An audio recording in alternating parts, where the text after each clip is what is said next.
Man, this is gonna be the I gotta most get people we've ever had in a fucking video. I 5? know, like, and it's a huge fucking step up. Yeah. Like, we went from 2 in pretty much every single video to 5. Hey, RX, what's up, buddy? What's up?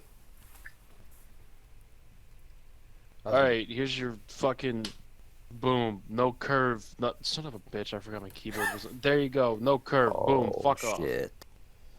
Aw, shit. Ugh, fuck. I'm ready for Ugh. cringe. I hope I you think we are. all are.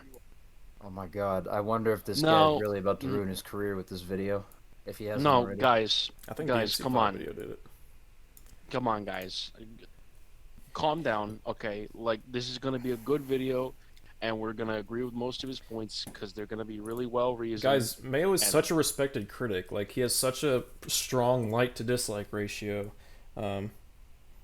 Like, okay, actually, no cap. Does he have a strong like to dislike ratio? He I've actually never does. I looked think at this it. video has like 1,500 likes and like 48 dislikes, which is fucking sad.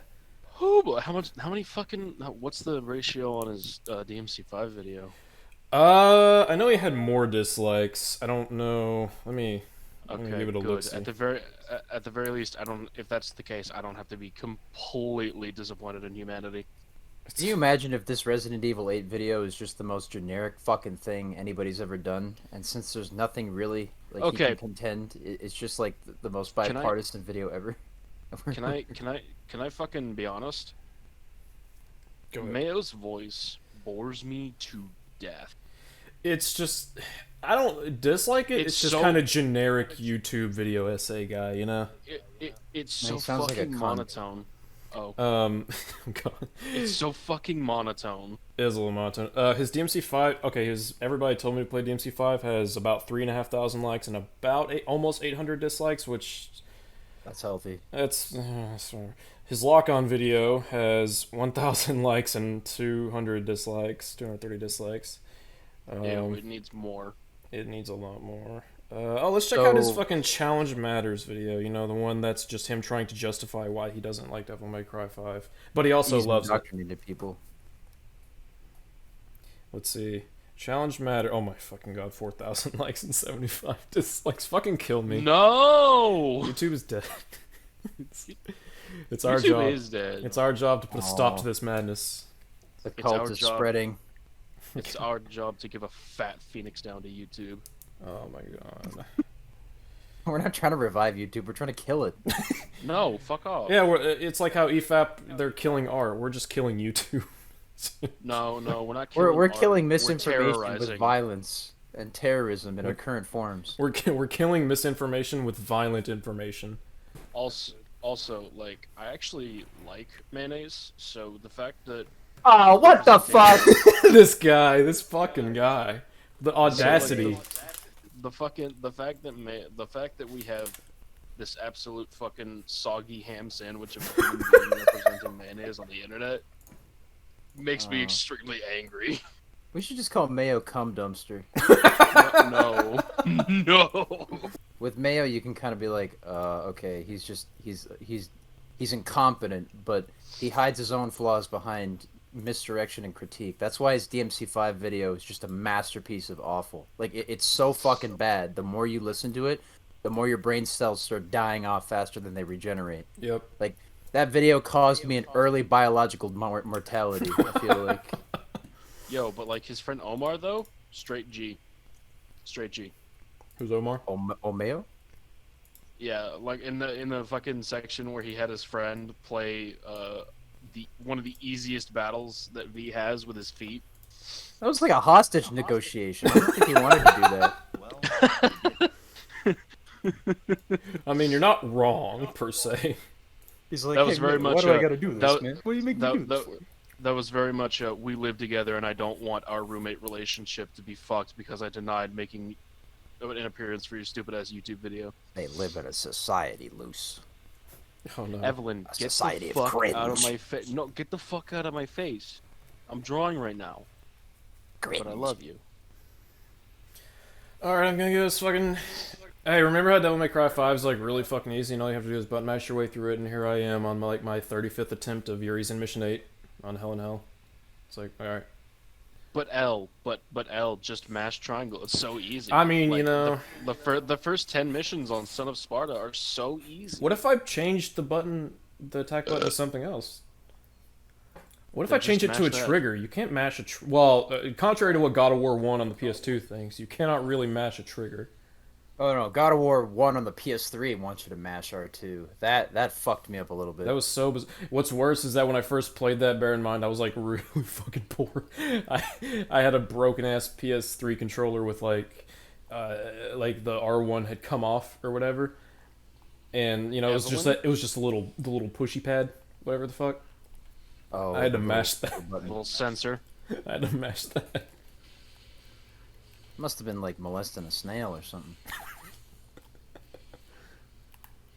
Anyway, the Mayo video. That is one way to put which it. is also the same thing I just described.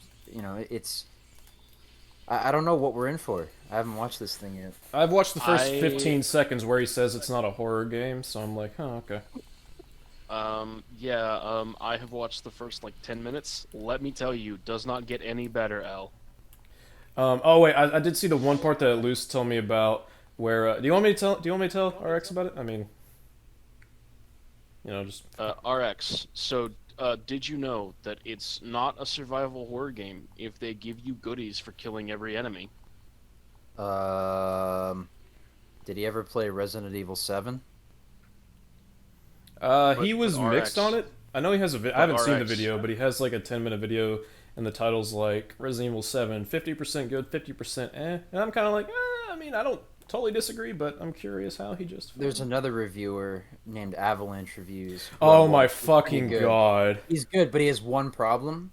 He doesn't understand what the term survival horror means. He's Like, extremely picky about what he calls survival horror, and it annoys the fuck out of him. Otherwise, he seems like an alright dude. Like he's a pretty good reviewer. It's just like he called. I think he said Silent Hill 2 wasn't survival horror, or no, PT wasn't survival horror. That's what it was. And I was Oh, like, he said Silent Hill 3 wasn't survival horror, and it is. His definition is fixed camera and like lack of items plus like inventory management, which is basically RE1, 2, 3, and 7. Yeah. And he didn't count 7. Even 8 has survival horror aspects of it. Like, don't tell me fucking The Factory isn't survival horror, because it is. You're in small rooms with big drill dudes, and you got to watch what you're doing. Here's how I define survival horror. It's a horror game where in some way you have to well, not to put too basic of a point on it, but try and survive. Now, the mechanics in which that allow you to do that don't have to be a set of mechanics. Like, it doesn't have to be item management, blah, blah, blah, blah, blah. It can be whatever the fucking developers want it to be, as long as you are in some way, you have to manage your ability to survive, basically. Yeah, I would kind of... Fucking Amnesia, it has the sanity meter.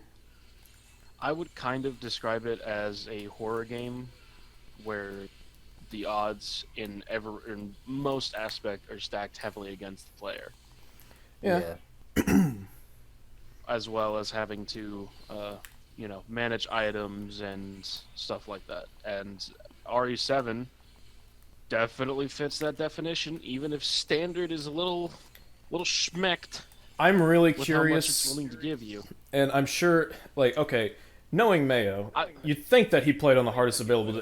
You'd probably expect him to get the DLC where he can play on Village of Shadows right off the gate. But here's the thing: when he says it's not a survival horror game, I immediately think you played on normal, didn't you? No, he played on fucking casual. Knowing here's him. the thing. I have a feeling we're going to agree with... I want to give him the benefit of the doubt and say that we might agree with him more in this video than we did in Devil May Cry 5, because, we have a million criticisms. We have a fucking 6.5-hour video talking about all of our problems with it, even though we still love it. Yeah, we have more problems with RE8. Knowing Mayo, though, he's gonna fuck it up. And we're just going to be disagreeing with him for the majority of the video because we're not allowed to have night stands. And someone might listen to that and think like, "Oh, well, how can you fucking disagree with him if you agree with the point?" It's like that's not really what we're saying. It's like you can argue something that you're right about poorly. Anyone can do it. Actually, RX, I got something for you. I got a little taste for you. The castle is the worst area in Resident Evil history. Yeah, he thinks it's the worst in Resident Evil history. Clearly, he didn't play the part from the original Nemesis. No. I actually watched a little bit of him trying to explain why, and yeah, something tells me you guys aren't going to be terribly fond of it. Not to mention Castle Domitresk is basically just the police station modernized, but I don't really care. It's great. Like his incompetence just it'll shine through this video, I can tell. He's probably going to say Moreau's area is the best in the game despite having little to no enemies. Honestly, like, judging by what I saw in the comments, this video actually had a pretty positive reception, Wow. as Mayo's videos I mean, tended. his fans are probably just as dumb as he is at this point. If the Oh. like-dislike ratio is, you know, if his fans can't play the games in question and decide for themselves, and they're just gonna listen to this guy spreading misinformation, this is a serious problem. Because now you can't tell exactly what the reception is if they're all going to agree with the stupid points that he makes. I legitimately I don't. Some would argue this is a good thing, but here's the thing: I can never expect what he's gonna say as a critic because he doesn't seem remotely consistent. Because he's like, oh, the Marauder in Doom Eternal is actually really good because it's challenging in a proper way. Also, here's a fucking video of me killing a Marauder in 8 seconds, guys. They're not that hard. Why are you complaining so much? And I'm like, so what is it? Like, if you're gonna argue for the Marauder, fine, but like, don't tell me how he likes. Don't tell me that it's like a properly challenging thing that casuals just can't handle or whatever the fuck, and then turn around and tell me that you can kill it in 8 seconds with like 1 grenade and a full auto clip or whatever the fuck. Or like how he is both speaking for newcomers and veterans in Oh, Devil May God. Cry 5, despite the Yeah. fact that he has no right to speak for either. Like, you can, okay, if you want to try and speak for both veterans and newcomers, sure, but like, you better have some damn good shit to back yourself up. He's like Donkey. If Donkey were actually legitimately trying to fucking like sabotage his own video with a dunk view, but like he doesn't fucking know the difference between critique Donkey. and personal gripes. Speaking of Donkey, we have another guest besides Chase Face. Good old Mark After Dark, whom I'm a big fan of. He's a cool Does guy. Mark have something to do with Donkey? Oh, okay. Let's talk about this, shall we? While we're here. So, remember Donkey's just classic Death Stranding review, just one of his best videos, you know? Where he No, runs never up a watched 90-degree it. wall. So Mark After Dark posted a video, basically of him just reacting to the video, and just, it wasn't even like ours where it's like fucking 6.5 hours or whatever. He was just like kind of showing snippets where he watched it and he was like, wait, what? Pointing out problems with the video and just general inaccuracies of Donkey. And Donkey found out about this, and Please tell me he Indirectly- did not vector Mark. no. He indirectly, but very intentionally, sent his fans after Mark to just dislike the shit out of the video, and it got to the point where he was practically getting bullied for it, like actually getting cyberbullied and shit. And when Mark was like, yo, Donkey, you want to fucking tell your fans to, like, give me a break, like, I get it, we disagree, but, come on. And Donkey just goes like, haha, spaghetti and meatballs, and it's like, alright, cool. What a cunt. Yeah, like, Donkey can be funny, but holy fucking shit, like, Like, I don't care how funny you are, that's just a shitty way to treat people. Yeah, it is.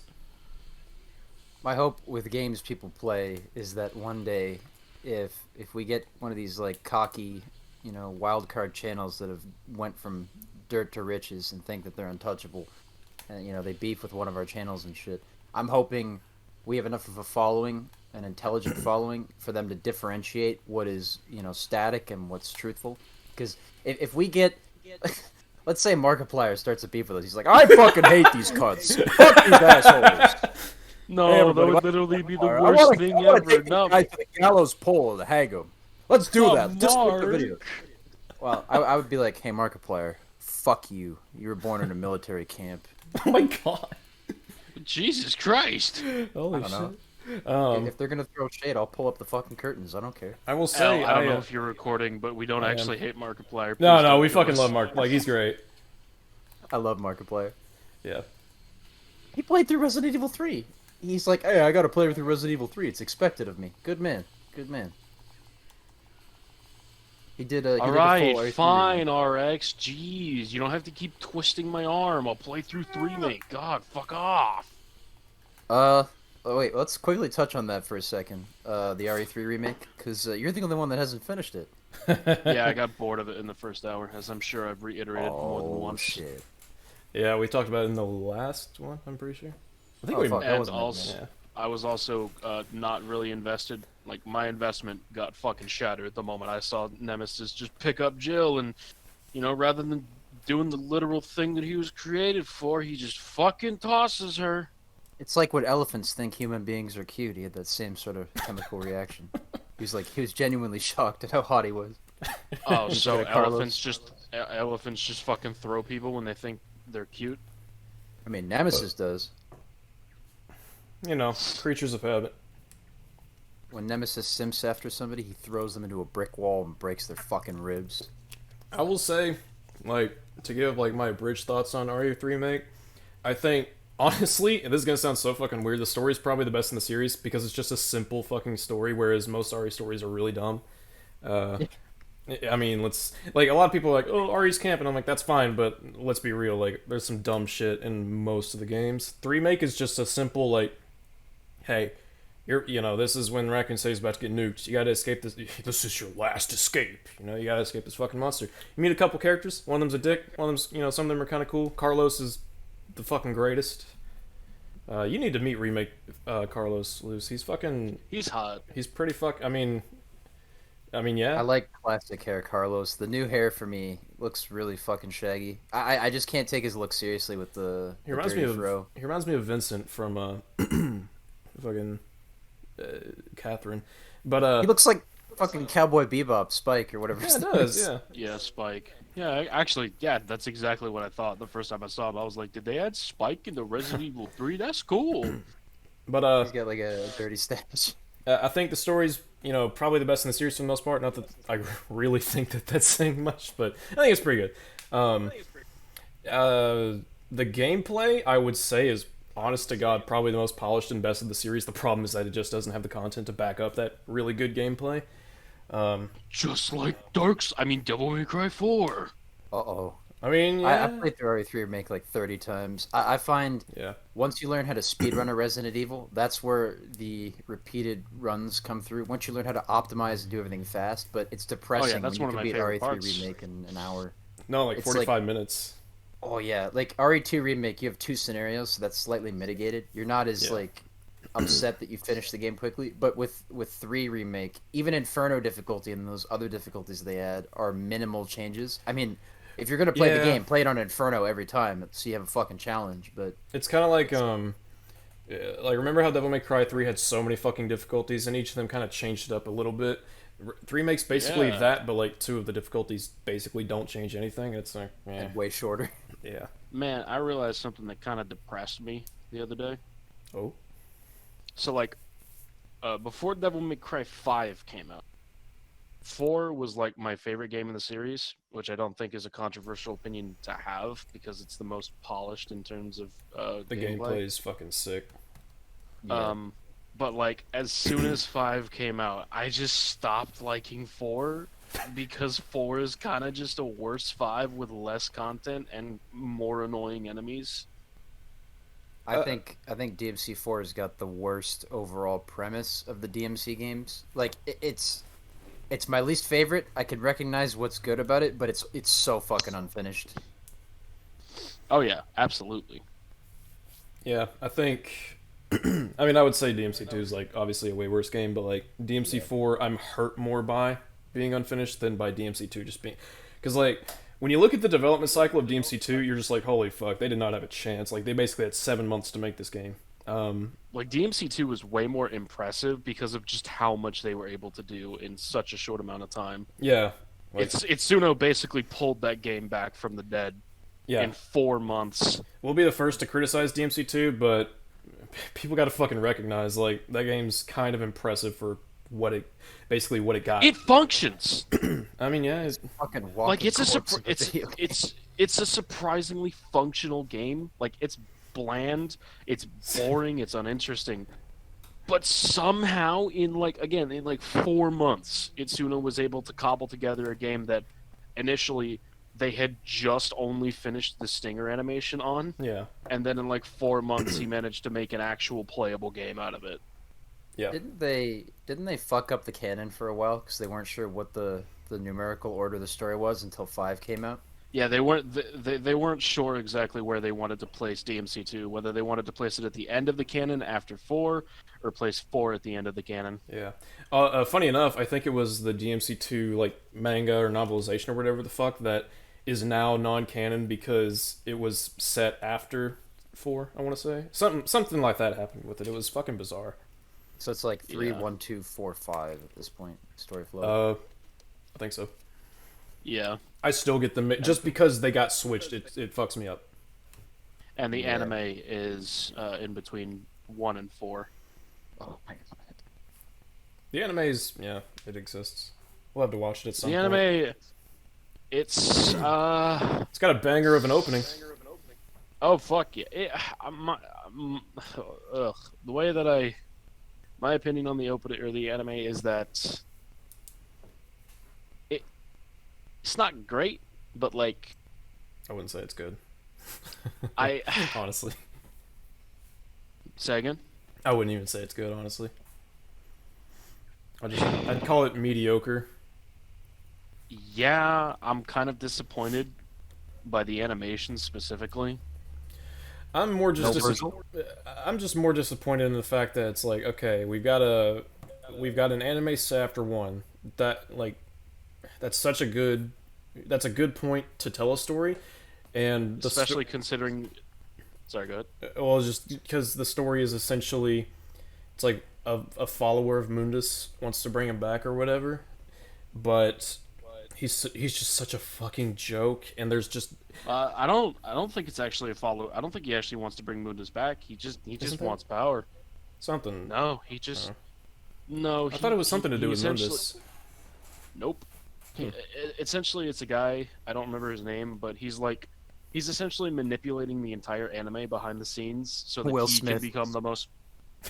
Shut up. So that he can become the most powerful demon. Yeah. But and you'd expect from fucking Lady and Trish are in it too, and it's so oh my god, they do nothing with them, which it's like, oh, they do nothing in Devil Just May like Cry 5. DMC5! Ah, you're not gonna say but it's like you would expect a Devil May Cry anime to just have fucking wicked action sequences, if anything, but it just I don't really No, and what pisses me off is that it was made by the same studio that made One Punch Man. yeah. So like you would expect some sick fight scenes, but no.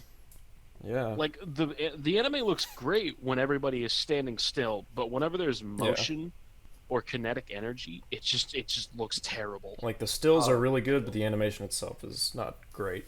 These Hey, Mayo do you videos remember are great when they're paused. Hey, do you guys remember that really awkward moment in the Devil May Cry anime where Dante went Devil Trigger, and rather than showing it, they just put a fucking red filter over the screen for a second? Isn't that Dragon Ball Z? I thought that was the reboot. They put a white filter. Isn't that over it. Kaioken? Oh, Isn't Kaioken just Devil Yeah, Trigger? yeah. Dante literally just went like no cab. He just literally went Kaioken for a second God in the damn anime. I'm not even shitting you. Oh man, what if Dante broke through frozen time? oh Like god, Goku had hit. that fight is so fucking sick. That was an eye opener. Like Dragon Ball was becoming relevant again at that point. That fight, fucking hell, dude. That fight is just now that I'm take thinking it. about it, I'm like, fuck me. Goku versus Hit, so sick. It didn't I even take rip it- off JoJo, which is impressive. God I damn it. take it. You guys are fans of Dragon Ball Super. I am. I enjoy it. I don't. It's kind I of gotta like, be and some honest. people, well, some people are gonna hear this and be like, "What?" But give me a second here. It kind of reminds me of GT, where like the concepts are fucking just like holy shit. Baby is still the best Dragon Ball villain, if you ask me. Like I will fight this to my fucking death. And in a sense, Goku Black is in the upper echelon. The problem is that the writing and story Ew. around said characters are fucking bad. Fuck you. Did you just say Goku Black is in the upper echelon Yes. of? He is before fucking- the Zamasu arc is ruined by Trunks. Yeah. Gotta be also honest, Al. Big oof. the final arc with Jiren in the Tournament of Power is just fucking classic Dragon Ball. It's basically a Cell Games remake, but with more competitors and more stakes, I would say. And people are like, "Oh, Jiren's backstory is bullshit," but that never really mattered to me. What mattered to me was the fact that everybody was fighting for the fate of their own universe, and Dragon Ball, Dragon Ball never really had moments of moral dilemma outside of antagonists. Like, other than like villains showing up and doing things and changing the landscape around people, there was never a moment in time where the universe was in the balance, like for multiple people rather than just Goku and his friends. It's always like, oh, Kid Buu's gonna blow up the Earth. Oh, okay, that's neat. But now it's like, oh, if your team loses, your universe is fucked because we have the power to do that now. The Xenos. It's like, oh, these innocent childlike gods have pretty much the responsibility of destroying a universe when a team loses. It's like that phrase, a kid playing with a loaded gun. Well, not that funny. But the other thing is that with the Tournament of Power, it gave every character like their last. Well, like since Super was wrapping up at the time, everybody got like a good moment. Vegeta got his fucking sacrifice attack in, and he actually pulled it off, which is pretty much the best moment of Super. When you get that flashback with Piccolo, he's like, "Oh, he's doing that attack that fucking bodied him back in the '90s. Oh shit!" And then Toppo comes up and he's like, "Dude, I am literally destruction energy. I will fucking roll you." And Vegeta's like, "Oh," and like blows through his destruction energy. I marked the fuck out. Like, I don't get invested in anime much, but Super was enough to pull me back into Dragon Ball, despite the terrible copy Vegeta arc, which I'll never forgive. That shit was fucking abysmal. Hey, I like seeing Ocean Dub Vegeta. Arc. Well, it's like, hey, we could have a villain for this arc, or we could have a squishy Vegeta for no reason. Production costs. Squishy Vegeta. I mean, don't get me wrong. It's cool that they like brought Brian Drummond in, to kind of reprise his role as Vegeta and stuff like that. It was cool. I mean, it's just fan service, but like, ew. Yeah, it is cool. I think with Super, it's generally speaking, the story doesn't impress me, but like, it's kind of like a lot of Dragon Ball, where it's just Super mostly for me, where it's like moments and fights and some character work just really impress me, whereas story itself, it's like, fine. I'm a stickler for the Buu saga, so my opinion on Dragon Ball might not be the most popular. Like, I have weird opinions in general and weird viewpoints on things, but I think I'd say Super is better than GT, but not as good as Dragon Ball Z, simply because a lot of Super is just like, they expect you to believe random shit that they throw at you. I don't think there's any real retconning, but not that I can think of off the top of my head. It's like Z's ending with Kid Buu, and everything was almost perfect, and then GT sort of fucked it up, and then Super started it up again. But the first bit of Super was the Beerus and Frieza movie, which kind of slowed it down.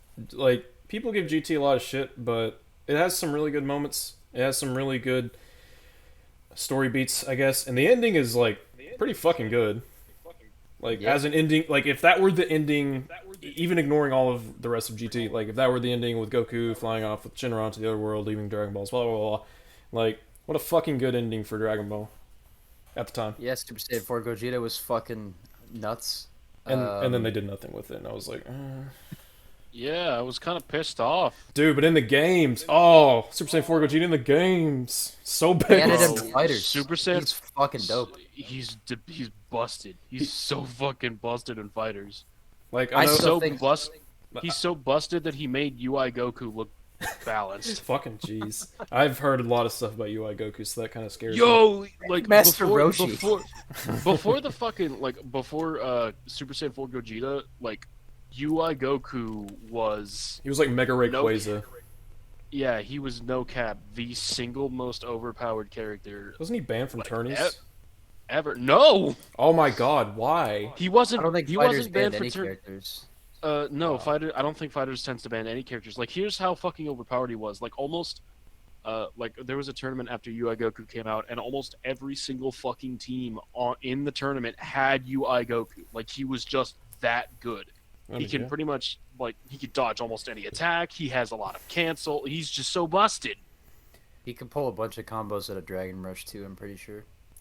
I will say, like he's got way too many fucking options. I will say that I think the Saiyan through the Frieza arcs are by far the best Dragon Ball has ever been. Like everything from episode 1 of Dragon Ball to the destruction of Planet Namek is fucking Kino. I'm pretty sure like the entire fan base believes that. You'd have to be. I mean, like objectively speaking. Now, I will say, I think like the best string of episodes, if that makes any sense, is when Krillin, 18, 16, Vegeta, and Trunks are with Cell on the islands. Oh my fucking god, that is some. Oh, dude. Oh my god.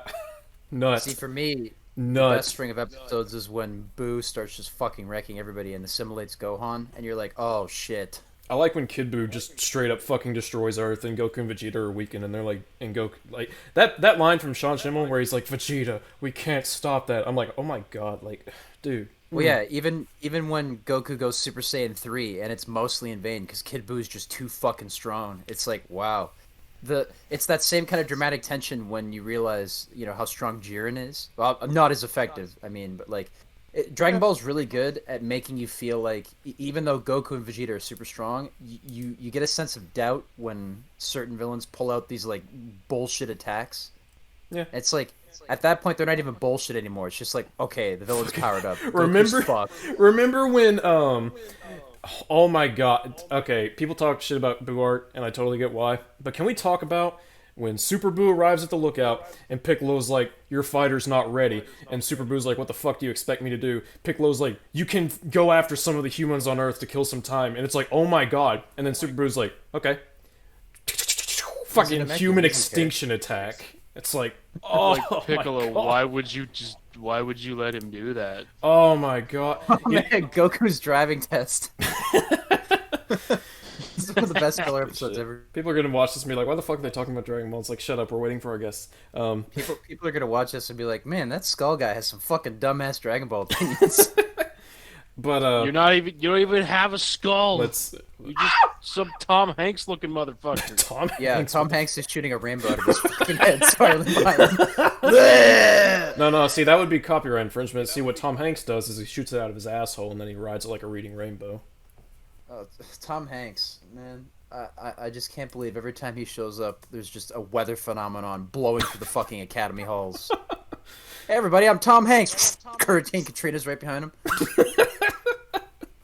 I picked a name for a hurricane. If it happened to be the same one you were thinking of, I'm sorry. Goddamn. But fuck, like in the Cell saga, when it's like, fuck, second form Cell has them cornered, then Vegeta and Trunks arrive, and you're like, there's literally no fucking way that they could possibly. And a bridge is like, who's gonna fuck it up? Like Tien and Piccolo are like, who's gonna fuck it up? Apparently, Team 4-Star Cell games is just the funniest shit right now. Dude, it's really good.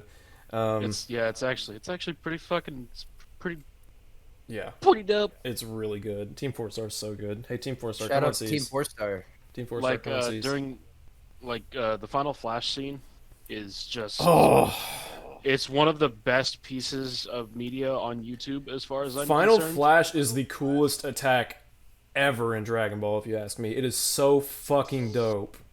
Like, and Team 4-Star, they said it best, like, Trunks is like, there's literally no way that he could fuck this up more, otherwise maybe blowing up the planet. He starts charging up the attack, and he's like, he's gonna blow up the planet, isn't he? He's gonna blow up the planet. But I live here! See, I'm a total mark for Gogeta, so in my opinion, the coolest Dragon Ball attack ever is probably times 100 Big Bang Kamehameha, or what was it, in Xenoverse 1, when they added the Super Saiyan Blue characters, you could have like the warping Kamehameha, where you like do a punch and then appear behind them and just fucking insta-kill them. The instant transmit. Man, Cell Saga is so fucking good. I liked. Oh man, the attack that he does to Broly in the newest movie, where he like just fucking like he does the Soul Punisher thing, but then he like lifts his fucking arms up, just waving them like he doesn't care. And the best Dragon Ball movie at this point. It's oh my god, kind of like like what Vegeta did to Nappa. Yeah, basically. Rip Nappa, guys. Go No, Snappa. Vegeta wrote Nappa off TV. Yeah. Picked him out of his stable. Oh man. Injured for 9 months. He's coming back at Remember, SummerSlam. remember how Death Battle's like Goku can blow up like 4 planets or whatever the fuck it is, and it's like, so remember in the Saiyan saga when Vegeta just pointed a finger at a planet and it exploded? It's Oh like, my god, it's Death like- Battle! You're gonna give me a fucking aneurysm. we need to watch Oh, Deathstroke, it's versus, good. Deathstroke Yo, versus can we Deadpool, talk- bro. Yo, Fucking can we talk boomstick. about? Yo, can we talk about something that kind of pissed me off about Death Battle? Oh, let's go. Everything. All right, so it's debatable. It's debatable whether or not it's intellectually honest to don't merge say. all comic book characters together, or all versions of a comic book character together, as if they're the same fucking person. We talked about that in Seas 2. Oh no.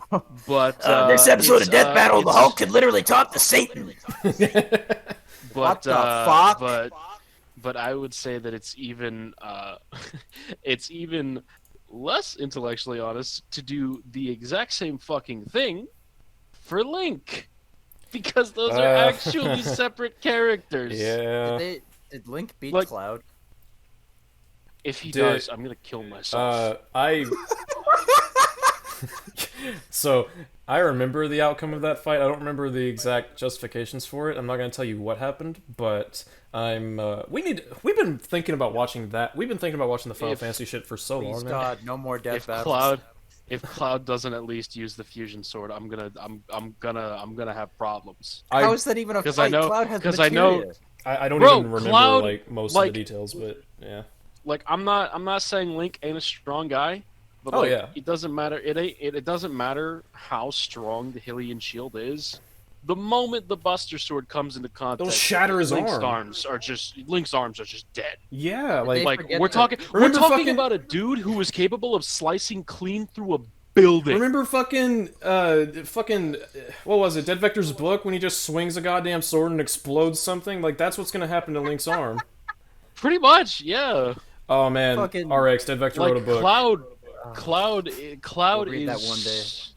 We did. Cloud is so fucking strong in terms of physical strength. Yeah. Like He's a former like soldier. I don't. No, but like Well, and, like they're using the Advent Children one too, and he can like just punch through a building. They No, used like, that's Advent the- Children Cloud? They like well, no, mixed- they brought. I don't know if they used Advent Children in Cloud, but they brought Advent Children Cloud up. they use. I remember they use feats from Advent Children. They do the fucking thing they do with Oh, comic book you know characters where what? they merge Advent Children with actual Final Fantasy VII. You know what fucked? You know what fucked me up? Oh, and they use Kingdom Hearts as reference too. That was funny. Anyways, go on. Even though Kingdom Hearts isn't canon to Final Fantasy VII, what fucked me up is that they said that Cloud couldn't use materia in his death battle, but Sephiroth's allowed to in his death battle with Virgil. Did he use black materia Like, or what like the regular fuck? materia? No. Like they were like, oh no, he can't use materia. That's outside help. But Sephiroth can. You just watched Materia- the intros, right? You just watched the intros to the Virgil Sephiroth ones. Was that right? Yeah, I haven't like actually watched the outcome of the Virgil and Sephiroth Oh or god, Cloud I know and who Link wins that battles. one. But yeah, like I'm like, what are you fucking doing? See, you were saying Kingdom Hearts isn't canon to Final Fantasy, but don't fuck with Tetsuya Nomura, because he can change that literally any second. Bro, Smash is going to be Multiple canon times a to day. Final Fantasy soon. Oh like, my god. Sephiroth jumped into Smash just to catch Okay, Cloud's at the time that they made the Cloud and Link death battle, Kingdom Hearts was not canon to Final Fantasy VII. yeah. it Well, wasn't there also canon wasn't a 10 months ago. remake or Smash characters of. And even in the remake, Cloud also like cuts like a giant train and a fucking building in half. So like, Yeah. L, you but- gotta play the remake. It's fucking dope. it's pretty good. I've got it if because it you're was okay free on with PS Plus, but I haven't gotten around to It's it. pretty good Just if you're get okay integrated. with a fuck ton of filler. Don't play the PS4 version at this point. It's not worth it. Because it doesn't have. It is the if you've special only got a use case. PS4. Yeah, I mean, like, I'm getting integrated. I've already done the remake. I did it last summer. It took me a month to do because I was juggling Last of Us Part 2 and Medieval. Oof. But, oh yeah, Last of Us Part 2.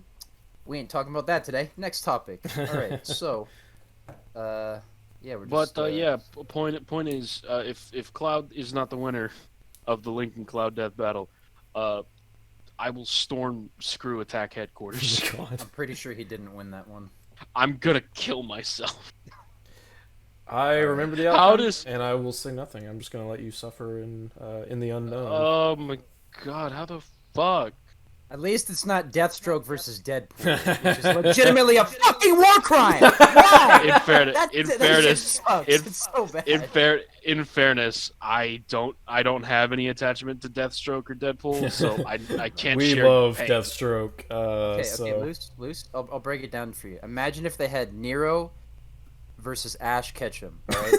And like, Nero has this by the balls. No. Deathstroke would annihilate Deathpool. I don't care what Death Deathpool. Battle says. Deathpool. All right, just because a character is immortal doesn't mean you can't immobilize them. Deathstroke would literally beat the shit out of Deadpool in like half a minute. He's got 90% of his brain utilized at all times. He's not a fucking remember idiot, right? when like I- the Flash and Green Lantern tried to juke Deathstroke, and he like tripped the Flash and smacked Green Lantern through a goddamn wall? He caught the Flash running at him at high speed and broke 3 of his own ribs just so he What the wouldn't fuck? take a fatal blow. Like Deathstroke is fucking nuts. He's a fucking not G. the strongest character ever, but he's got unreal awareness. He can't beat the Justice League by himself, but he pretty much held them off Yeah. until Superman showed up. But he fought Green Lantern and Flash by himself, and he caught the Flash and broke 3 of his own ribs. I gotta find that panel. Oh man, when I went to a local comic shop yesterday, and I was looking at the Injustice comics they had, and I'm like, fuck, Injustice Year 1 was like, just, oh my fucking god, it was so good. Yeah, and then Rebirth. Y'all fucked everything remember up. when they made 2 Goku and Superman death battles? And That after Battle would of be the so bad. and after fucking Frieza or Resurrection F came out, they were like, "Oh hey, Super Saiyan Blue." They're gonna do a third one, and Goku's gonna win. I don't think so. And it's funny I'm too highly because doubtful. RX is actually on the Superman fence, and even he's like, dude, these death battles are so fucking stupid. Like, Okay, the biggest problem before we start talking about Goku versus Superman, I'll just say this because everybody debates these all the time, and they approach it the wrong way. It's not about who would win. It's about the fact that Death Battle doesn't pay attention to facts, therefore they're wrong automatically. So use your time better. Read a book. the only Goku, or well, the only Read Etherbane Necrosis. oh god. Don't read any controversial books. Here's the thing: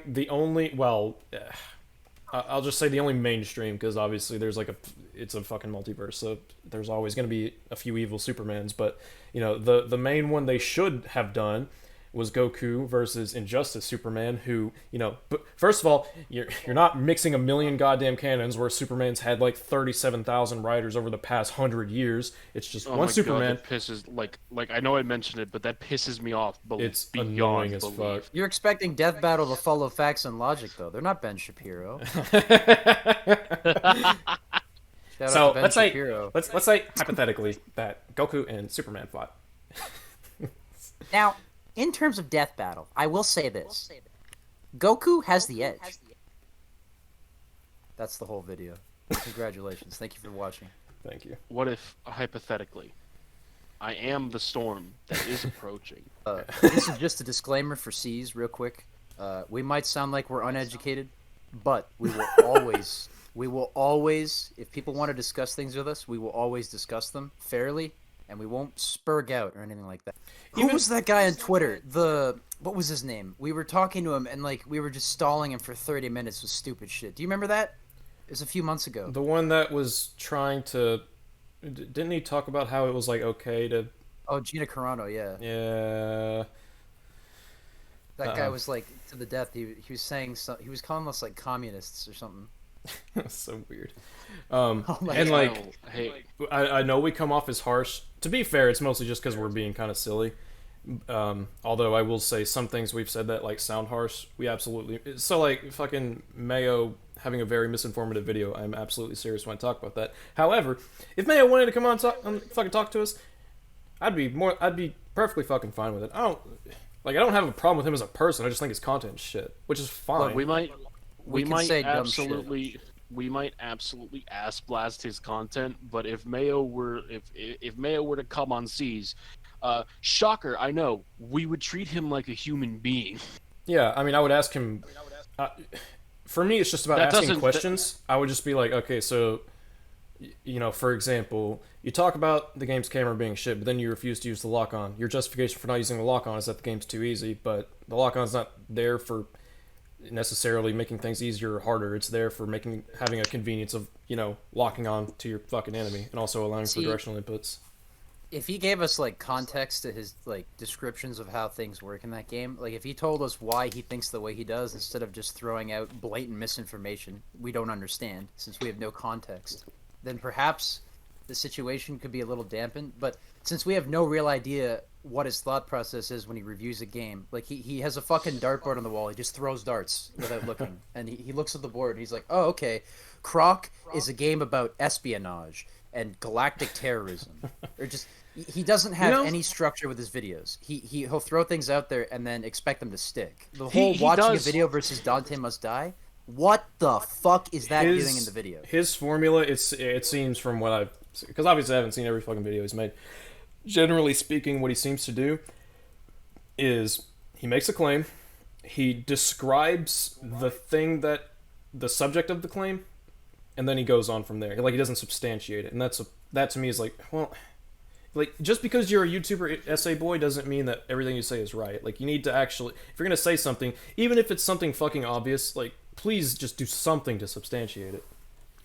I will say though, that fucking moment where he has his friend play through that V fight with his feet is one of the worst moments I've ever seen in a video essay. I'm going to assume it is beat and not integrity. It is oozing with disingenuous.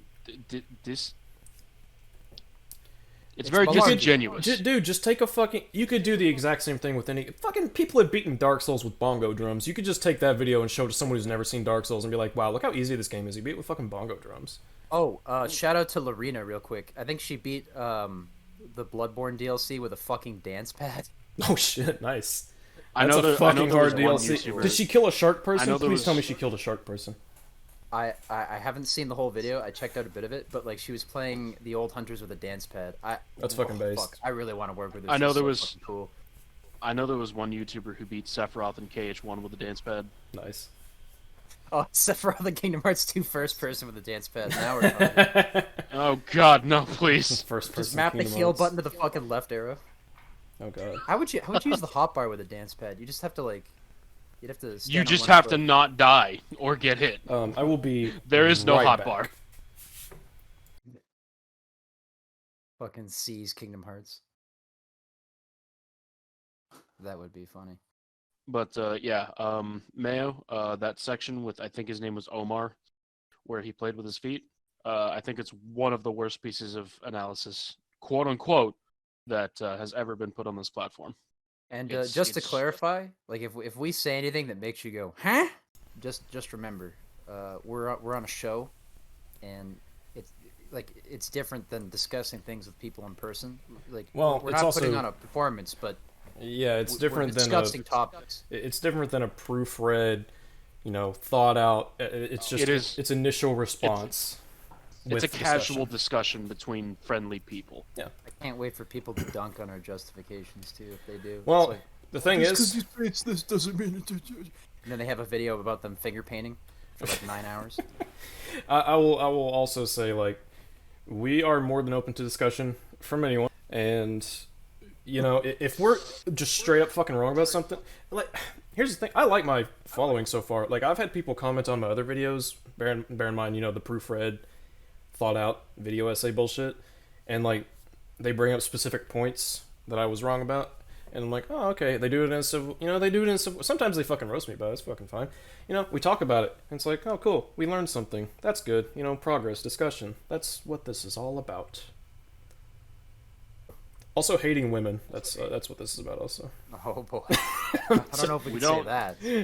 We don't. I made a Hurricane Katrina joke earlier. That's what if I put a censor bar over saying women and so?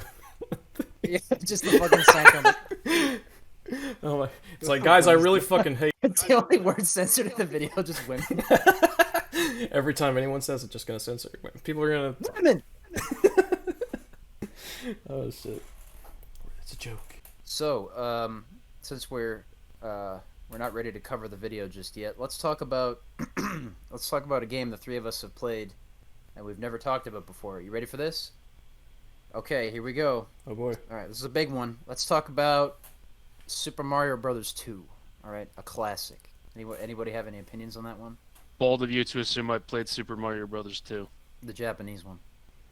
I have not played any. What? I don't know about the Japanese one. I played Nope. it on Super Nintendo. You are I think. fake and lying. I win. Bye-bye. Oh, dang.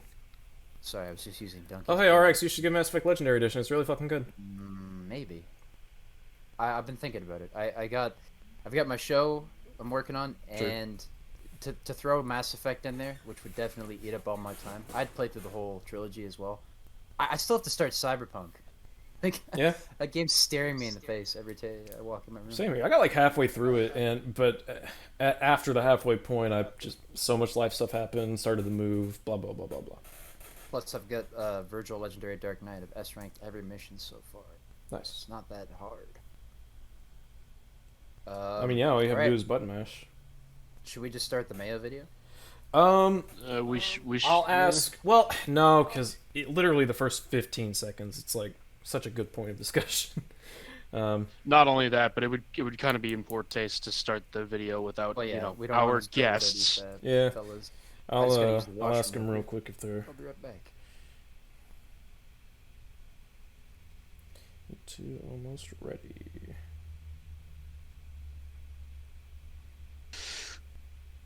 No way, no fucking way, bro, no way. What? It's just a meme that was posted in Memes of Liberty. By the way, if you're listening to this, you should check out our Discord server where we post all kinds of wonderful memes and have very great discussions on the various things discussed in good old S.E.E.S. Also, L, I hope you like my very first server emote. Oh, Nero? Yeah, just point a gun. I dig it. Oh, is it an emote in your server? I'm gonna make it an emote in my server. Cool. When we're done here. Also, yeah, I've got a server, guys. It's got like 3 people. Don't bother joining yet. Go bully him is what we're saying. Oh. I mean, that's not what I said. And RX isn't here. Are you misrepresenting RX, you media terrorist? You got me red-handed. Hi guys, I just got finished being a media terrorist. What's going on? Fuck. I just. Welcome back. I just. No, I'm not gonna say that. It's, whatever. What media did you terrorize today, RX? Feminist frequency. No, even better. I Their made fun media? of children's books. Oh, nice. Yeah, it turns out them Bones books ain't as good as I thought they would be. Bones. What is it, Bone? He looks like a fucking Bone, marshmallow. yeah. I was about to say Yeah, it Bones looks like is a like the TV show about the investigated woman. See, I don't really No, feel like dunking L. on children's books. Wait, what? So our RX, they're young teen books. Thank you very much. Oh yeah. Oh, aka retard books. Oh my god. No, that's young adult books. Based. Oh, what is it? Fucking. I have not read a single young adult novel that was actually good. It's like a murder mystery and it's solved with like them catching the criminal like right at the end without any tension. You know what the best, worst children's book of all time is? And you can feel free to debate this all you want, but Harry Potter and the Order of the Phoenix is probably the worst. No. Because it's right before the best Harry Potter book, and it's right after another one of the best Harry Potter You're not wrong. Half-Blood Prince is by far the best. See, I've never read any of the Harry Potter books. You've seen the movie? Have you What are seen you, all of racist? God. You've seen all of the movies? I think is that right? Yeah. Okay. I don't remember jack shit. Dude. Okay. You know, it's kind of a meme to shit on Harry Potter, especially with the whole shit with J.K. Rowling. Honest to God, they're good books. Like, don't at me. Yep, the ones that aren't ghost written anyway. Conspiracy theory. J.K. Rowling did not write The Half-Blood Prince. It was actually Mark Twain's reanimated corpse. Oh, that's It's why possible. Snape said the N-word so much. Oh. You know, no, I'm not gonna fucking say it. You know what? The N Think word about probably what you're doesn't gonna exist say, in Al. Harry Potter, but it's like a Bogart instead of like an actual slur. There's a bit by Louis C.K. when he talks about Mark Twain, and I'm just gonna say that and leave it at that. For those who know, you know. Jeez, because we'll get banned. There once was a big black man named Jim. It's not the N word in Harry Potter. It's the M word. Oh yeah, mug blood. 'Cause Oh no, what happened? I said the M word, mudblood. Oh no, I thought I closed Discord for a second. Never mind. I had a senior moment. ha, Epic. stupid. Stupid dumb. Oh right, shit. real Mark shit. says he'll be joining us really soon. Chase, he's talking to his girlfriend, so you know. Yeah.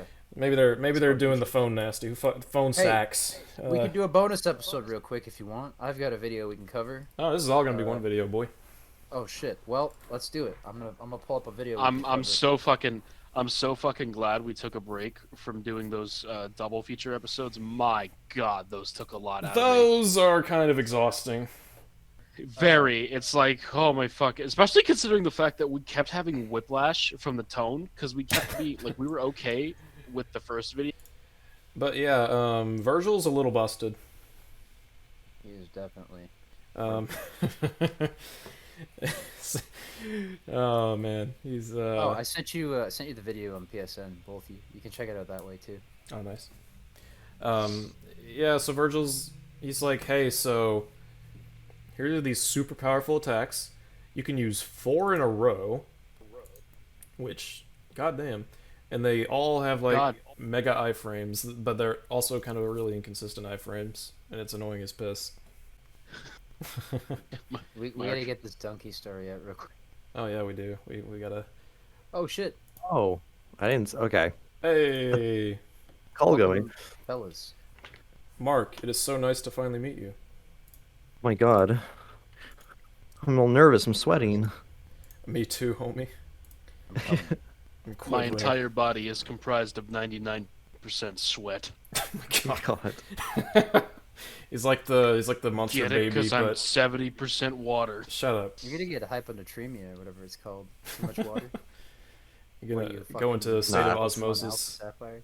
Too much That's water. not a thing. Water good for you. Drink more water. Never stop drinking the water. Drink Wawa. I got orange juice poisoning.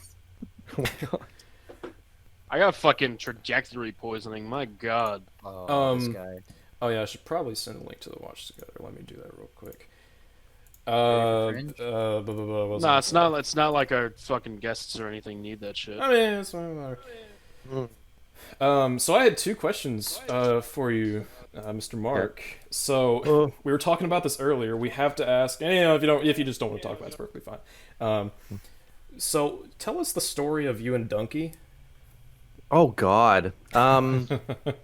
So Just hit him with the hard question right out the gate. I mean, Al. you Yeah, know. don't ease him in or anything. no, it's the whole thing. The situation with Donkey was that he made his Death Stranding video, and I was in the midst of playing. It was about halfway through the game, and it was getting a lot of like kind of weird, unnecessary flack. Like, don't get me wrong, you can absolutely like fucking hate this game, and you're completely Oh, yeah. valid, but people were hating it for really weird surface level arbitrary reasons and stuff like that. Like people writing it off as a walking simulator, as if there's nothing more to it. It's literally just you walk and then that's it. Whenever And real quick, whenever someone says that, I'm just like, yeah, and Hannibal's a cooking show.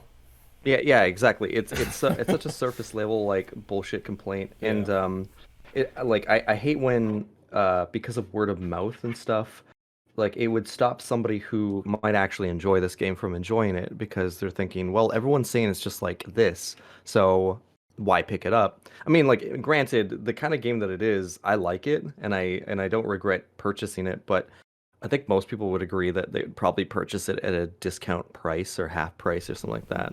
Like, it's cool, but it's is it worth the $80 or the like $60 or whatever? Yeah, Anyways.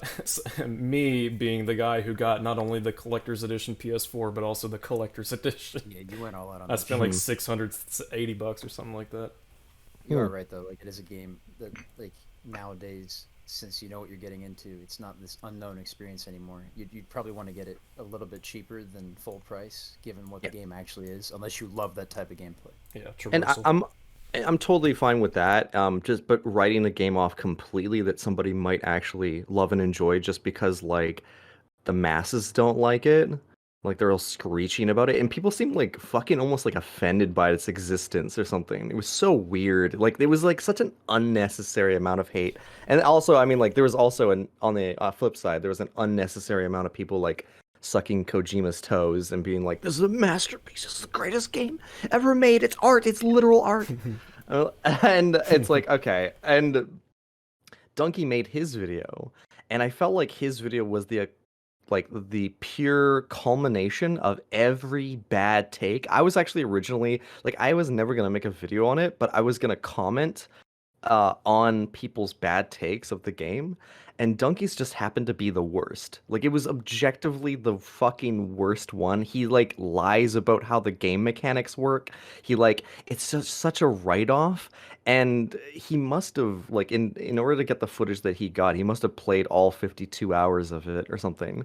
And which is insane to me, but like when you watch his gameplay, it's just clumsy, and he doesn't know how to like any of the fucking mechanics seem to fucking work. Walking up 90-degree hills with a lot of supplies, not holding the triggers. And then dropping it and going, "Wow, what a stupid game." It's like the Cuphead tutorial. It's so like frustrating to watch. That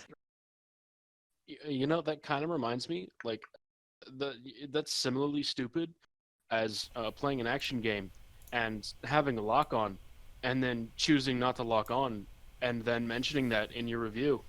Yeah. Yeah. Yeah, and being like, "Oh man, shoddy controls, broken mechanics." Oh yeah. So real quick, if you don't mind, I gotta fucking explain this. So the person we're covering, they made Devil May Cry 5 video. It was really bad, and Oh no. it's so good. Uh-huh. And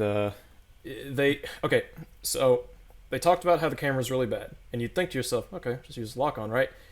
Their argument for them not using the lock on is that the game is too easy to incentivize them using a lock on, and it's like, I've heard there are a bunch of little fucking welcome. gamers in here. there's some gamer words in here. Welcome to the S.E.E.S, EFAP, and GPP coalition. Today we are about to cringe ourselves to death. On a jar of Let's go. mayonnaise.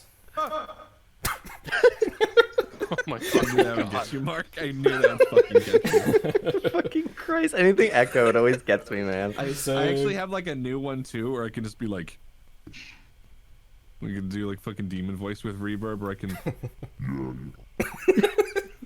can, I can just straight up turn the reverb off and. Oh, it doesn't like that. It tries to cut me off when I do that. But yeah, no, this is $500 not well spent. True. Oh god, dude, thought you that's my said it was- fucking life, though. I thought you said it was the cameraman. best investment you've Yeah. ever made. We all introduce ourselves.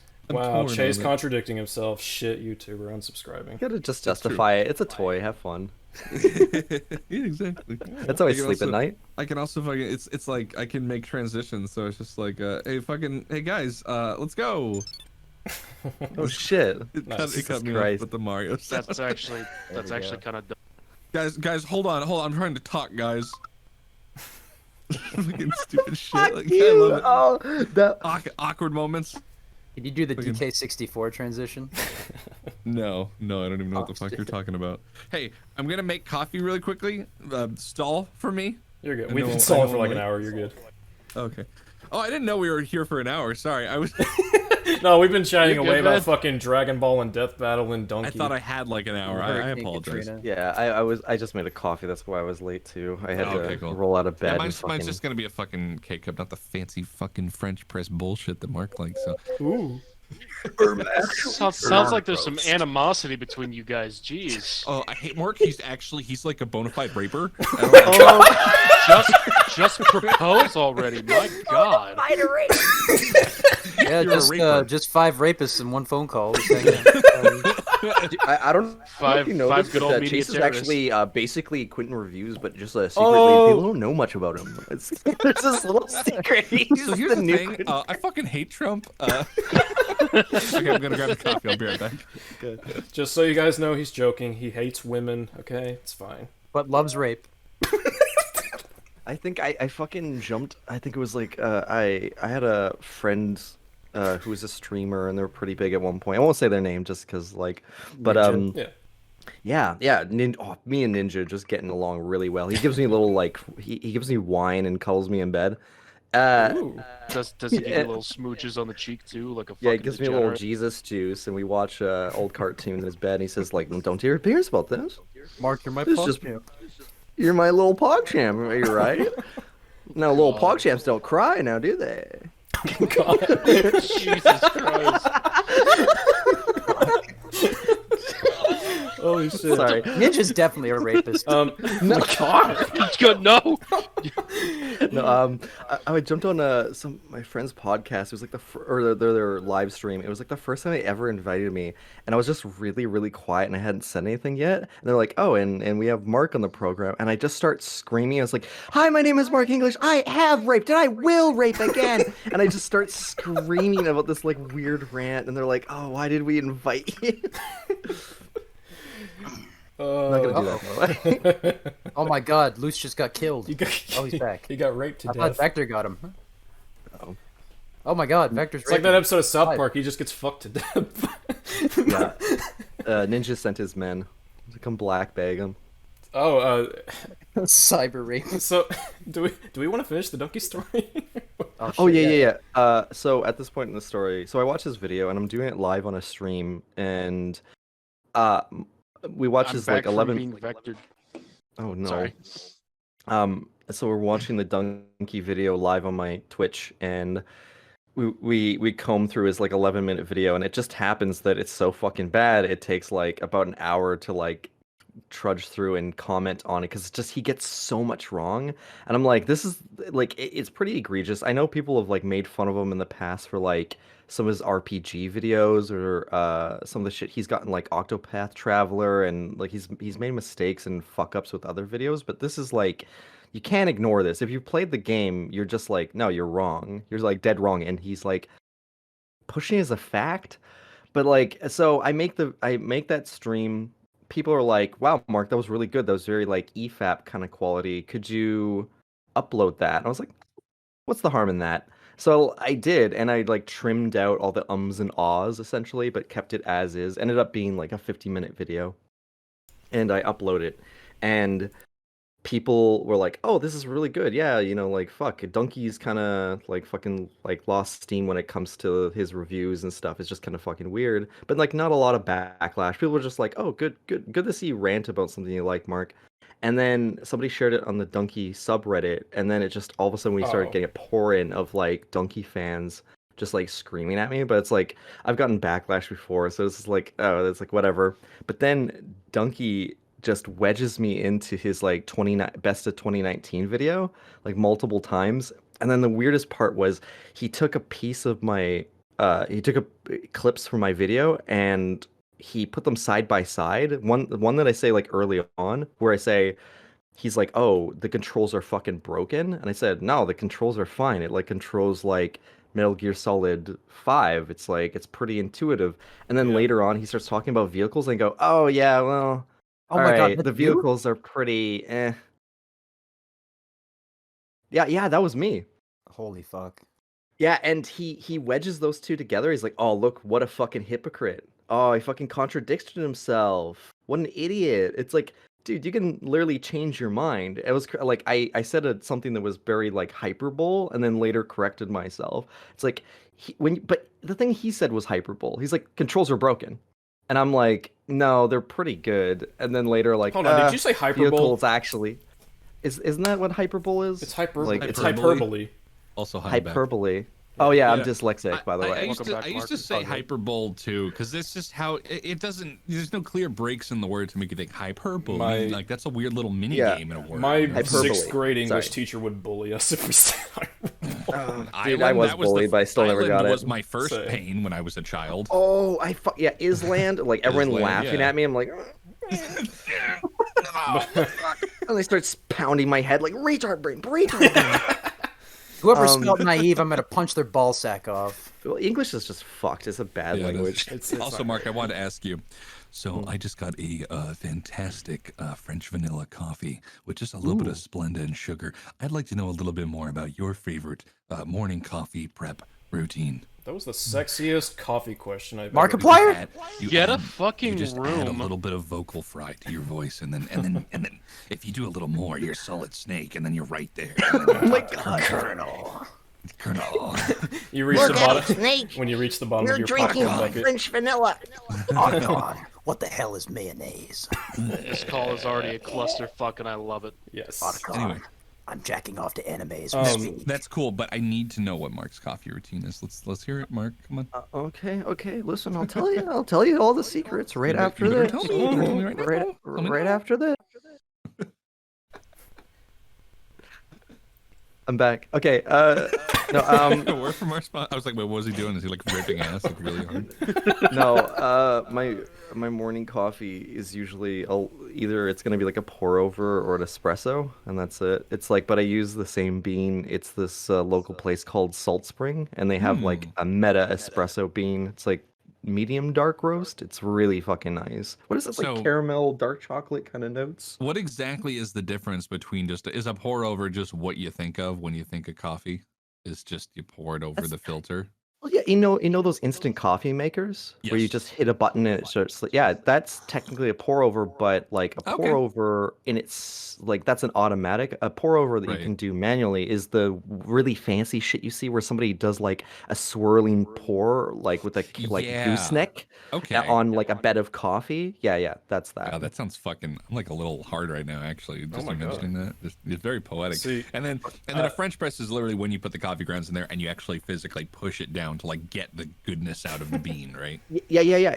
And actually, I think the best, like the gateway drug into coffee, I would say start with a French press because your grind is like can be really coarse, and it's fucking dead easy to make a really good cup of French press coffee So because it's you like just hard to fuck up, is what you're saying.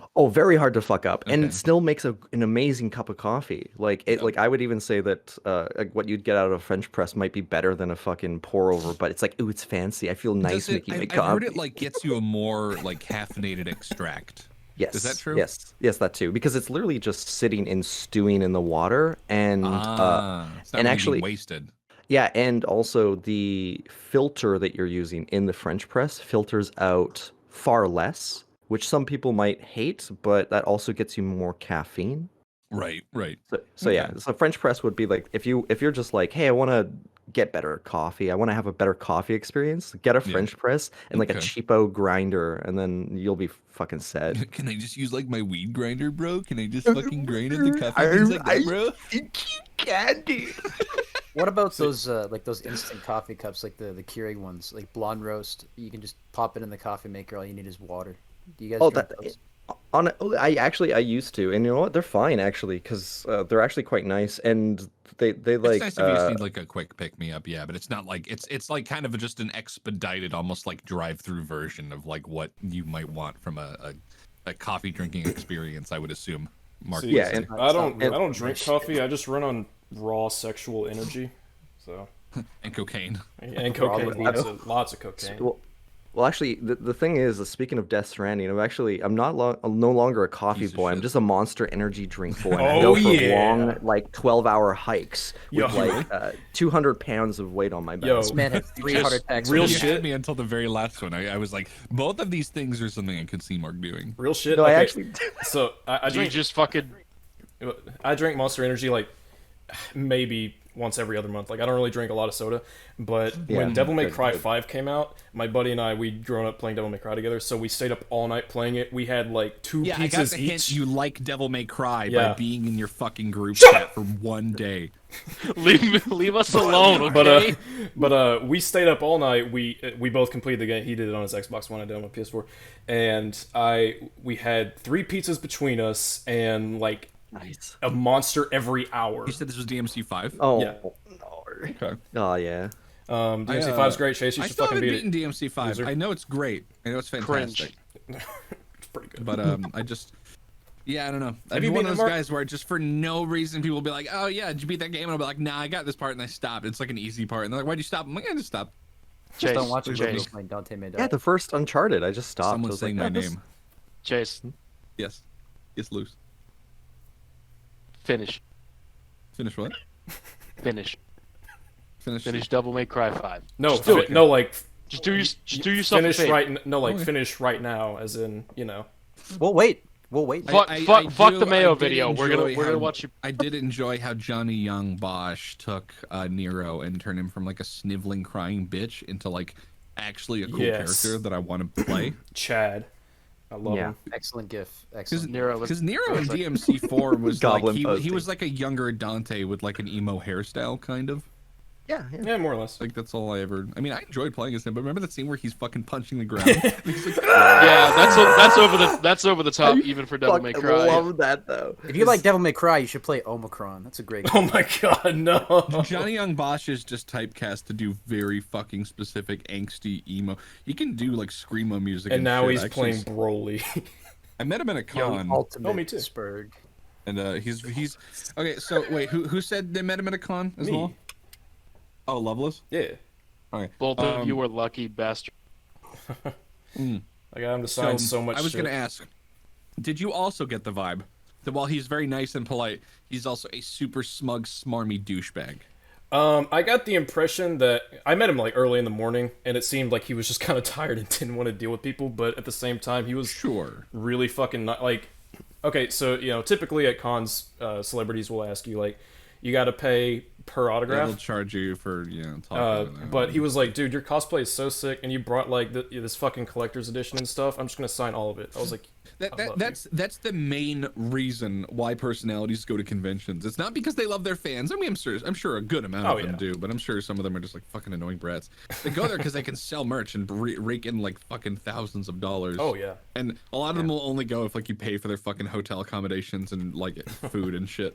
They And then act there's like little divas. AVGN. Yep, I've Every met wrestling I've met Johnny Young podcast. Bosch. I met Dan Southworth, who plays Virgil for those plebeians who don't know, and now I just need to meet Ruben Langdon. Oh, I'm sorry. I coughed you down my windpipe almost for a second. I saw a nostalgia critic at a convention. I did not approach him, but I saw him in the flesh, and he was smiling a lot. He was very lovely looking. He seemed like a His nice bald Convention dude. was We gotta all cover that right, shit. but there was really a problem with the smell in the area. I'm not I one will of those say, people- I'm not like Oni who fucking lives for those jokes. So all of your fucking Channel Awesome references are gonna be completely lost. No, on I me. don't like. Oh, I don't I'll soak him up. I was a fan from day one. the last Oh, fucking. no. Cover the wall. I've seen 2 videos of his. I've seen the Van Helsing one, which EFAP covered, and then I saw the Jurassic Park 3 one for some I've fucking reason. never. You want to know something crazy? I've never seen a single video of his. Still. I mean, Yeah. probably not the worst Good. decision you've ever made. So Nostalgia critic? Don't Well, watch okay. his No, that's 11. not true. That's not true. I've seen Melvin, brother of the Joker.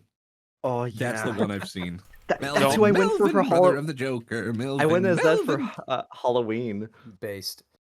Don't I so was in character too, just like I'm Sorry, the Joker and talk or a little- Melvin. Can I talk a little shit for 1 second? yeah. Yeah. You guys know Team 4-Star? We were Oh, talking shit. about them earlier. You know Lanny Pator? Yeah. The guy who did. So like I went to. I could say something else really bad that I'm not gonna say on the air. Can I type it in chat? You guys can't. Absolutely. Yes. Oh, you can say it yes. on It'll be our little secret. Type it in chat and then delete it. It'll be our secret, and then the viewers will know it's our secret. Oh no! Oh no. Chad, Oh, nice. Chad So there's that, energy. there's that, Oh, right? Like God. that goes back to high school, right? Jesus. Oh man, holy shit. oh wow. But anyway, Wait, that's I the guy will- who plays Krillin, right? yeah. He's not like a bad. He's not like a bad guy. Why right? would you Like, I will do say right that? now, like I don't have It's like just funny. I don't have like bad blood with Lanny Pator or anything like that. I just think he's like a diva. He's like a huge fucking theater kid diva. That's fair. And like Wait, a if theater you, kid on YouTube? I know, right? Go Unfathomable. fucking figure. and you when you talk to Nick Landis, he's very clearly one of those guys that's like if you give him all the attention, treat him like he's this famous star or whatever, then like he'll kind of pretend to love you back on like a surface level. Like, I love you too, random citizen. And he very much is he's whatever you want to describe like Doug Walker's aspirations as being, at the end of the day, Lanny is a knockoff Doug Walker, which is already like a few degrees of separation away from like Amoeba, you know what I mean? So it's like Oh no. and it's This motherfucker spitting. Anyway, the thing I was gonna say was that back when the Heath Ledger Joker shit came out, he was like one of the unironic cringy people that was like, fucking masterpiece, this is a perfect, would walk, like he worked at a movie theater at the time, and he like went in like with the fucking face paint on, like doing the announcements as Joker. God. And I was like, and I remember, I think he linked to Melvin, brother of the Joker, thinking like, haha, this is genuinely hilarious. It's just like I wanted to die. It's so painful because like I legitimately love the fuck out of The Dark Knight because I have a lot of memories of watching it like with my brother and stuff. But Right. oh my god, the fucking like the hot topic, why so serious? But oh my fucking god, it's so Everything like cringy. happened after that. It's I mean, I about was a theater kids. yeah. You know Yeah. how I got these scars? My father was a rapist. Wait, fucking And an admin. Mark, I always default to the Oni Plays version. My father was a gamer. My father. He threw a controller at my face. My brother was a Discord mod. Despite making up only 13%. Oh, no. Oh. Hey, Mark. Would How Mayo you be been, how Bane? you been doing lately, man? I love you. I miss talking to you. Oh. Mwah. Get a room. I'm actually doing so much better now, man. Good. Fuck, holy shit. I've been going for Fucking like dope. these. I wasn't kidding about actually. Well, I was. When I said it's like my life is Death Stranding now. God. I wasn't lying. Replace the Monster Energy drink with pretentious like the fucking hipster coffee, and I just go for like these giant fucking walks with my camera. Dude, like starts playing. Holy fuck, man! If you go hiking with that soundtrack, it's actually fucking dope. It's I really believe good. it. I genuinely can believe attest. it. I just look. The thing that made me the most fucking upset is Yeah. that every time you find like a data chip in that game and they make it out to be like some fucking lost relic that someone else dropped me in, like you go and you fucking deliver it to the person. They go, "Good job, Sam," and then you just get a little Yeah. thing of trivia where Hideo Kojima himself wrote in the third person that Hideo Kojima found Low Roar when he was going through an Icelandic record shop. Did Yeah. either of you? Oh my god. Like, That is the most pretentious thing I've ever read. It would be And like he if felt watching. like you need to know about it. Yeah, it would be like if watching Kill Bill, and then all of a sudden or what are they called? The I can't remember the band that he, like it's the band that, it's playing at the Crazy 88's club. And I actually did imagine not if- even like that movie because I was a kid and like its greatness was lost on me, so I still need to go back and like rewatch it. Oh, please! I mean, like it's not like perfect, but When like she, I think when you she might said like it. ikuzo, when she meant to say ikuzo, like let's go in Japanese, Yeah. and like in that one final scene, my weeb was just cringing that she said it wrong, and I couldn't look past that. I remember the action scenes being great, but I just remembered not liking the main character, like the white girl. I just thought she was a really weird pick for Uma? like an action hero, and and I thought she was just really awkward on screen. I don't know.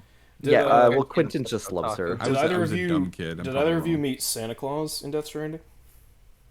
Meet Santa Claus? Santa Claus is in the game. Yep. I met Conan O'Brien. That was pretty Oh. pog.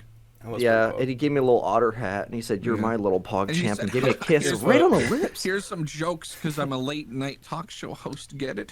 What? Uh, Don't laugh at my jokes. This is awkward. If And you, I met Jeff from the Keighley, and he background, predicted If you coronavirus. climb the highest mountain on the second map, you meet this guy, and he's like, "I come from a long line of what are the fucking people in Death Stranding called, like deliverymen, whatever." Yeah.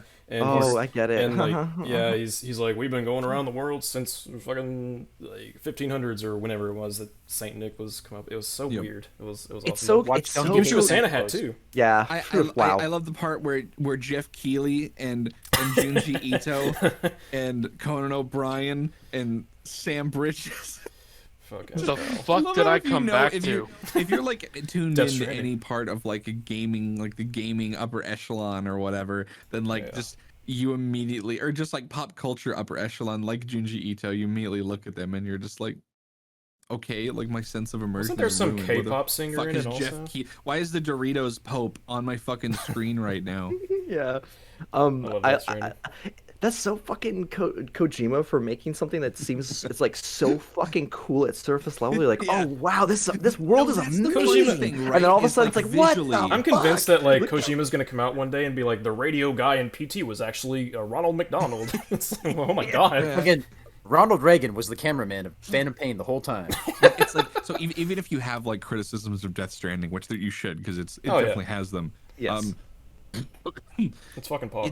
It's one of those games where like the moment that you start to look at any of the details or just like the polish and the graphics, because like the Fox engine is fucking revolutionary for PC games. Imagine if they leased out other like other developers to make shit on it. I mean, I guess they did, but it was that fucking. Well, Death Stranding wasn't Fox engine. It was. Uses Decima. I think it's the Horizon Zero Dawn. Yeah, Horizon Zero Dawn. Well, yeah, I've never even heard of that engine. My mistake. Yeah, Guerrilla. When they were making the Kojima, not to interrupt you, but like when they were making the studio.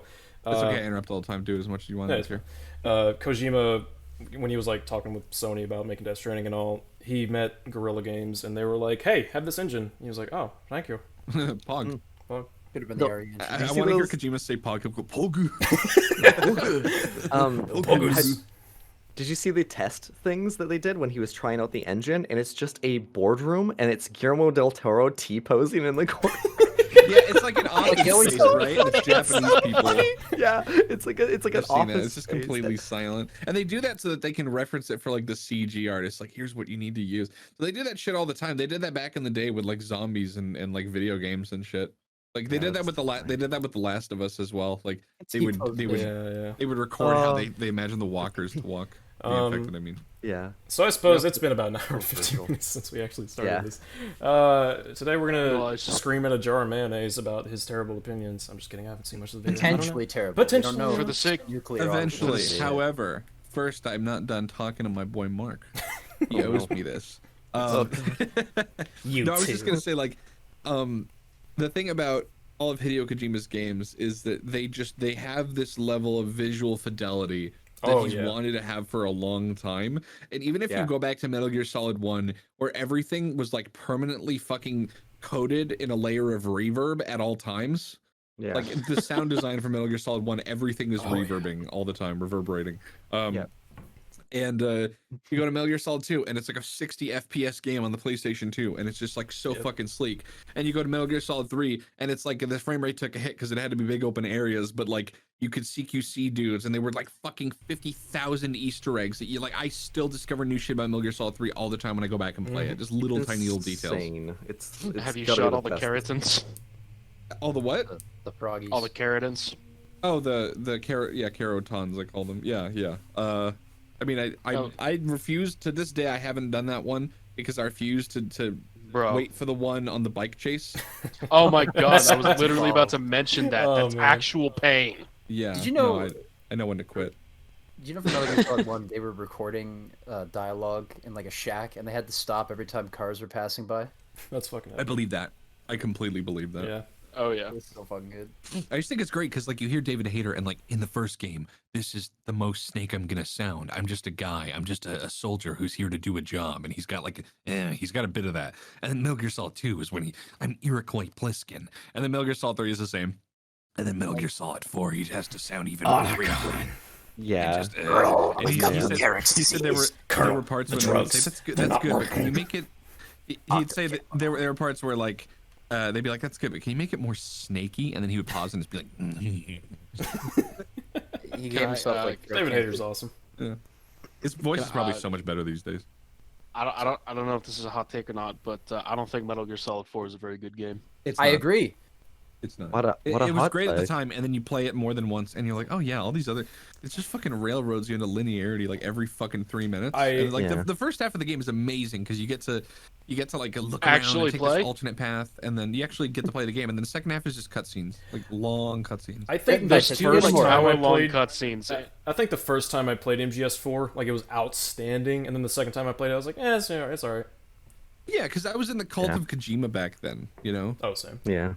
So it was one of those things where it's just like I didn't. Everything he made was amazing. I bought a fucking like iPhone 5 case or whatever. For Phantom Pain, the iDroid. Yes. Oh my god, those things were expensive. Yeah, I got that. And then I mean, it doesn't even matter because I tried to like change the battery for the flashlight light on the back because that was always the coolest talking point when it showed off to people. Because people would ask about it. They'd be like, "Yo, where is that from?" And I'd be like, "Oh, you heard of a game called Metal Gear Solid?" Like, it was like a conversation starter that I carried around with me because it made me look like I was a fucking military op, like fucking radio owner or whatever. And then I had to change out the light, the battery, and for the light on the back, and the whole fucking thing fell apart. It was like this intricate series of screws and coils with no instructions to reassemble it. So I took it to a shop, and they're like, "Yeah, we can't figure it out. This is So we're alien just gonna throw it tech. away." We And I don't was like, "That's fucking. fine." It's like trying to decipher hieroglyphics. We don't fucking understand. This phone Yeah, case so is it's too autistic to solve. That was back when I was just like an Omega fucking Kojima fan, and then I got older and I kind of saw some of his other mistakes, and I was just like, I'm playing yeah. through Snatcher lately, and like, Oh, Snatcher's cool. it's pretty interesting. But I'm definitely a big Kojima fan, but I'm not above making a lot of criticisms for his games. Zone of the Enders? Kind of like Resident Evil. yeah, good segue. Yeah. Let's go. Yeah, let's go. So, We can do it. yeah, just like, real quick thoughts, like overall, number score out of 10, whatever the fuck everyone want to go. Chase, start. Mark, have you beaten it yet? Yeah, I just beat it last night, Okay. Epic. so it's fresh in my brain. Nice. Folds. I my like freshly after beating it, it was like an 8.5. Yeah. But after thinking about it and obviously being on the EFAP talking about it, I gotta bump it down to like a I would say like a 7. I was probably a bit more favorable about it than the other EFAP guys were, who wanted to paint it as like the biggest piece of shit ever upon further examination. But I mean, obviously, like, not to misrepresent them, like, we all like the game, but I Yes. feel like sometimes those guys can be a little bit hyperbolic when they're trying to talk about like the low quality of something, because that's kind of the nature of the internet. Is like either something is the greatest thing ever or something's the worst thing ever. Like, it's not very entertaining to choose something in the midpoint. Yeah, when I first beat it, I was like probably 8.5 out of 10 after, because me and Luce, we did a 6.5-hour episode. See, where you can watch it now on your local YouTubes. We had so many fucking criticisms of it, especially the story. The story is riddled with holes. Like, it's hilarious, but we just what the fuck? Who started playing this? Who? It was an accident. I'm sorry. Please don't hurt me. You're good. Damn it. But it's like, I would say the story's probably like a 4.5 out of 10, but the gameplay I give like a solid 7. Overall, probably to me it's like 6.5 or 7 out of 10. Like, it's a really fucking enjoyable game. There's a lot of replay value. The stories, even though the story's riddled with issues, like the character, I'd say it's the best ensemble cast in a Resident Evil game. Like, honest to God, I like all the villains. I like Ethan, even though there's a couple weird things. Miranda, I like as a character. We can talk about the other thing later. Can we all agree that Sturm is best boy? Yes. Stern? Windmill which one's the turbine again? Fucking turbine jet on head man. legs. Oh, yeah, what a memorable character. Yeah. We love him. Drill me, daddy. I love his Oh my lower half. God. It's so good. We had some good laughs over that. But yeah, overall, I'd probably say 6.5, 7 out of 10. I think it's really good, really enjoyable game. Yeah, Luce? I was gonna say 7. And it's really just like, in terms of like a Resident Evil game, I love where it's gone. Like, it's kind of like, I can't, like, I'm really fucking surprised that there's weird fucking purists who are like, if it's not zombies, it's not Resident Evil, not my Yeah. Resident Evil. I have a little bit of that in me, like, so like I kind of understand that, but I also acknowledge that like you should definitely branch out and do other shit. Yeah, I don't want every puzzle to be, oh, my inventory's full, but I need this one piece to bring to the other side of the map. Now I gotta drop a thing of ammo. Like, that's cool sometimes, but I don't want every fucking puzzle to be that. It's annoying. Yeah. I almost wish there okay, you know how, shit, maybe I should save this for later, but look, fuck it, I'll just say it. Go ahead. So when you're Chris and you're running through the town with like not unlimited ammo, but essentially you're fucking Call of Duty in it through the to the village. It's RE5. I wanted I wanted that, but with Ethan, but not so like I wanted like everything you've accumulated at that point. If there was like a gauntlet you could run through that village one last time, where it's like the beginning of the game when the entire like there's just like an unlimited amount of lichens coming after you. I wanted another one, but like to compare the scale, because the both RE7 in this game were pretty good at like showing the progression from like noob to like expert, and like in terms of like, oh, I'm getting better at this and I'm accumulating all this gear and I'm become a hardened badass by the end of this. And having that section done again or something, I kept thinking when I was running through that section as Chris, I was like, if I just did this as Ethan instead, I'd feel like it's so much more rewarding.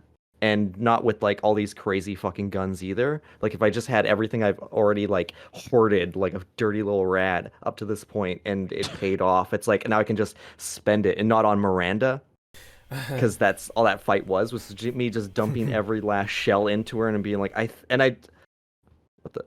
what the fuck? Who's calling me? Huh? I don't know what It's happened. probably Chase being a perv. Yarp Games. You are Oh, what? retard person games. I don't know. Yarp. Oh, is that where I'm Uh, supposed to be? Is this a different group? What? Hold on a second. I think I confused S.E.E.S with Yarp. The fuck is Yarp? Young adult Republican people. I don't fucking know. Oh my Oh god. my god. Young I think we got adult. approached by 2 different groups of people wanting to do a Resident Evil 8 fucking thingy. And We're the canon. one. We're canon. We're canon. We are objectively better. Yeah, take that As yarp. far as we know. I'm so Well, confused. Let me explain this to them. Please. Luce, what are your thoughts on Village? I'm asking if we can push this back a bit. I want to do both though. It's gonna be a long day if that's the case. Yeah, Luce, you want to give us your thoughts on RE8? Well, I'm just gonna hop in there and like assess the damage. I'll be right back. You're good. Yeah. That's so weird. He called us like they called us both at the same fucking time. That's so weird. It's funky. Luce? Sorry, I was waiting for. You're good. Yeah, I think it's one of the better RE games out there in terms of gameplay. I think it's Mm-hmm. one of the best. I kind of share L's opinion on the story and characters. I think this is the best ensemble cast we've ever had, and the story is a little weird at times. Overall, I like the story. I think the payoffs are pretty good. Yeah. That final moment where Ethan pushes down on the charge for the C4, it got me. Yeah, that was good. I really like that. whole- I was actually tearing up Like, whenever that happened. I was I like, man, what a hated good Miranda, dad. but like everything following it, I was like, yes, so good. Yeah, I was like, man, what a good fucking dad. So yeah, I think the story's really fucking like shaky, but the characters, mwah. Barring a couple Great. of, Barring a couple of stupid moments, especially Lady D, having her. Like, yeah, especially why would you grab the man and then throw him? Fucking Nemesis. Remember how she has like fucking 5 big old blade fingers, and she uses one to cut off your arm, and then she picks you up and says, "I'm not gonna let you escape," and then she throws you like 20 feet away from her. Yeah, she's Yeah. trying So to you can court escape. It's like, girl, I love you, but honey, come on. She wants to savor the moment. I would have bought that before you killed one of the daughters. yeah, exactly. So, Luce, out of 10, what would you say you give it overall? Personal enjoyment, I'd say like an 8. Objectively, probably like a 7. Yeah. I feel like that's most people's rating Yeah, for it. we're kind of all in agreement with the rating score on it. I definitely, if I were to make a review of it, I definitely wouldn't title it "So Disappointing It's Scary." Probably not. Ugh. Yeah, Oh, that's so particularly hyperbolic. Yeah. Would you say it's that's pretentious so fucking sounding? YouTube. Okay, for the sake of the meme, I have to ask before we start. Yep. Why mayonnaise? Like, God damn it! Why? why he's white. mayonnaise? It's part of our Because he's culture. white. Also, How do we there know are that? so many. So the Yarp games, I think they were just talking about general gaming discussion. Oh, And so it's not Resident Evil 8, it's just like general gaming stuff. I told them I can't promise that you'll be there because I don't know what kind of shit you got planned today, but I told them I'll probably be there. So even if you have to It's go, pretty much like, just it's this totally video. fine. Oh yeah. Okay. RX, real quick. Would you like to give us your current thoughts on the game and rating and such? I'll make it quick. Basically, I'm giving it a 9, and I'll tell you why real quick. The atmosphere immediately caught me. It was like a mixture, not like it gave me Bloodborne vibes and PT vibes a little bit as I got to the Benevento house. But the way that the weather works in that game, I'm not a fan of the day and night transition as you progress through the story. It kind of Once the sunset hits the village, it really dampens the bleak atmosphere that was there when you arrived. For me, once you enter Castle Domitresk, it's pretty much a remake of the police station and the Spencer Mansion, but all of the bad stuff cut out and essentially trimmed to make it quicker because they want you to run through that game faster and faster to get all the challenge points and stuff eventually. Yeah.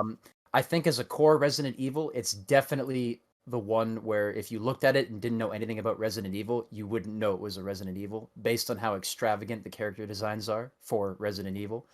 And the title is really dumb. I'm not a fan of Resident Evil Village as the title. I get they're trying to do the Roman numeral 8 thing. Yeah, it's fucking retarded. It's fucking stupid. It's Like kinda dumb. it's almost like they're embarrassed to call it Resident Evil 8 because it's so different. Yet its strengths come from how. them. Yeah, but it's like Final Fantasy did the Roman numerals first. You pretentious cunt. Well, it's like they went so far above and beyond for this one. You can tell, like just trying to be different, and it wasn't even like them making mistakes with the gameplay. It's just it starts to drag in the middle half, and then you get to the factory with Heisenberg, and he's a cartoon villain, and I love you get those goofy drill soldiers, and the camp comes back, and by the end of it, you know the Miranda boss fight taints the whole thing. She's got too many phases, and it almost started taking itself way too seriously near the end and forgetting that it was Resident Evil. And then at the end, we get the goofy, like, oh, okay, you know, Rose has superpowers. She's going to be a BOW, whatever. I don't know. I don't know where they're going, but they brought the BSAA back, which is funny because they haven't been relevant since 6. And they did I think nothing. overall, I think it's funny that they completely like trivialized like Pierce's death by making it so that the BSAA is just like doesn't matter anymore. he'll come back as a fucking tyrant or something like that. They I have would something enjoy different. that actually. I love I'm Piers. just I wondering don't know what's if we've beyond- I don't know I if we like talked Piers too a much lot. about it, but me and Luz fucking love Piers.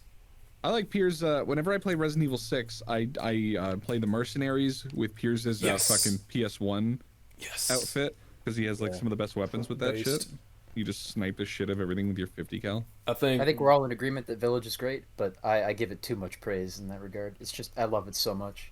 Also, I was gonna say, RX, you have a very particular way of speaking, where everything you say is kind of broken into chunks with a Yeah, an I'm upward actually William inflection at the end. I don't know. I just as a voice actor, I just wanted to point out. I think it's funny. Yeah. It's not like bad. It's it's a perfectly serviceable way of speaking, but it was just it had a very clear sort of tempo, kind of a like, rhythm rhyme to to it. it. It's Can I? Oh, go No, ahead. no, Sorry, you go can't. ahead. You absolutely cannot. Well, shit. Could you? Damn it. Yeah, it's enunciation. I find depending on the way you do it, you can either hold somebody's attention or waste it. And unlike Mayo, I try to make sure what I'm saying is truthful. And important. Yeah.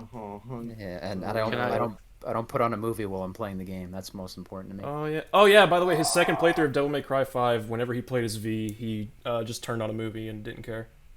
What a fucking joker. And actually use that as legitimate reasoning as to why V is a bad character to play. Yeah. Anyways, what So were you gonna Mayo's say, retarded, can it? Luce? What were you gonna say, Luce? Can I ask a question that I'm sure I've asked before, but it hasn't stopped bothering me Why is he since I played mayonnaise? the game? No. This is a question in reference to something good. Why is it that in the final boss, Chris fires one shot into Miranda's head and then fucks off the entire fight? Finish And then- it. If he And then the punched her, it'd be cutscene over. afterwards, and then the cutscene afterwards, he shows up like he wasn't already there. It's kind of dark. Video games are gay. I hate them. Yeah. Die. Just die, video games. I feel like if Chris Redfield is used in the plot, they remember 5 where he punched a fucking boulder, and they're like, yeah, no matter what villain they have, he would atomize them with his pinky finger. He's like Really tried to he's like save lives. Omni-Man. He'll just grab I think them. the whole like you boulder punching whatever he called him thing Boulder at the punching end, like asshole. yeah, like that was cute on its face, but like people really want to make sure you know that that was a piece of trivia in the game, and thereby subsequently not shut the fuck up about it. I pointed out in our coverage. I was like, this line was fucking hilarious, but like if I were to actually try and look at it seriously, like how the fuck does he know about him punching a boulder in a volcano fighting Wesker? Yeah, it's not Yeah, like there were many fucking witnesses. It's not like Sheva went around fucking being his hype beast. Like, It's like "Dude, you should have fucking seen Chris, bro. It's fucking I was Wesker was streaming the fight to Twitch. no, I was like, so what happened was, because Miranda contacts some, Umbrella or BSA or whatever the fuck, and she gets a file on Chris when she learns that he's there, and she's like just reading about stuff, and she just tosses away a file that happens to mention his report where he talks about punching a boulder, and Heisenberg's like, dude, this is fucking wicked. Yeah, it's I don't know. No, it's goofy. Pretty gay. It's pretty dumb. Speaking of cringe, we've got Mayo's video. We should probably jump into it at some point at least. So it says 5 people. Shut the fuck up. Without further ado, take it away, Under the Mayo. Well, they did it.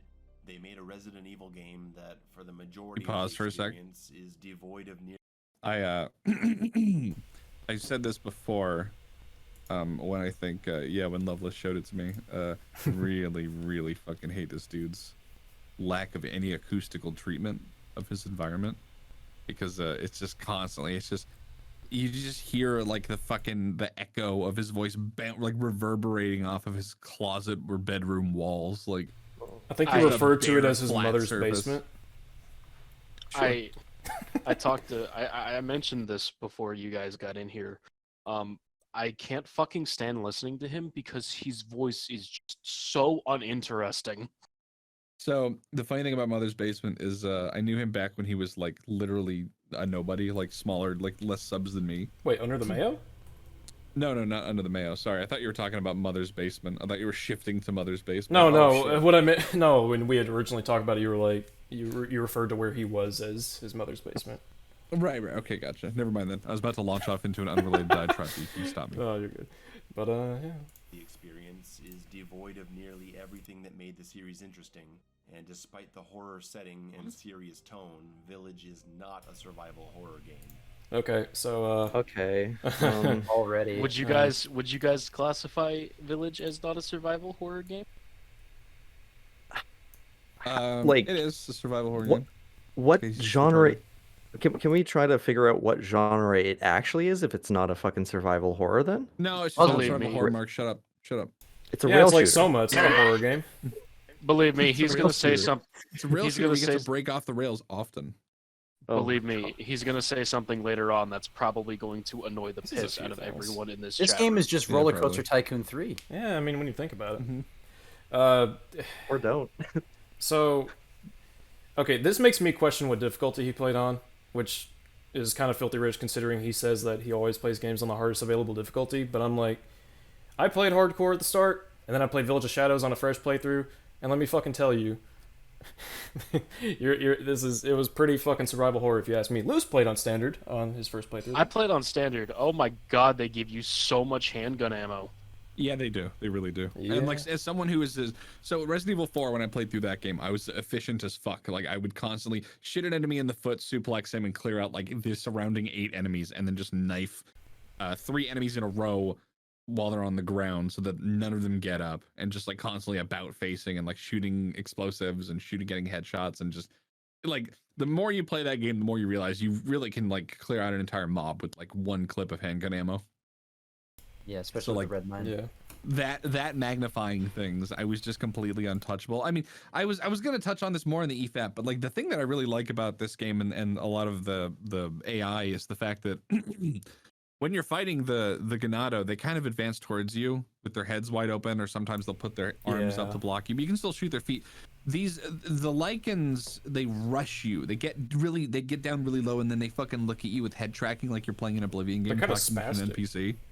Yeah, and it's just they're very spastic, and then when they're in close quarters, they just grab you, and you just have to kind of endure it. Like they're much more offensive, and I kind of also- like that in games where you like cover is readily available, and as you go into cover to reload, they fucking rush you, and it's like that's the moment in any shooter where you're like, I'm gonna reload, please just stay where you are, and 95% of the time they do, and then you're like, oh okay, this I can just stay over here and Yeah. waste them. The Lycans are also a lot more likely to dodge and actually get out of the way. True. The Ganados. Yeah, I hate how they look though. They look fucking dumb. They look like hairy cavemen. I like it. Yeah, I wish they looked a little bit more like werewolves. I wish they but- looked more like furries, but The last 2 games were Yeah. all, the other 2 big games were about shooting Hispanic people and shooting black people. I just want to shoot wolves now. Why wanna can't I people. shoot furries? I want to kill the Yeah. furries. Rags would be very upset. Trans people. Oh my god. The horror setting and serious tone, Village is not a survival horror game. Let me start this video by saying I have no problem with anyone who likes this game or praises it. I'm Oh, that's not good. calling anyone a fake Resident Evil fan just for saying Village is good. If you bought this game and you had a good time, that's great. I want people to enjoy the games they buy. Do ya? However, I would also like to enjoy the games I buy. The Resident Evil series has had its ups and downs. It's existed in different forms. From the glory days of the classic exploration-focused originals and the fantastic GameCube remake, to the well-received over-the-shoulder horror shooter of RE4, to whatever the hell this is, to the dare Mayo you. remakes, one being pretty good and Very the other fresh being a joke. soulless cash grab. Very fucking fresh joke. I will say I agree that Sick. RE1 Hey guys, remake on the did you guys know? Did you guys know that Chris fucking punched a boulder? guys. Chris Did you know punched- that? Did you know that? Hey guys, did you know that every time we're gonna mention Resident Evil 5, we can talk about the boulder and nothing else? Just the boulder? That's the fucking boulder. Because when you mention Resident Evil 5 and you're talking about like the gameplay and the fact that like you don't have to look through the pause menu of Resident Evil 4 anymore, you can just relegate it to the fucking D-pad, and the fact they're contextual things, so it's like you can do stuff with a friend, but it's whenever we just always consistently relate it to like a fucking boulder. Then it immediately gets to the point where we can't ever talk about the other good merits the game has. But it's regular, fucking punch your rock, he punch your rock, he punch your rock, he punch your rock. Hot take. Because did you know in Final Fantasy X there's a scene where they laugh and it's really cringy? Did you know there's a and weird? jump rope and it's really hard to get the trophy? No. What'd you say? There's a jump rope thing in Final Fantasy X. It's really hard to get the trophy because you gotta do 9. like what? Or is it That's 9? Final Fantasy 9, you fucking loser. I don't fucking play have your left furry my- games. Leave me alone. He kind of is a furry. The main character has a monkey tail in Final Little Fantasy bit. 9. 9 is so great. You should see when he trances, he turns into like a pink furry with like chest hair. I always thought that was weird because the first time I experienced Final Fantasy IX was in Dissidia, and I was like, why is this man? Why is he just covered in more fur? It's Was- okay, Japan. It's He looks, okay. He looks like an OC. Japan. Shh, shh, shh, Japan. To the The modern game's just going remakes, super. one being pretty good and the other being a soulless cash grab, to the impressive I'll agree with yet that. flawed RE7, which recaptured a lot of the original's magic, but wore out its welcome halfway through and ended up killing its replayability with Halfway through? unskippable cutscenes and intros. I don't know. You can. That's optional. That entire section you're playing is optional.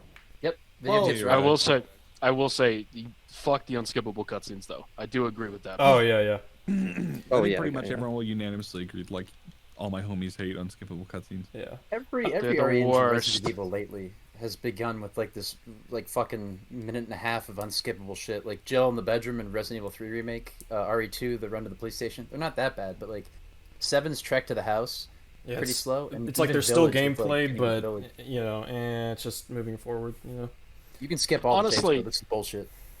Honestly, I like at that point they should have just cut the Raccoon City section in RE2 make because it was Think so? basically nothing. I mean, I don't know. I don't know. It's fine. Establishes like what's going on and it gives a sense of scale. But Yeah. I mean, I would have been fine with it being just a cutscene, but it's fine. Yeah. I was Life gonna is say suffering. something. Life is pretty strange if you think about it. life is strange Life is though. strange, as a matter of fact. God, guys, isn't life strange, guys? It's kind Mayo's of gonna show his true colors. Turns out he's actually ketchup. Oh my god. With unskippable cutscenes and intros. Village has been hyped up all year. Lady Dimitrescu It's been was a hornied up huge all move. year. Capcom did several reveal events. The critical reception has been positive. What fucking and picture after was seeing that? the potential in RE7 and the mega success of the RE2 remake, I went into Village Oh, like, he with low paused. to moderate Yeah. expectations. I like how you could tell that either the Resident Evil 2 footage he used just now, Resident Evil 2 remake footage he used just now, whether he recorded it or someone else recorded it, they were using like a controller, which is kind of cringe. Hey, Hey. Hey. Hey. hey, Hey. Whoa! You trying to start a fight? Trying to start a? Yeah, actually. Oh. Are you implying Mayo is using a controller? The Uh, Mayo? You trying to kiss me on the Yeah, battle bus? fuck you, Mayo, idiot. Stupid little bitch. He doesn't know anything about him. Fuck you, you fucking. He's not mayonnaise. He's just cum. Oh You no. fucking charlatan. well, if you're just gonna come out and say it, No, you know what? He said I think come he's. I think actually, as a matter of fact, he is simply unflavored Greek yogurt. Ooh. An agent of donkey. Oh no. It's, I think he's just a fucking My Little Pony jar, just to its maximum potential. Oh God, I no. don't really want to ask you to elaborate on that at all. I don't know. I'd hope you'd know, but I can if you want. No. To be educated in the ways of pain. No, I gotta go, please, Mark. I no. gotta go. There's gonna be that one No. person who No. comments, and they're gonna be like, "Oh, fucking Mark, he's talking about the fucking." Oh, he's talking about the cum jar again.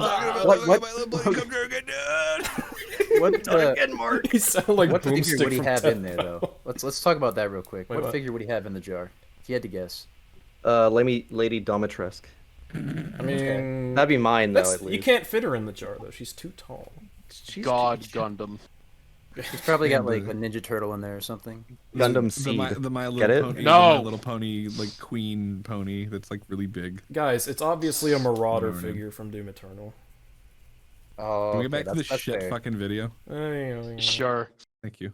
The mega Yar. success of the RE2 remake, I went into Village with low to moderate expectations. I didn't need to be blown away. I just wanted to have a good Resident Evil time. I just And wanted to feel sadly, something. I didn't get that.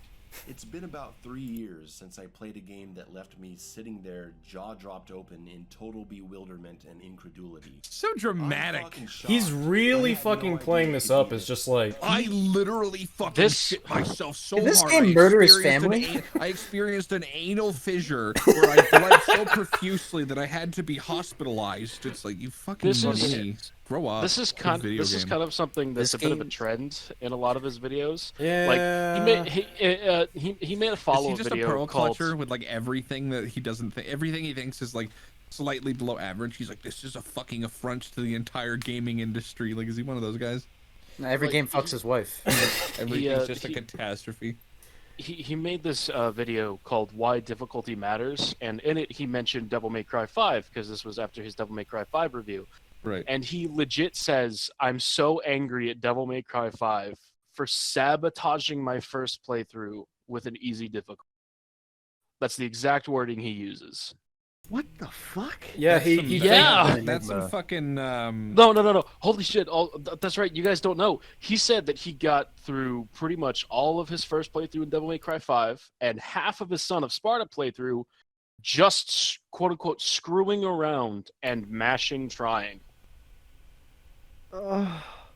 Sounds legit. Oh, this is Donkey, isn't it? It's secretly him. It's Donkey, but his videos It's Donkey are way in too fucking condiment long. form. We have to use the Yamato to bring Donkey and Mayo back together. Can you believe I used to be one of those people that would unironically like link Donkey's videos as like a fucking like QED for any online like Twitter arguments about video game quality? Oh no. Well, We've all I used to been like you know what? unironically We all think grow. that when he made a video, even if it was like a joke one shitting on like his Batman Arkham Asylum video where he shows him pressing the controller buttons, I wasn't sure if that was real or not, but everyone informed me it wasn't real. what? Yeah, he has like a Batman Arkham Asylum or like Arkham City whatever review, and he's talking about Arkham how City, bad yeah. the combat is. Yeah, It the shows counter. It shows him like mashing the one button the entire time Yeah. and like beating a group of like 4 or 5 guys. And I don't remember if that was actually real or like if you could actually do that and get away with it in the game or what. Correct me That's if I'm. why I consider RX all will be able Donkey to. satire. RX will be able to correct me on this, but isn't it in Arkham, at least in Asylum Six, those are the ones I played the most. If you counter, like you can't finish off an enemy with a counter. If you counter an enemy a bunch of times, you can finish them off, but I've never seen it happen because I've never just spammed triangle like a fucking monkey. So I always try to play the game. I think it's safer just to assume that every dunk view is a joke or satire because some of the things I've seen in dunk views, It's like, more safe. well, yeah, because like you don't know if he's trying to be funny Better or like, bet. yeah, like with his own signature humor, or if he legitimately thinks that what he's saying is truthful. Like Yeah. at least Donkey is slightly funny. Mayo is, I'm concerned for him. I really am. Yeah, Mayo doesn't have a Yeah, sense yeah. of humor. It's just dry delivery, and it's like, Every game is a tragedy, according to I Mayo. like Donkey's banjo kazooie ukulele. I mean, like he had. When he some problems praises with- something. Yeah. He had some problems with his ukulele video. But beyond that, I felt the overall sentiment of how he disliked ukulele and the reasons why he disliked it were more or less the same reasons that I had as to like why I wasn't like super big on it. And I think he's kind of made me realize that like just because someone approaches you and says, "Hey, we can make Shenmue 3," doesn't mean that they're doesn't mean that it's gonna be good. Because like I feel like anyone that would jump up and be like, "Yeah, you're famous. I can make this fucking game." They're gonna be seeing the money and not necessarily the final product, and they don't really have anything to lose if it ends up not being that great. They can just say, "Yeah, I made the fucking newest Shenmue game." I just think Like, it's oh my god, you're a big deal. It's Even bizarre guys that from Mario Brothers. Well, He's still right about Odyssey. Like it's such a fucking good game. it's bizarre that Mayo is like, I went in with, low to moderate expectations, not really expecting much, and I was jaw-droppingly blown away, flabbergasted out of my asshole with rainbows about how fucking insanely bad it was. Like, alright. LL, are you down. surprised? This is the same guy who, in his Devil May Cry 5 review, brought up God of War and Doom Eternal every 2 fucking Oh minutes. my fucking He God. never shuts the fuck. He's gonna. I swear, if he doesn't talk about Doom Eternal in this video, I'm gonna actually be impressed. He's literally me. Literally me. But yeah, it's whatever. Bewilderment and incredulity. I'm fucking shocked. I had no idea it could be this bad. It's not all bad. As I a said the same modern about your AAA videos. video gaming experience, it is average. Not quite decent, but passable. A mediocre game. Imagine being this jaded. Dressed up in fancy He's just so graphics. upset. Beautiful graphics that dazzle and impress, and great engine optimization. This Except game runs me. smooth. Can we, When this, real when quick? this guy writes his scripts, he visualizes himself as having a monocle. Oh my god. Like I guarantee it. Listen to, just the dazzle and the sparkle. I felt incredulity. I'm gonna say incredulity wrong. I'm gonna say incredulity. Incredulity. Yeah. This is fucking yeah, Incredulity. Real quick. So this guy must really like the smell of his own shit. That's God. what I'm trying to say. Like He's got- smells that's like the mayonnaise. impression I get. He's got the artistic integrity of a used condom. oh god. He literally is that anime pro tag guy who's Oh sitting my on that God, he throne, and is. there's all these naked women around him. He's like, Next how guy. boring. Yeah. He's literally Vegeta. Oh no. Nothing personnel, kid. So This is fucking. real fucking quick. I just have to. I don't know if anyone else like saw this. Hey, you guys play on PC, so raw. Oh, fucking great. But when you go back to the village after, I think it's after House Benevient. Yeah, because you're going towards Moreau. When the sun's coming up and the snow is melting, the ground looks fucking awful. Like terrible. Like it looks like Skyrim I- PS3. I did not notice that on the PC version. I'm using a 1070 Ti by Strix. Yeah, that's that fair. GPU. I don't know about Mark. I have Probably no a better idea one. what that fucking means, but Numbers. I don't- Yeah, the graphic cards. Dude, I have to, I think, I'm not even sure if you know this about me, but I only have owned a PC as of like 3 years. And I've had Okay. a Mac my entire fucking life since like home computers were a thing. My dad was Yeah. just like, Apple, it's the way to go. And we It's like- never got games. I was like, oh. Minus the And, Mac part, it's like we've lived the same life. Oh my god. So I what have you no mean. idea what's inside that fucking little box So to my here's right. a great but- tip for you guys and anyone else watching, which is like gonna be like 3 people, including you guys. On the stream. But if you have no fucking idea what's in your computer and you want to be able to tell people at a glance like what parts you have, just download Speccy, SPECCY, like you're getting your specs, Speccy. And that's by the same people that made Sea Cleaner. I think it's by Puriform. And it's just it's totally free. You download it and it moderates like what temperatures your fucking like RAM and your CPU, like each individual core, what temperature they have, your GPU, etc. But it also just gives you a rundown of like your parts and how much RAM you have and what voltage it's overclocked at, etc. Like it's really, really handy. It's entirely free. So for anyone that doesn't know, because you've been trying to find that out like vanilla, you kind of have, unless you installed it yourself, you kind of have to be like, I don't know. And there's like one panel in your computer that kind of tells you what it is, but it's not super elaborate of a breakdown. So yeah, download Speccy. Yeah. The end. Real quick, L, did you play it with ray tracing on? Because Yeah. I think that's what causes the fucking Well, shitty graphics I tried- thing going on in Village. I actually tried turning off. I even tried turning off HDR, and it was the same fucking like sloppy looking God. shit. It was weird though. Like for the most part, I will say like I don't know how it runs on PS4, but on PS5 I had ray tracing HDR on, and it ran almost locked 60 FPS, with the only exceptions being a couple of elevator rides for some fucking reason. That's kinda weird. Imagine owning a PS5, lol. it runs But butter I want a You stupid rich idiot. I'm still at the drive. No, I would get a PS5 if I could, just because it's definitely like a nice console. But until they put like Plex and Netflix and YouTube and shit on it, like I genuinely don't give a shit. I just want them to put the Returnal- fucking PS3 online library so I can play goddamn Persona 3 on a PS5. That's all I fucking want. PlayStation Now doesn't count. That's fucking cheap. Yeah, it's shit. Yeah. Yeah. I mean, I still have my PS3 Fat that I use to like hardware, because you know, like they had all these different iterations of the PS3 in the past, and they were like, oh, this one, yeah, it plays PS1 and PS2 games, but they're emulated, like software emulated. But then it's like, you know, the one that I have is like everything's like hardware emulated, so it's just like it's like the more authentic way of playing it. I Or own so I've been every told. PlayStation, like 1, 2, 3, 4, and another 4, 5. So, yeah. PlayStation I just 8. want to be able to play Castlevania Lament of Innocence at more than 20 frames per second, please.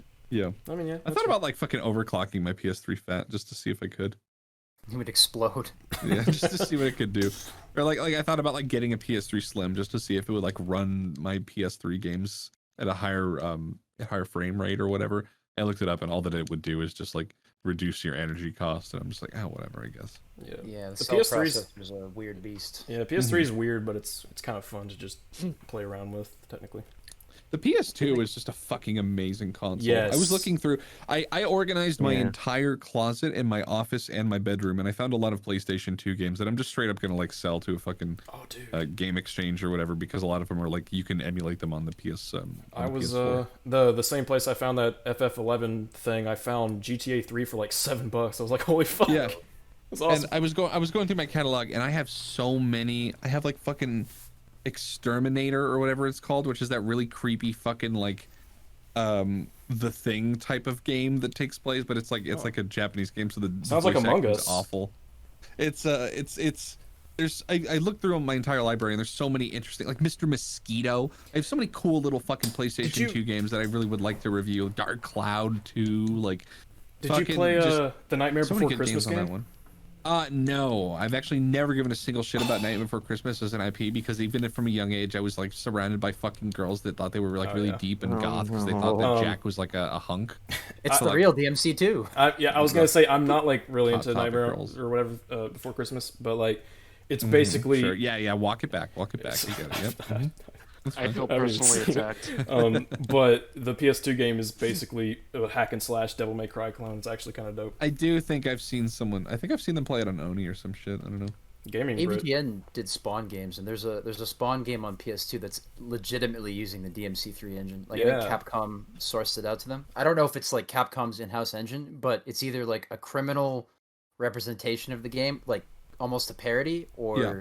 just like the Spawn licensing thrown all over the engine. But it's actually pretty good, which is strange. It's really enjoyable. Also, I was gonna say really quickly, Mark, if you want, I think probably in like a half hour or something, I'm gonna go join that group just so they don't I don't forget about them. And you can Yes. you can stay and like chat with them, because they haven't heard your Resident Evil 8 opinion. Everyone already knows my RE8 opinion from EFAP, so I'm Yeah. really just I here haven't because seen I'm that just EFAP enjoying yet. the I don't. conversation. Go watch it, fucking loser, idiot. Good. I don't Stupid have asshole. time. I plan to after this actually. God. This video is sponsored by Raycon. Okay, goodbye, and just leave right then.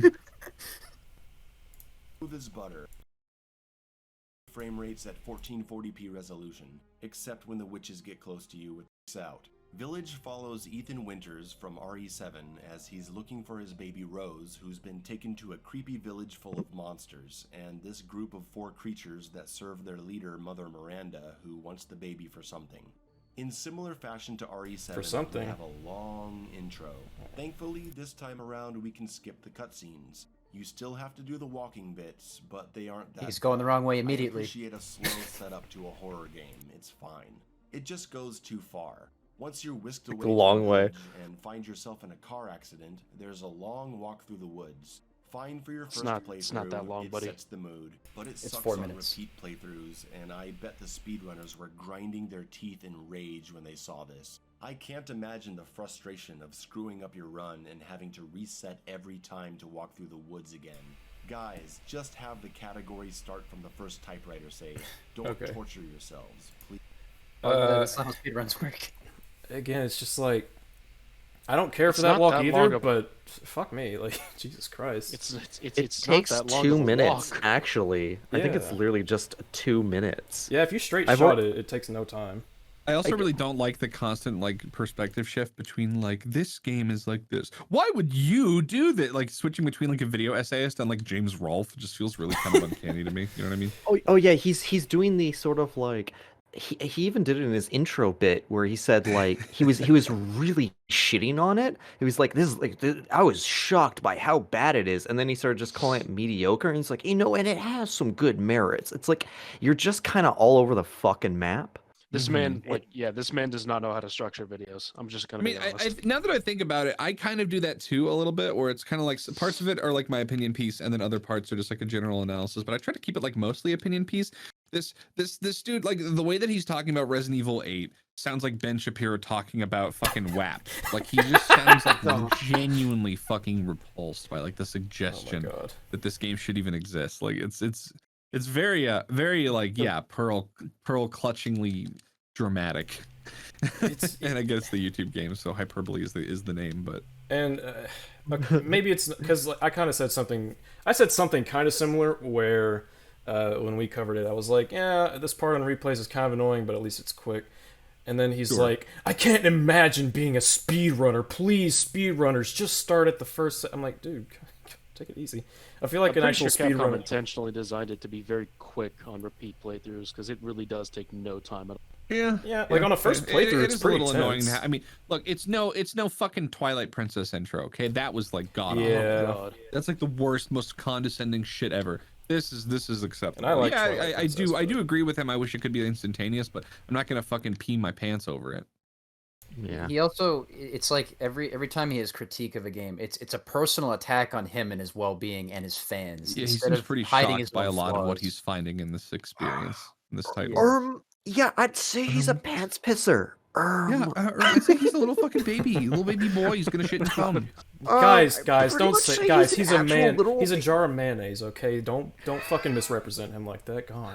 He's a little infantile jar of mayonnaise. He's a little fucking sample size cup. Throw him on the ground. He shatters. Good. Fuck him. No, he's plastic. He doesn't just shatter. Gosh. He's spoiled eggs. I fucking hate it. I want to get his logo on a T-shirt. Okay, I like that our entire relationship is just kind of recycling Oni phrases. Just, hey, babe, why are you reviewing this game, babe? Corey, where would you go if you were a dragon? There's a guy on my Discord who does like the most fucking like pitch shifted voice. fucking compressed fat guy fucking Discord mod, and he constantly calls like the one femoid in our Discord like a kitten. He's like, Oh no. oh kitten. Mark, please invite me to your Discord server so I can hear this. Anyway, Resident Evil Kitchen. we should get back to this shitty fucking piece of Yeah. shit, stupid video from a retard. Please. God, you know what? We're doing I it hate this already. review. It's giving me a headache. I can't see anything. Hold on a second. Nexus mods, lazy FOV. Oh my God, he's modding the game. There we go. Whoa. No, So if that you're does gonna not review feel a game, so much better. if you're gonna, This is a That review. actually, it looks so weird. It looks weird when Yeah, he's I mean- playing too. I understand they want it to be like an artistic field of view. That's fine. Like I did think that it was annoying to like pick things up and look down, but like it did make the game look particularly like focused and a little bit claustrophobic. So I don't think it's.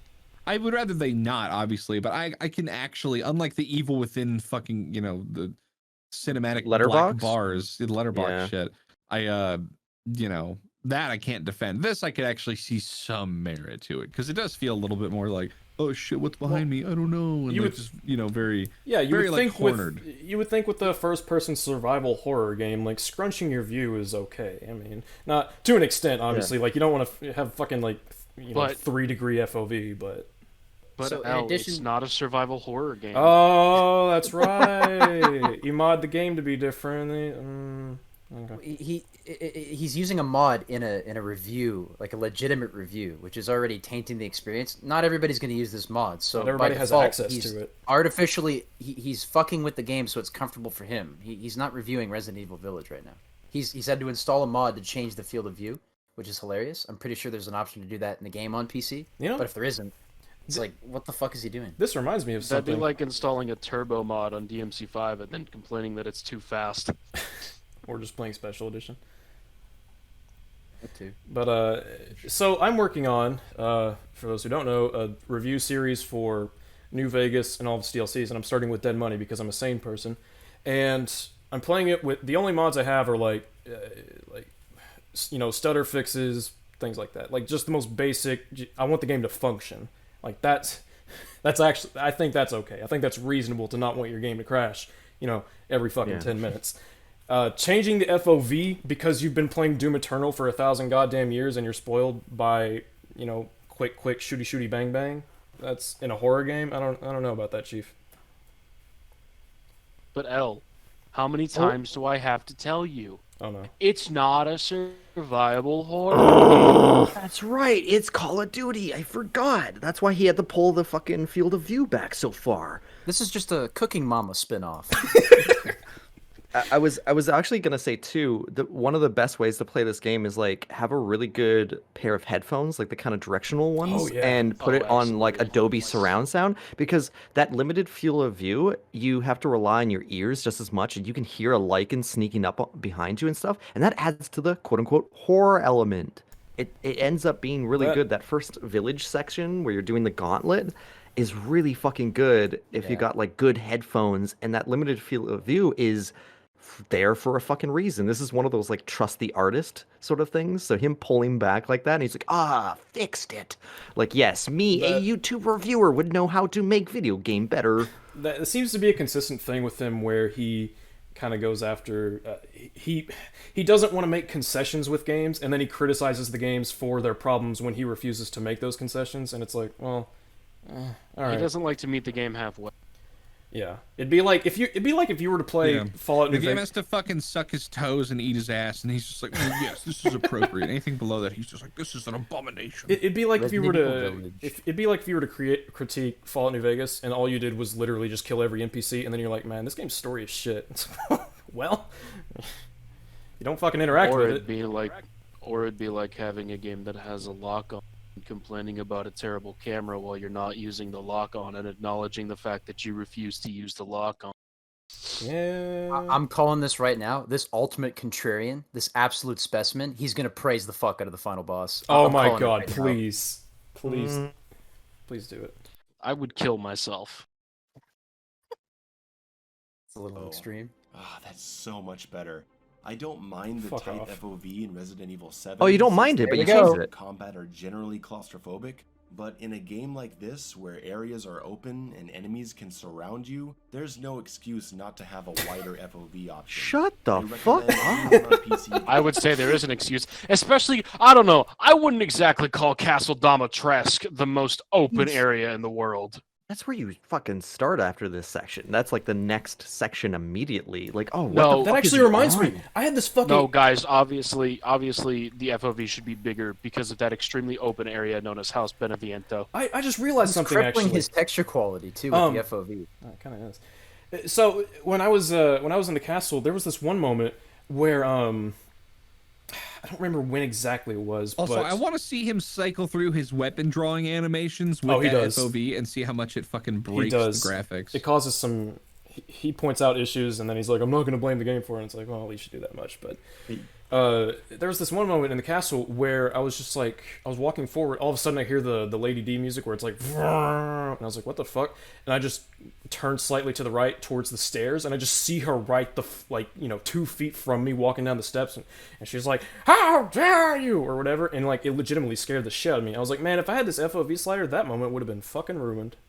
It's almost like it would have been less of a survival horror game when But it wasn't a survival horror game to begin with. Alright, I'm not going to labor that joke every time we bring it up. You piss in. No, it is a survival horror game. It's just Mayo doesn't believe his own lies after a while. There's What a no excuse consistent not guy. to have a wider FOV option.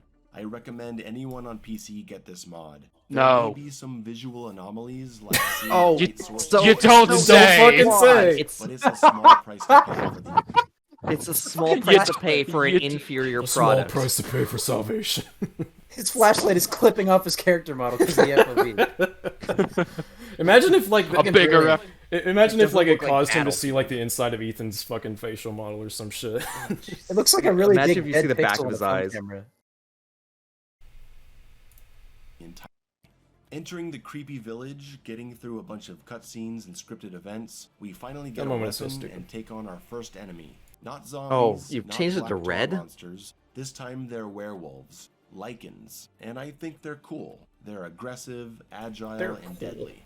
Unfortunately, they are one of only 4 enemy types in the entire Oh, game. unlike the Unlike the mold? There's more than There, 4. I will say, I wish there was more variety in enemies in this game, but they are leagues above the fucking It's molded. a huge Yes. step Oh my up from God. RE7. Yeah, RE7 has like 1 enemy type. So, well, would we count bosses in this, or are we just gonna stick to like generic enemies? Generic I would enemies. say- The I would say bosses we- are I would- stats.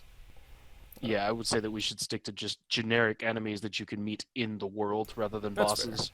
I was gonna say, because if we're counting bosses, like holy fuck, there's bosses are pretty well.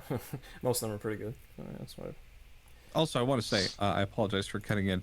I actually think I'm just going to go ahead and hop off now and join that other group call, because I told them like 90 minutes, and in my head, I'm like, that's fucking way too long to ask someone, because they like just started when they called us. So I'm just going to go jump off to that. You're fine. But you guys are very good boys, and I love you. Thanks, homies. Well, And, thank you, baby. Hey, it nice was talking an to you, absolute albeit pleasure to briefly. have you. And Mark, I'll miss you. We need to talk again soon, mister. I'm gonna steal Mark from you just saying. Yes. Give me a little smooch, right on the sack. Little tickle. Get a fucking room. Fuck off! I'm an adult. This isn't against We the law. fucking Yeah. But yeah, Damn. I was happy to have him, and I don't know anyone. They get a chase from EFAP. I'll forget my wet dreams never. Nice. Cool. They're aggressive, agile, and deadly. Unfortunately, they are one of only 4 enemy types in the entire game. We'll go on to meet zombie dudes, birds, and drill guys, and there may be some variations like. I like how he doesn't even call them by their There's- names. Or zombie. Well, it's. So there's more than what you just stated. I think There's the like- there's like variations 4 are pretty types. There's a fucking thing with a jet engine that jetpacks to your ass. Like, you're gonna fucking tell me that's the same thing as Drill Boy? Like, really? There's I mean, some fuck me. variation, I guess. I mean, All like, the you got the zombies. soldats, you got the soldats with 2 drills, you got the fucking Yo, soldat panzers, yo, loose, you loose, got the loose. soldat sturms. Loose. Sturm and the Panzers and the Soldat, all of them, basically the same enemy. Oh, I jeez, see it. you're right. Resident Evil 7 and Call of Duty, basically the same. Oh yeah, game. for context for that joke, Mark. So in his Devil May Cry 5 video, he says that third-person cameras all look the same. He compared Uncharted, Horizon, Dark Souls, and what was the other one? Oh fuck! It was I think it was The Last of Us. Maybe. I don't think it was The Last of Us, but anyway, yeah. And he says that them and Devil May Cry 5 all feel exactly the same because they have a third-person free camera. Yes. So we've been memeing on Can't that. even begin. Fucking hell. you thought you'd seen some crazy shit on EFAP. Well, welcome to the fucking wildlands, man. Well, Sorry look, for corrupting you. God damn it. I'm done. also, I should mention, all of the Soldat variations are 4 enemies. So, Yeah. Mayo, I hate to tell you, there's more than 4 enemy types, buddy. I would even be fine with him saying like the one with the 1 drill and then the one with the 2 drills. It's like they're kind of the same. It's like okay, fine. They do function very similarly. But then you have motherfuckers on jetpacks and a goddamn wind turbine, and it's like you're gonna tell me that these things, and I don't know. Even if we don't count Sturm because like boss fight, whatever. But Well, even then, there's the Soldat Panzers too. yeah. You can't fucking tell me that those things weren't terrifying the first time you saw them. Yeah, you're walking down like a long red light hallway and you just hear stomps and you're like, what the fuck? And this thing just comes into your... Oh, dude, what a good moment. What a survival horror moment. Yeah. Especially considering the fact that it's required to drain one of your resources in the form of an explosion, or in the form of an explosive, Yeah. in order to deal damage. I noticed that this game is also borrowing really heavily from RE4 in a lot of ways, and I think the Yeah. Heisenberg section feels like the island, Oh, yeah. like final section for RE4, and these like kind of abominations. They're like soft regenerators essentially. Yeah. Kind of Like you can put feeling. them down, like you can put some of them down for sure, but like they kind of remind me of that. Like there's these horrible, like monstrosity experimentation like creatures, and they're just constantly chasing you through these like laboratories and these like this kind of refurbished factory, Kind of a labyrinth. and that's just like RE4. Yeah. Yeah, It's no, like I there's think inspiration. It's pulling over, and he's like, "Oh, not a survival horror," even though it's like mimicking and pulling from RE4, which everyone fucking loves. But he can't be that contrarian. That's just too Mark, dangerous. I hate Everyone's to- going to disagree with him. It's like Mark, I if hate to something. burst your bubble, but Loveless doesn't like RE4. why you gotta call me out like But would you say that it's not survival horror? that? I would. I'm kind of well.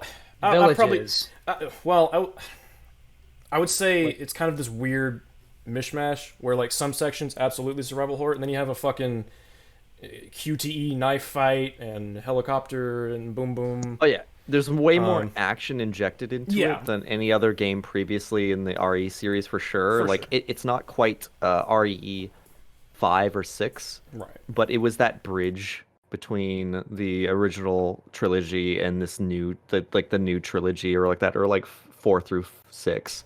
It's like Generally speaking, as far as RE4 goes, I like the opening, and then I get annoyed with it, and then it actually shows up, and I hate it, and then there are some sections I enjoy, and I remember liking the finale. I haven't played it. yeah. I haven't played it since it fucking came out on the PS3 though, so it's been a while. Yeah, Also, by the I'm way, I sorry for wasn't calling you out like that.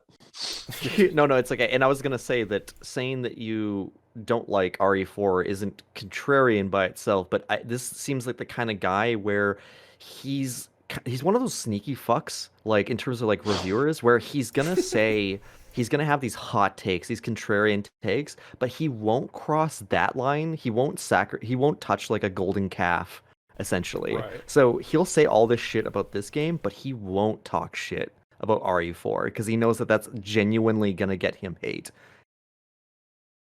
It seems like we'll see. Maybe he won't. Yeah, I'm waiting for the day that he burns a bridge that is just considered too sacred, and finally people will start to realize how fucking bad he is. even the comments in his DMC5 video, I just glanced at them now. A lot of them are calling him out for his inadequacies and like him not understanding Devil May Cry and confusing it with like Ninja Gaiden and shit like that. It really shows that most of Mayo's arguments are personal gripes that are amplified into sort of fictional complaints and misinformation, which is why when you watch his videos, you're utterly flabbergasted at how fucking stupid some of his takes are. It's like he didn't play the game.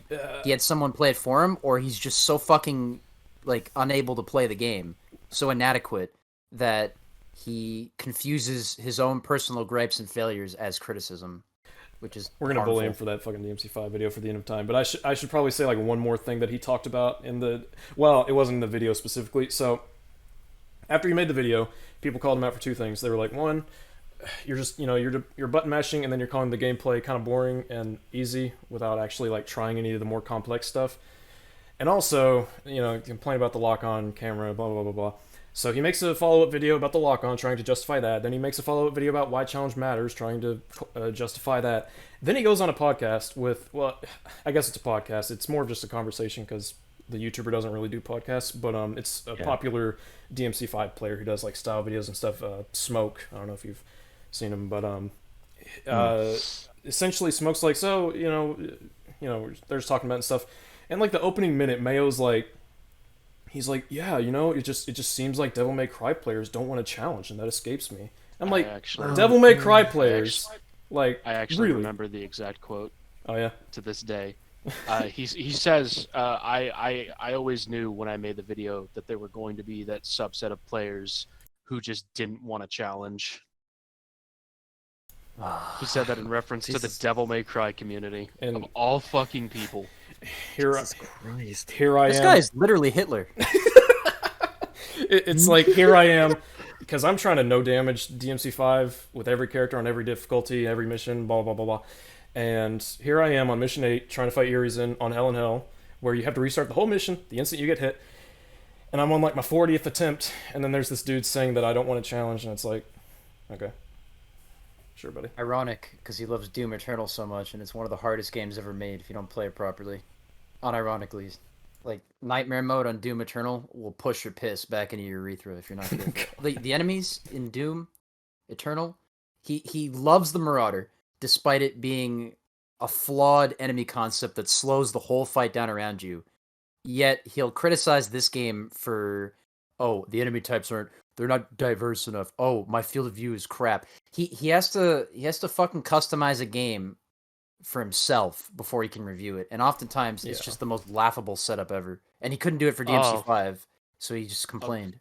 I specifically remember that moment in his Devil May Cry 5 review where he's on Son of Sparta in Mission 10, and he's just getting fucking murked by a Fury, and he just refuses to lock on.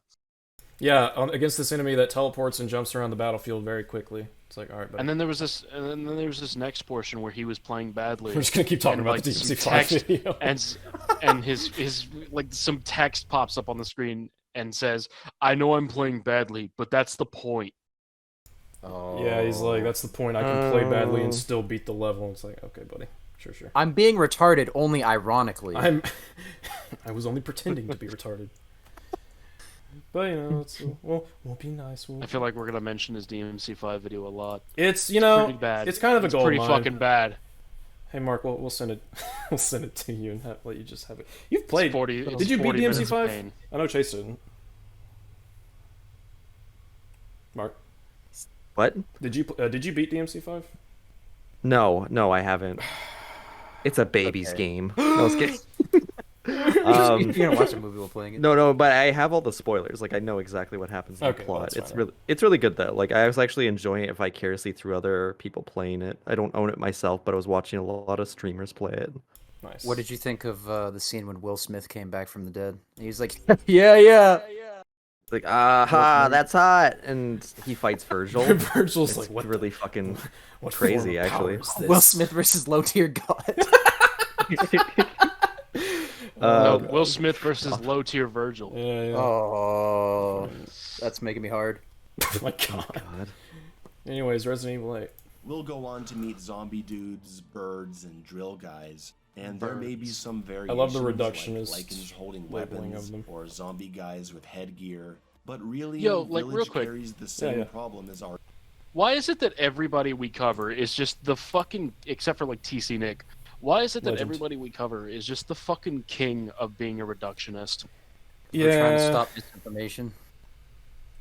Who was it? Was it fucking Twin that was like, all they What wanna, happens in all they want to DMC5? do, all they want to Basically do nothing. is fight Virgil so that they can stop him from doing a thing. It's like, what? It was so funny because that was Twin by the way. It was so fucking funny because like Twin, Mark, I gotta get your fucking opinion on this.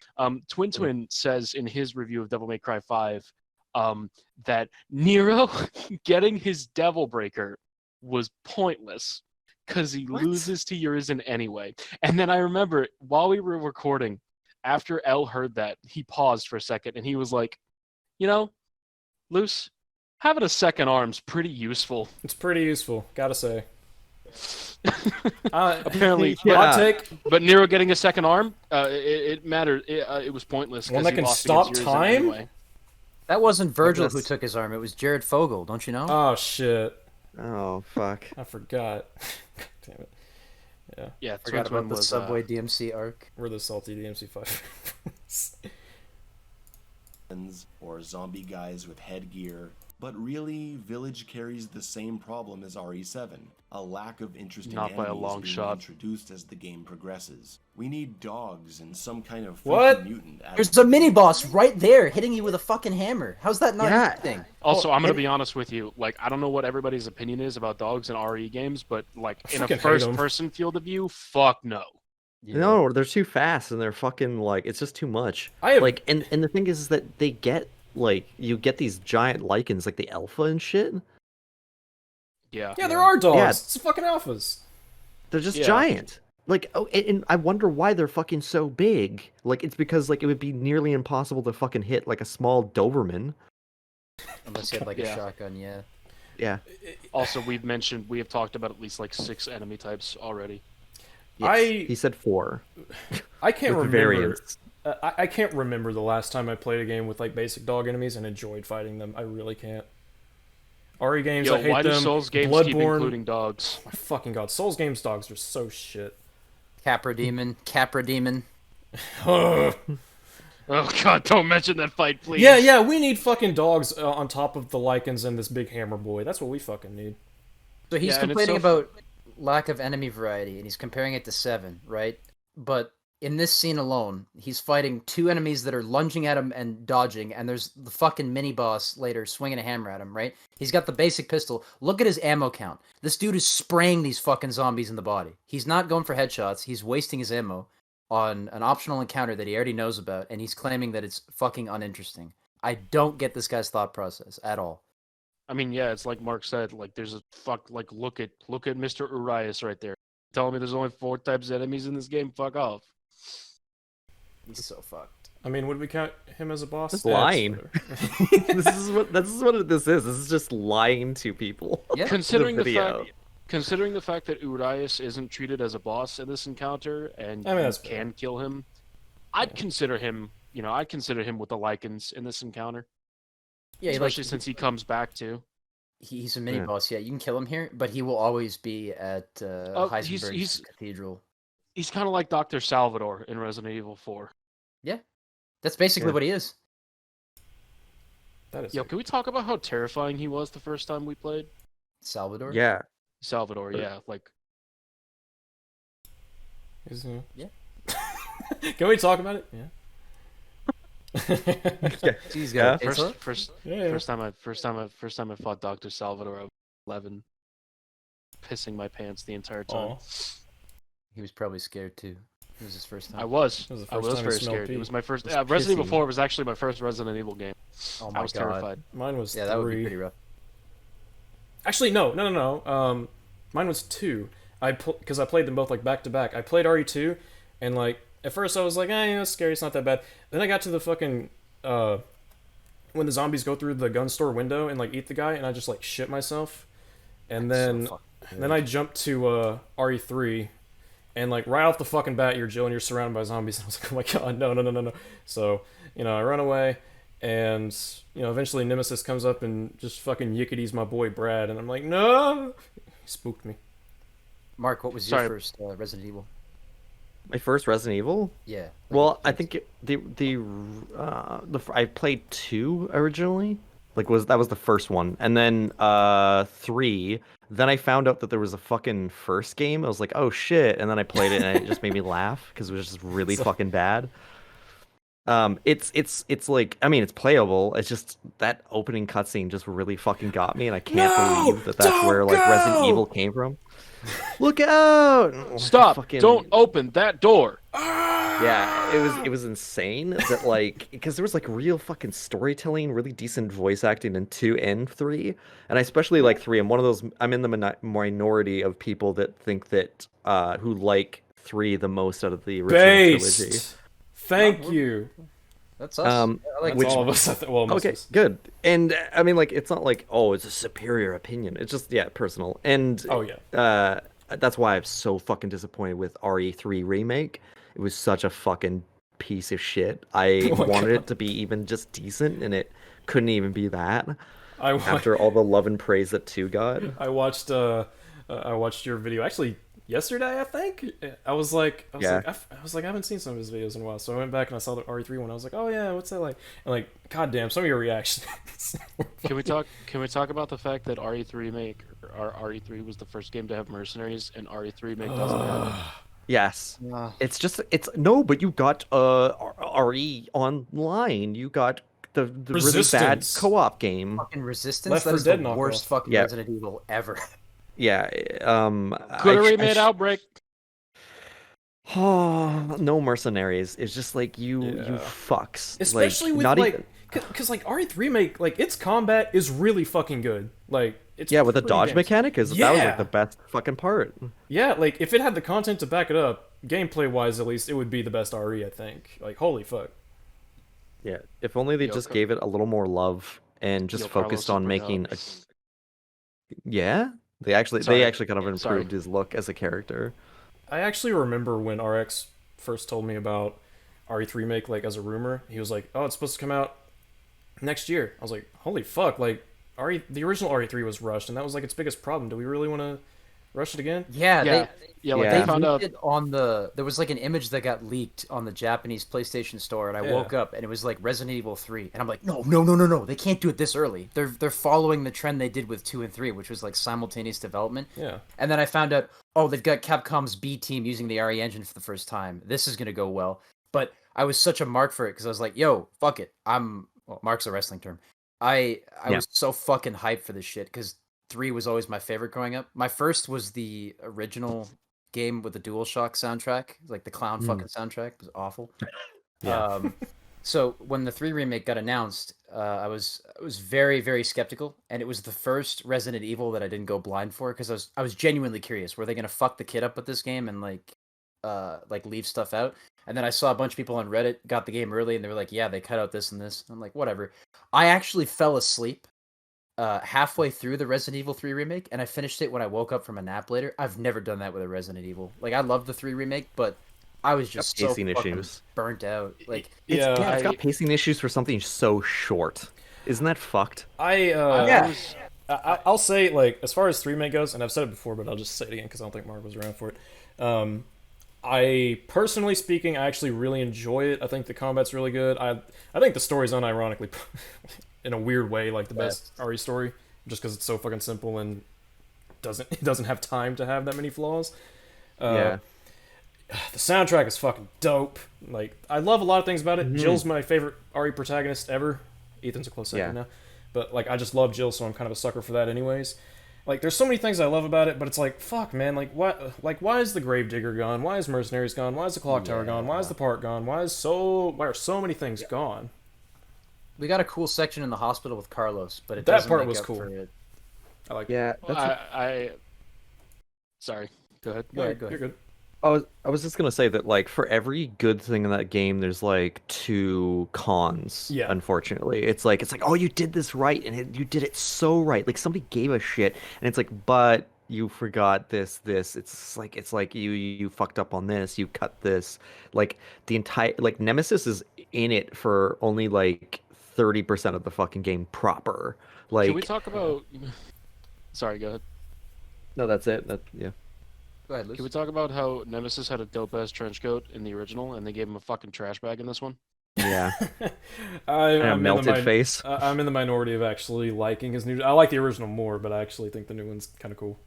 Honestly, a hot take. I think the new design is the best he's ever looked in any Resident Evil game. Because you can see, if you look closely at his face, his nose is fucked up. Like, he sort of looks more like a Frankenstein tyrant rather than the original Nemesis. Looked like he had fucking garbage spilled all over his face because of the low poly. I love the classic Nemesis design, but this new one where you can see him like fucking snarling and his eye is just a dilated pupil. He looks fucked, and it's really nice to have that menacing sort of character design, especially given that he's only really, you can only fuck with him in like one gameplay segment right before you take the train. It's weird that they limited him to one sort of segment to roam around like Lady Dimitrescu and Mr. X, but Yeah. I think people were expecting him to be sort of a dynamic thing that Throughout he the whole wasn't in the game. original anyway. I will Real say quick. though. Go ahead. Go ahead. No, you.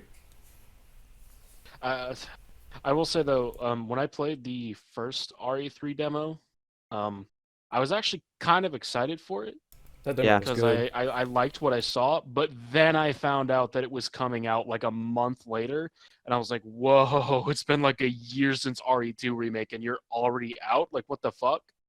Like, I was impressed. I was actually impressed at first because I was like, "Man, they got a gameplay demo out this quick." And then I realized, oh no, they got it out this quick because it's releasing this year. No. Yeah. One last thing before we get back to the video. This might be a hot take. I kind of hope it is. Resident Evil Apocalypse, the movie, that Nemesis looked fucking dope. Yeah. Oh no, that's I actually did like that. That's like the only Resident Evil movie I kind of liked, even though it's like a goofy. I enjoy watching them. Like, they're terrible movies, but I kind of just enjoy getting drunk with a buddy and fucking. I was actually kind of impressed how accurate they made him look to Nemesis. Yeah, like that Nemesis is fucking sick. Like, some people don't care for the backstory they gave it or whatever, but that was It's fucking yeah. cool. I don't like how he dies. One last thing before we watch 15 seconds of the video and pause again for another 40 minutes. Okay, hypothetically, would you rather... Okay, let's say Resident Evil 8 had its content cut in favor of giving 3 more of its content. Would you rather a fleshed out 8 or a fleshed out 3 remake? 3 remake. I would rather something new be made. I mean, I would rather both of them be fleshed out, but as a complete and total mark for RE3, I would go with that. I mean, this isn't like there's an original RE3 game that you can just go back to. It doesn't, like, no matter what in this scenario, it doesn't get taken away. I'm okay with RE3 being dog shit just so that RE8 can be the quality that it is. Like, I don't want it to I don't want RE3 to like vampire, like, suck away any quality from any other game. I'm okay with the timeline that we exist in. Yeah. It fucking sucks, but there's always an original RE3 to go back to. Like, they haven't ruined that for me. My issue with that is that the original RE3 was also rushed, so I'm like, fuck me, just give me a complete RE3. It's a tragic legacy because we want so much more out of it, but we never got it. Like, I'm happy that they remade 3, but it's almost like, why would they remake 3 the same way they made the original 3, which is rushed? Like, they're not learning from their lessons. My problem with that reasoning is that I would be somewhat okay with that if it weren't for the fact that Capcom has been completely adverse to making the older Resident Evil games commercially available any way, shape, or form. Yeah. I mean, they're on PS3. They're on the PlayStation 3 store, but like they're not on modern hardware, like, at all. It's weird too because they all got put on the GameCube, I think. Yeah, they also got put on the GameCube. Oh yeah, the original 1, 2, and 3. They've never been re-released other than the PS1 classics and the GameCube. But they'll fucking re-release RE4 and 5. Like, oh my god, 5 only got 1 remaster, but 4 gets like 17 because it's like the Skyrim of Resident Evil. And it's getting a remake. Yeah. No. Anyways, segue, mayonnaise. Freaky Mutant added to the mix. When enemies die, you'll notice that they drop items, usually treasure. So they brought back the RE4 style of gameplay where combat is incentivized. One of the reasons I wouldn't call this a survival horror game. It's not just combat horror when the game gives you treats for killing everything. What? No, L, let it play. Let it play for another 5 seconds. Yeah, please. Yeah, let's see this. I'll rewind it a little bit just to get the full context. We can commentate over the video too. We don't have to pause it all the time. Well, we want to make sure that the audience also, like our listeners, hear what he says. So true. One of the reasons I wouldn't call this a survival horror game. It's not survival horror when the game gives you treats for killing everything. The opening combat sections introduce a arcade mechanic classic that video, goes on to classic almost shitty never video be- essay move. Make a bold claim and then don't fucking substantiate it. yeah. Walk away. That's Moving on. why I wanted you. That's why I wanted you to keep playing it, so that we could all understand exactly what happened. The context of that, like, because he just like, and in the fact that the context is that he ends it. That's it. He moves on. Doesn't elaborate. Doesn't have anything to back it up. It's like this. It's just fucking common knowledge that apparently if enemies drop things after you kill them, it's not a because Resident Evil 3, when you fucking take down Nemesis and you get something cool for it, that's not survival horror. Yeah, never in a video game have you ever killed an enemy in a horror game and they drop something like bullets and it's like, haha, that's a funny trope, or like that, like, why would a zombie be carrying bullets? But like, it happens. But I guess he's upset that every single Lycan drops scrap or like money.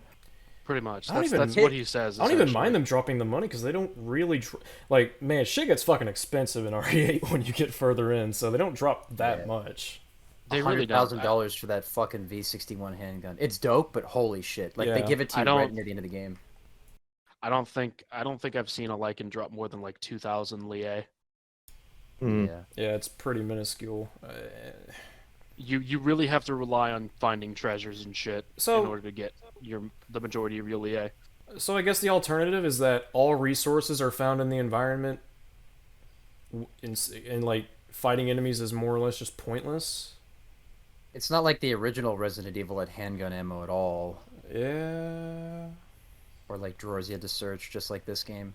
I would actually be like okay with this point if he were to substantiate it in a way that's like what they could have done is you know, blah blah blah blah. And if it actually made sense, I'd be like, okay, yeah. See, But Al, when he gives hypotheticals and then follows up, it's always some ludicrous fucking insane asylum shit where you're just in disbelief. In Doom Like, Eternal, when you kill an enemy, you only get, it's like, oh, okay.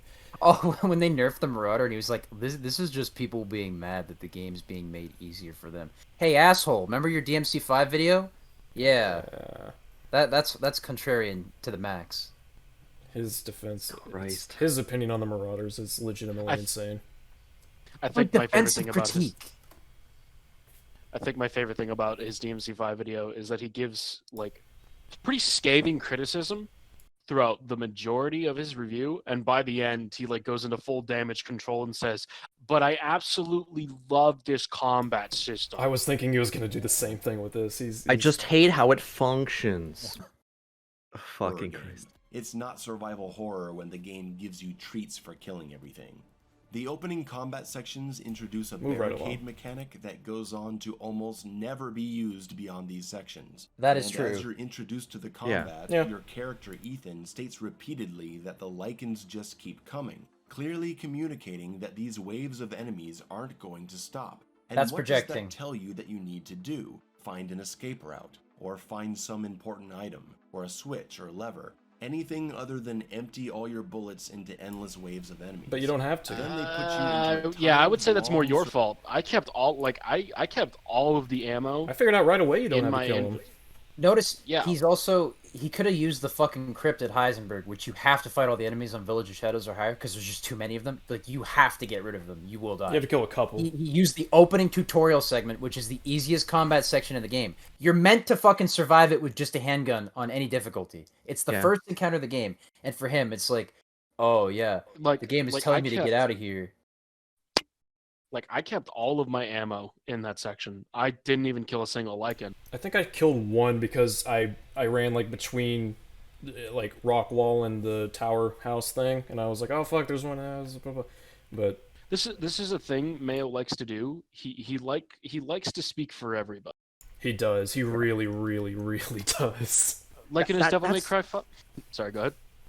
Well, I was gonna say that was another thing that I got a lot of backlash over, say, like my Donkey video, but this is something that I expect out of reviews in general, is that you're always getting the experience filtered through a person. So there's always gonna be subjectivity and objectivity in these videos, and you have to kind of like, but you have, as a reviewer, you have to simultaneously go, well, this is my personal thoughts, but objectively, this Right. as well. And sometimes you need to go outside of your own bias and opinion. And I'm not like say if I hated this fucking game, I would still be like, I was frustrated. I was this.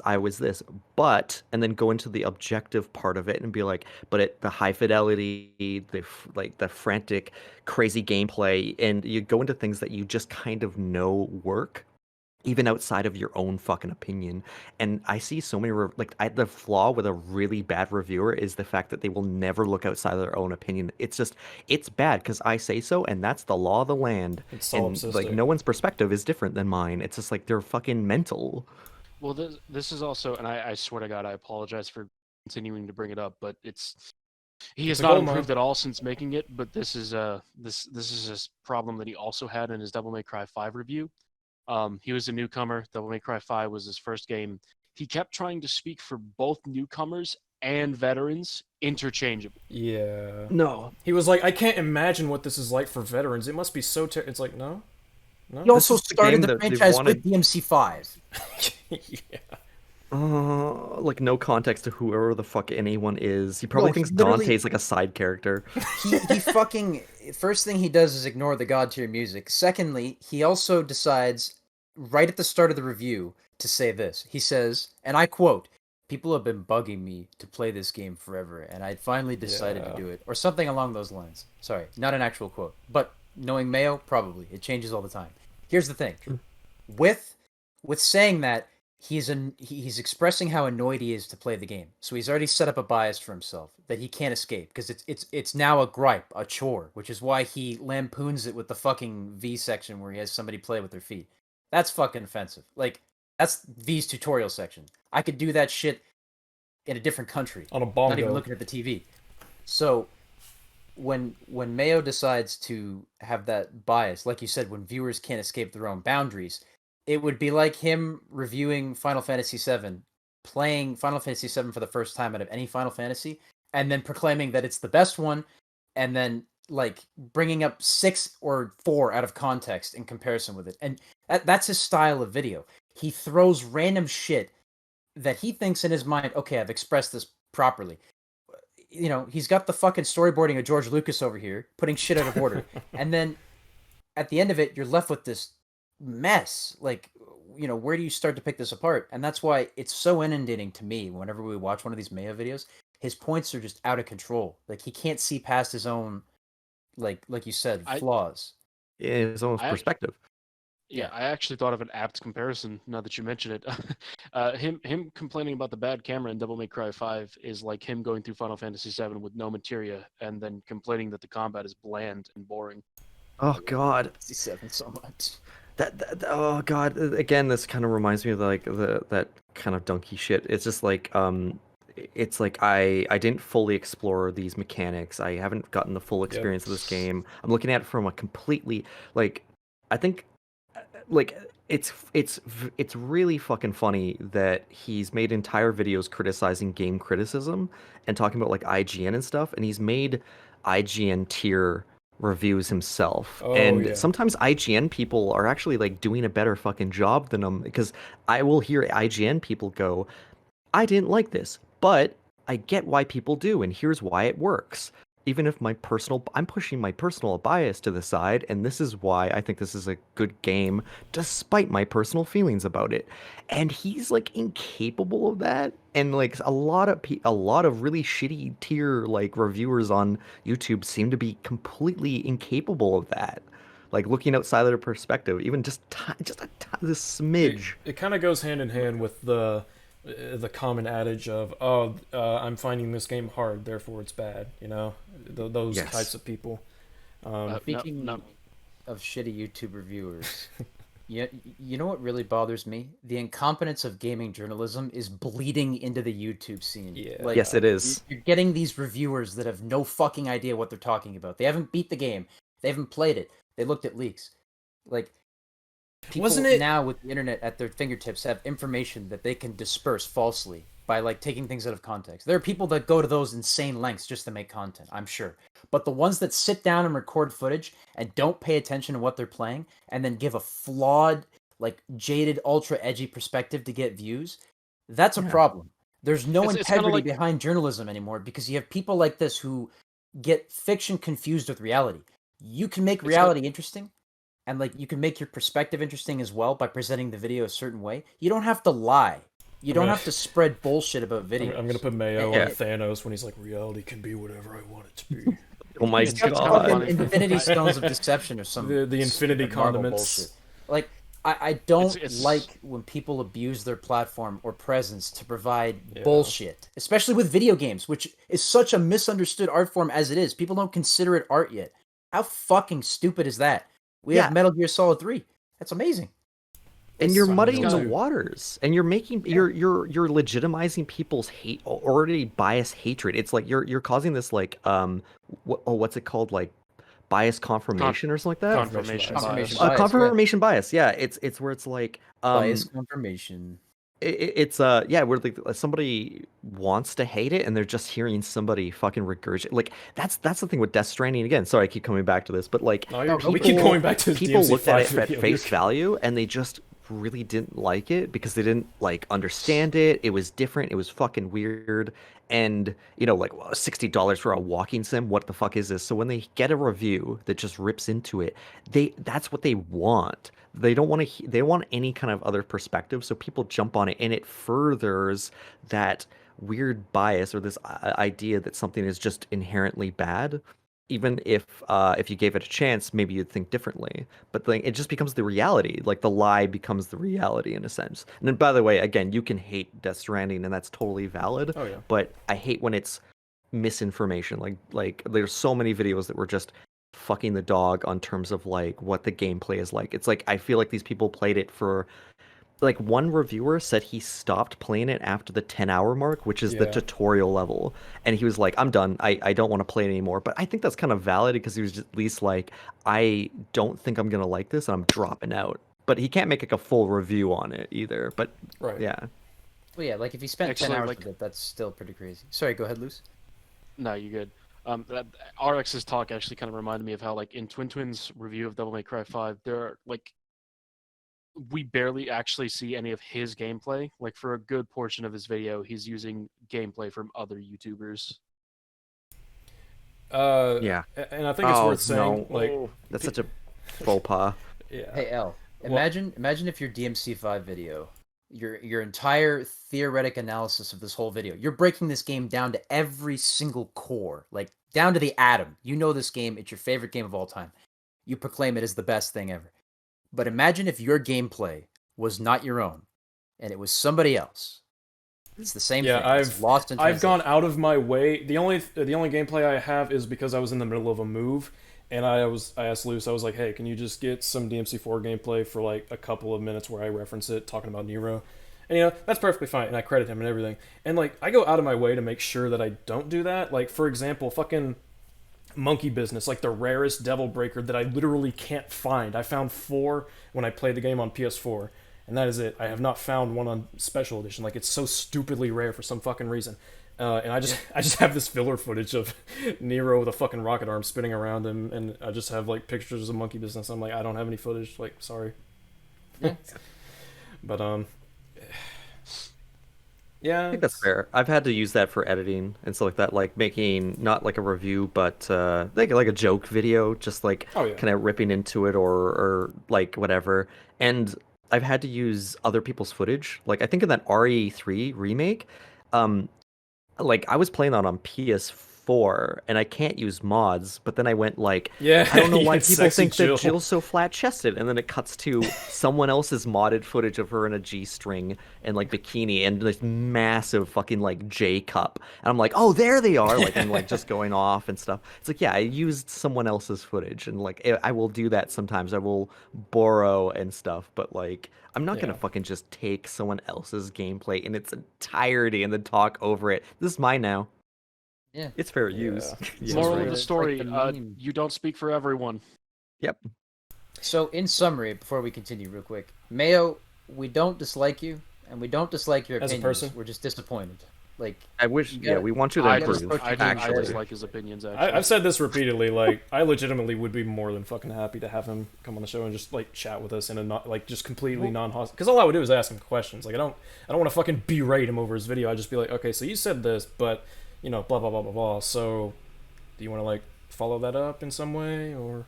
we're not patronizing this- him either. Like, we're Yeah. not going to give him constructive advice. We've given that like plenty of times. He doesn't have to take that shit. He's a YouTuber. Well, he He's a blocked grown me on man. Twitter, so he We're clearly allowed doesn't to give a shit about express our surprise and shock at like the fucking shit that comes out of his mouth, though. Like, let me just I'll get say- that out of the way. I'll say what I say in every single episode of season that I've been on. I don't like your content, and I have a problem with your content, but we don't have a problem with you as a. Back to the endless waves cringe. of enemies. Then they put you into a timed long survival section that contradicts what the game has been telling you. Now you are supposed to just shoot You're like enemies 3 and minutes run in. away until the fight ends or the cutscene. It's You don't have to, confusing, though. And there have Yeah. been players running around this area wondering what the blocking? hell they're supposed to do or where to go. These opening sections with barricades and a survival timer. What the are fuck really was just that? He just let Did you himself all get see mauled. that? Yeah, yeah. What the fuck? He just went up to it. What? He's Are like, you? What? the What game? the fuck are you Replay doing? The that, game please. forced me. let me just. and run away until the fight ends or the cutscene. It's confusing. And That there hit was have kinda been jank, players I'll give him running that. around this Yeah. area wondering It's what 'cause the of his hell field they're of view. supposed to do His or field where of to view's go. fucking him up. These opening sections with barricades and a survival. You literally stand there Show the game and just what it let is. it Let 'em hit grab you. you. What Oh the my fuck? God. Give me the attempt to block. It's yeah. It's Oh my god! I Like, could give him that this is his very first playthrough and he forgot that there was like a But he block. played 7. yeah. Oh no. That's true. He did play. Okay, 7. all right. Seven, That's... he had to block against the molded because there's tight corridors. He had to have. There's no fucking way you can get through 7 without blocking. No way. wait. That's Do true. you have the shotgun this early in the game? Yes. Oh, You okay, get it cool. from Yes, yes, it's in the house. yeah.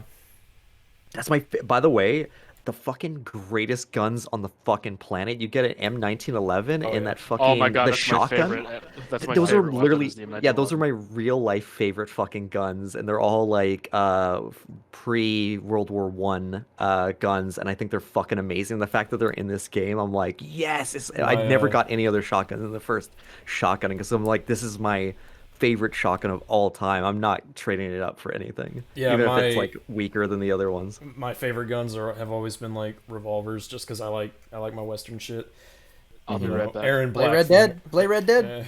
Yeah, Aaron Black from Mortal Kombat, things like that. I So love Matt. Yeah. Holy fuck. the fucking Little Matt Revolver is my guy. Yeah. the Wolf's Bane in RE8. Oh Holy yeah, the Wolfsbane is fuck. actually my fucking God. great. It's so good. The ultimate shooty. That is probably the greatest revolver in any video game that isn't Loverboy from Ion Fury, in my opinion. That's some fucking. I love the decals on the guns in these games. They feel so. Oh yeah. Like the village is so derelict, but you get like that fancy castle aesthetic on your guns. Like it's almost like Heisenberg and They Dominatrix provide no on tactical weapons. advantage, but they look cool. They have the same color scheme as Ebony and Ivory, pretty much. Like they always have like white grips or Yeah. black with like gold decals. They're That's very true. striking weapons, and then you have a fucking lightsaber. which is I'm waiting nice. for the day fucking we finally get Ebony and Ivory in a Resident Evil game. I'm telling you, dude, if they do remake 4, Leon's always been talked about as being, you know, Dante look-alike, or well, Dante I guess is the clone of Leon, whatever the fuck. It's like, why doesn't you he have imagine? Ebony and Ivory? Dante, like in a playable bonus episode, like first person Ebony and Ivory. I know we keep bringing up Devil May Cry. I swear I'm It's a casual fucking, fan. it's amazing. But like when Capcom starts to like lampoon itself, I hope it's not a Street Fighter situation where they fuck it up with like so many releases. But anyway, let's get this cringe boat going. Well, we gotta wait for Luce. He's not. He Oh, went yeah. off to masturbate, probably. I don't know. Oh boy, that's weak. dated the joke.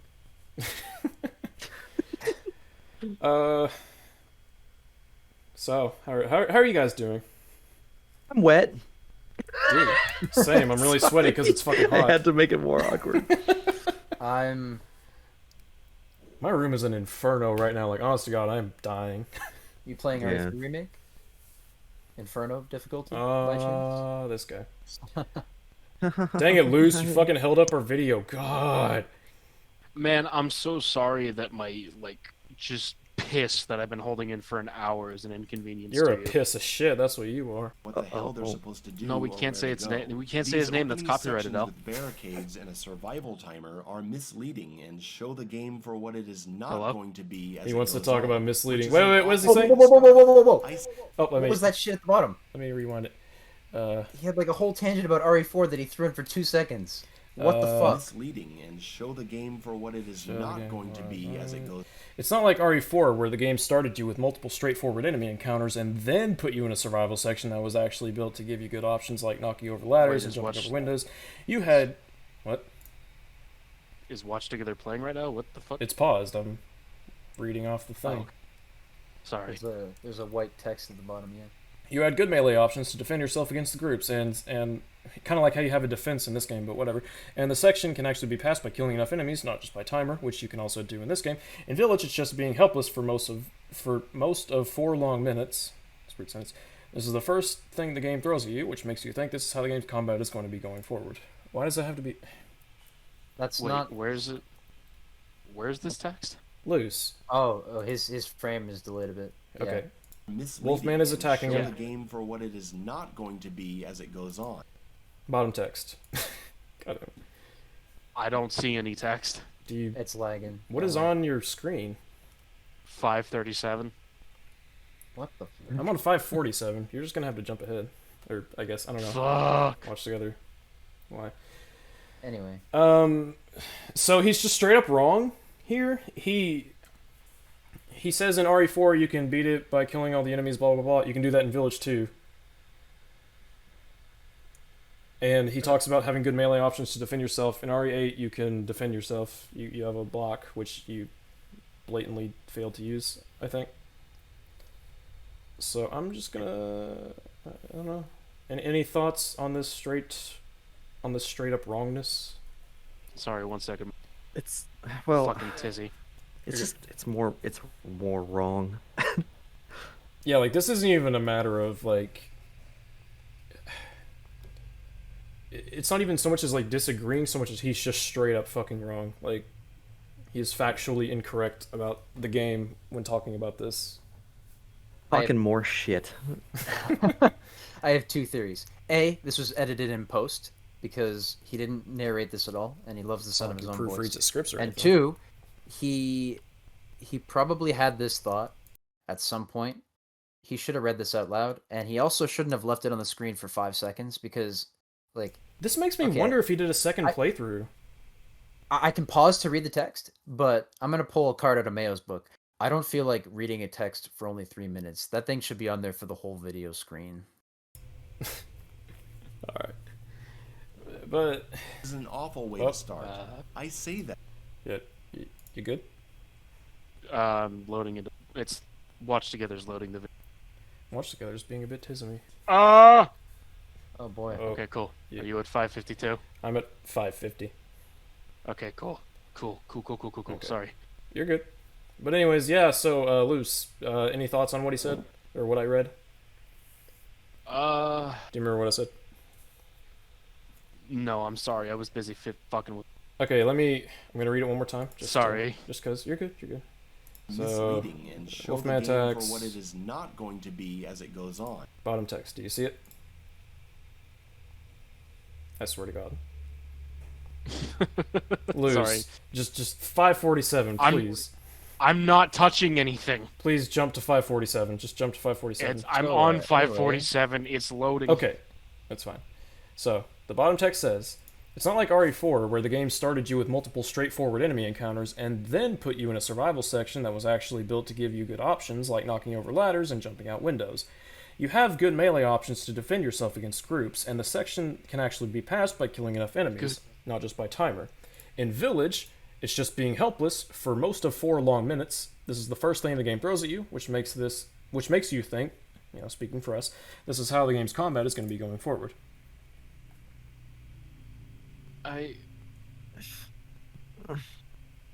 So, I'm just going to go ahead and say, after I beat this section, I did not assume the game was going to be like this going forward. I don't know why you would get that impression. It just seemed like a generic set piece to me. I don't know. Yeah. I don't even know what to add. That's just wrong. It's kind of wrong. But it's False. whatever. Which full way to start. I say that because these frantic moments of combat all but the game for hours Oh, after it skipped this. for me. Hold on. You're I'm gonna led to rewind the it. big goes on, which is an awful way to start. I say that because these frantic moments of combat all but disappear from the game for We hours do need these after He replays dropped his for that. fucking guard. You're Wait, Wait, what? Did he drop his? Wait, rewind. Did he drop his fucking guard The again? fucking, What? He went to heal. He used the guard to skip the heal animation, and then he dropped his guard anyways. it goes on, which is an awful way to start. God. I say that because these frantic moments of Watch combat this, watch this. all but Enemies attacking him. disappear from the game for hours Mayo, after this. Mayo, my guy. When you include clips like this in your fucking video, It doesn't help. I can't help it. I can't help but think that you're just fucking incompetent. It's kind of like if you Yeah, don't walk on in an action game. What were you saying, Mark? Well, I was gonna say that, yeah, this is just letting evidence to, I don't think you understand how this fucking game works, and you just had a really bad experience. You're the Cuphead guy going, this is a bad game because it's broken. I can't beat the tutorial. Oh my god, you're not even that wrong. It's just okay, someone's gonna be like, oh, this is nitpick. It's like, well, you're in charge of what gameplay you put in your fucking video. So maybe, just maybe, if you're gonna put in something like this in a point where you're trying to, Don't include gameplay that makes you look like a fucking numpty. yeah, Yeah, that's try to good advice. try to keep your case, state your case in a way that supports your arguments or like that, and don't intentionally make yourself look like a fucking dullard at the game, Yeah, and put that in. Maybe I'm just speaking for myself, but if I were to be making a review of a game, I would try to include gameplay that makes me look as good as possible. Well, Yeah. not only that, but just stuff from your first experience, but also in my Devil May Cry 5 video, for instance, because I'm just going to reference myself because I'm so fucking great and egotistical.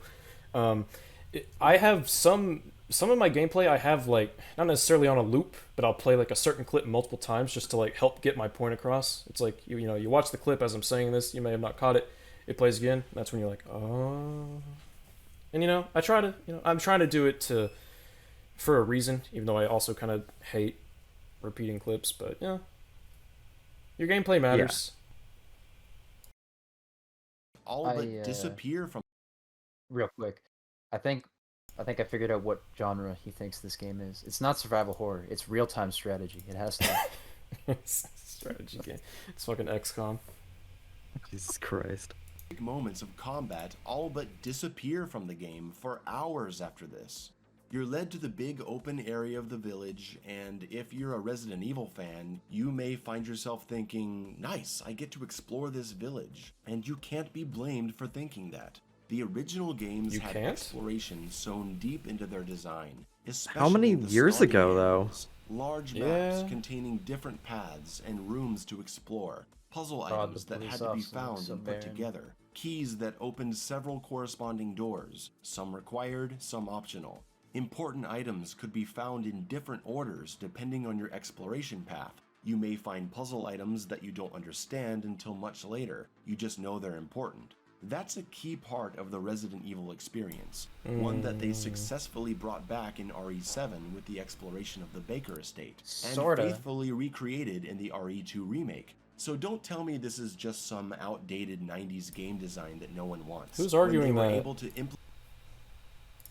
yeah, who brought that up? Who's this person that you're talking Citation, please. Citation. Yeah, the straw man you've invented that you're arguing with. It's like, you can't tell me that. But I also, like, oh, you're just fucking wrong. Hey guys, did you think there was some exploration that happened in RE8 Village? Because there is exploration that happens. Luce and I, and we may be totally off base, but you know, we said that it was borderline like starting to tread in the open world area where there's just so fucking much that you can cover. There was even a fucking like a hub. There's even like a fucking sort of side quest area. There's a couple. Yeah, with the dude in the mill or whatever his name is, the old mill, the big guy. And then you can also like go onto a boat and like see the fucking Mega Mycete in its cave. Yeah. There's some optional areas that give you goodies and stuff like that. There's good reasons to backtrack, you know, good incentives, get treasure and all that. I mean, kind of that Metroidvania. Like this game borders on open world. It really does. Yeah. Well, like it's one seamless level, I would say, rather than open world, which is nice. It gives that impression that there's size and scope. You know, you go inside every house and find items. Yeah. There's a level of detail to every location you visit that would encourage exploration, or at least like even the path to Donna Bienvenido's house is through a bunch of weeds that most casual players are going to think they can't run through their first time, most likely, because it's an off-beaten path and you go there. The way that they hang gems on the walls and all that stuff for you to shoot down, they definitely encourage you to explore. I don't know what he's saying with like, oh, people don't want this kind of game design. I'm playing a Resident Evil game, especially the 8th one, for that revival of the old school gameplay that we all wanted back when people were dunking on 6. Like, there's no reason you'd be playing 8 as your first Resident Evil unless you were genuinely interested. Like, you would expect that level design, though. That exploration and finding items to progress. That is Resident Evil at its core. I thought it was a step up from RE7 in that regard. Because, like, RE7, you explore the Baker estate, but, like, once you leave it, that's it. You know, like, that's the exploring part of the game done with. And then in this game, you're pretty much with it until you get to Heisenberg's factory, I guess. Well, yeah, but you're given multiple chances to explore between bosses, and with RE7, the Baker estate exists on this sort of lot with a trailer. You can't explore shit. You can look under the porch. That's pretty much it. And like, if he praises that design over this, I'll be genuinely confused. No, this game is like maybe not so much the story, but I think this is a huge improvement gameplay wise over RE7. I'm not even shitting on RE7. It's great. It's just I think this was taken to its natural like next step. Yeah, it feels, I think, just I think the level design is just a huge fucking step up in every way. Remember how in RE7 the ship section, which was god awful, but you know they tried to have like a little bit of almost backtracky exploration, like how you could go get the captain's key and get the machine gun and all that stuff. It feels like that's sort of the philosophy, I guess, the design philosophy of the castle, where it's like this mini explorative level, if you will. But then you get back to Yeah. the almost open world, the village, and that's you're back to that. I think it's cool. But like apart from like Beneviento Yeah. or Moreau, there's plenty of exploration to be done in every single area of the game. Even Heisenberg's Factory. Heisenberg's Like, I Factory has remember- a fair amount of exploration in it. Yeah, like I remember me and El were talking whenever I was doing my first playthrough of Heisenberg's Factory, and like at first, we were talking about how like every Resident Evil game tends to start off like fairly open and explorative in the first 2/3, Then it and then they bottlenecks. get pretty linear in the final third. And like initially, I was like, man, I kind of wish 8 didn't do that. And then I actually started playing through Heisenberg's Factory, and I was like, wait a minute, I'm wrong. I'm wrong. Right, like you could argue that Chris's section does it, but that section lasts like 10 minutes, I think. And then you have the Yeah. boss fight with Miranda, which Oof. I hope, please, Mayo, defend Miranda's boss fight. I want it. Yeah, be that bad. Be that guy. Yeah. This is an open challenge to Mayo's audience. If you detect bullshit in his videos, point it out in the comments, please. Don't belittle the fucking guy. But if he's blatantly That's our lying job. and you know that from playing the game, fucking do your job. Comment that shit, what he's lying about, because I don't want to see misinformation like this spread, especially now that the internet is so impressionable with all these new people coming on it who are possibly casual gamers and rely on internet opinions to make their satisfactory purchases because they don't know what they should buy or shouldn't. Don't fucking lie in your videos, please. Don't be that guy. Don't be a pretentious prick either. Wow, Luz. You're right, Are though. you questioning his integrity as a content? Wow. Yes. You were disgusting. How dare He's a you? savage. How dare you? 90s Don't game dunk on design that people. no one wants, when they were able to implement it excellently into 2 modern Resident Evil titles. Those 2 games gave me hope that the people making Village would understand how to make a Resident Evil How game. bad are you even at if they were aiming? putting a new twist on it, which RE games usually do. But this is where the real disappointment begins, and we start to see the gaping hole in the body of Resident Evil after having its heart ripped out. Village is, for the most part, So if dramatic. not entirely, a linear experience. Oh, is it now? Is it? Would you guys say that Village is almost entirely a linear experience? I mean, start you to do get from finish? point A. No, not start to finish. No, like there's a like how can you say that when there's entire sections where you just have the option to explore the village and go around, and there's Yeah. all this optional shit that you can do and these big open areas. It's like, yeah, it has ebb and flow of like sections where it's completely linear corridors, and then giant areas where you can explore and go at your own pace. It's kind of So like, fuck off. yeah, like as far as progression goes, you want to get from point, you want to get Jesus fucking Christ. Oh my god. What? I'll be right back. You all can keep talking Okay. for now. Like I would say that in terms of like goals and stuff, yeah, it's completely linear because you start out going into Castle Domatrask, and then you only have the key to Beneviento, and then the next key only goes to Morrow, and then finally you cap it off with Heisenberg's Factory. But like the shit that you're able to do, like in between reaching each goal, is fucking insane, especially for a Resident Evil game. Like the goals are linear, but like how you get there and like what you do in between reaching each goal, like it's completely open to you. Yeah. Like, I think what his mentality is when a Resident Evil game gives you that hub world, he counts the areas that are linear as the actual game itself. I don't think he sees the village as part of the game in his perspective. So, like, he could say that later on, like, oh yeah, the village is integral to the game design, and that would just contradict like pretty much half of his video right there. He does that a lot too. Like, I mean, he'll- fuck, you can. Sorry, go ahead. No, No, it's no, fine, no, you no. go ahead. You I'm were Canadian. talking Go first. ahead. I'm polite. Like even like in the first part of the village, there's still a decent amount of exploration that you can do, even before you get into Castle Domatrask. There's I, like you can fuck around in the village a bit and search the cornfields for items. You can go back as far as until you need the the tractor jack to move that, but you can still look around and find things, and like little treasures stuck to walls. Find a few Mr. Goats or whatever they're called. The Mr. Everywhere. Goats of Warding. I still haven't found all of those. Yeah. What's the reward for the goats awarding? A couple thousand CP. You're good.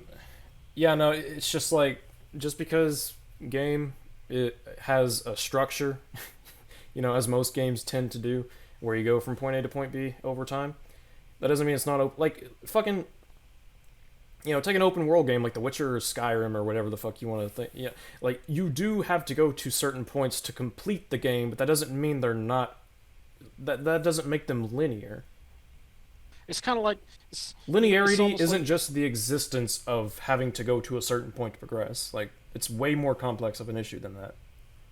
It's kind of like how, weird analogy, I know, but it's kind of like how in Devil May Cry, you always have the objective of kill enemy, progress, but like how you kill that enemy is always up to you.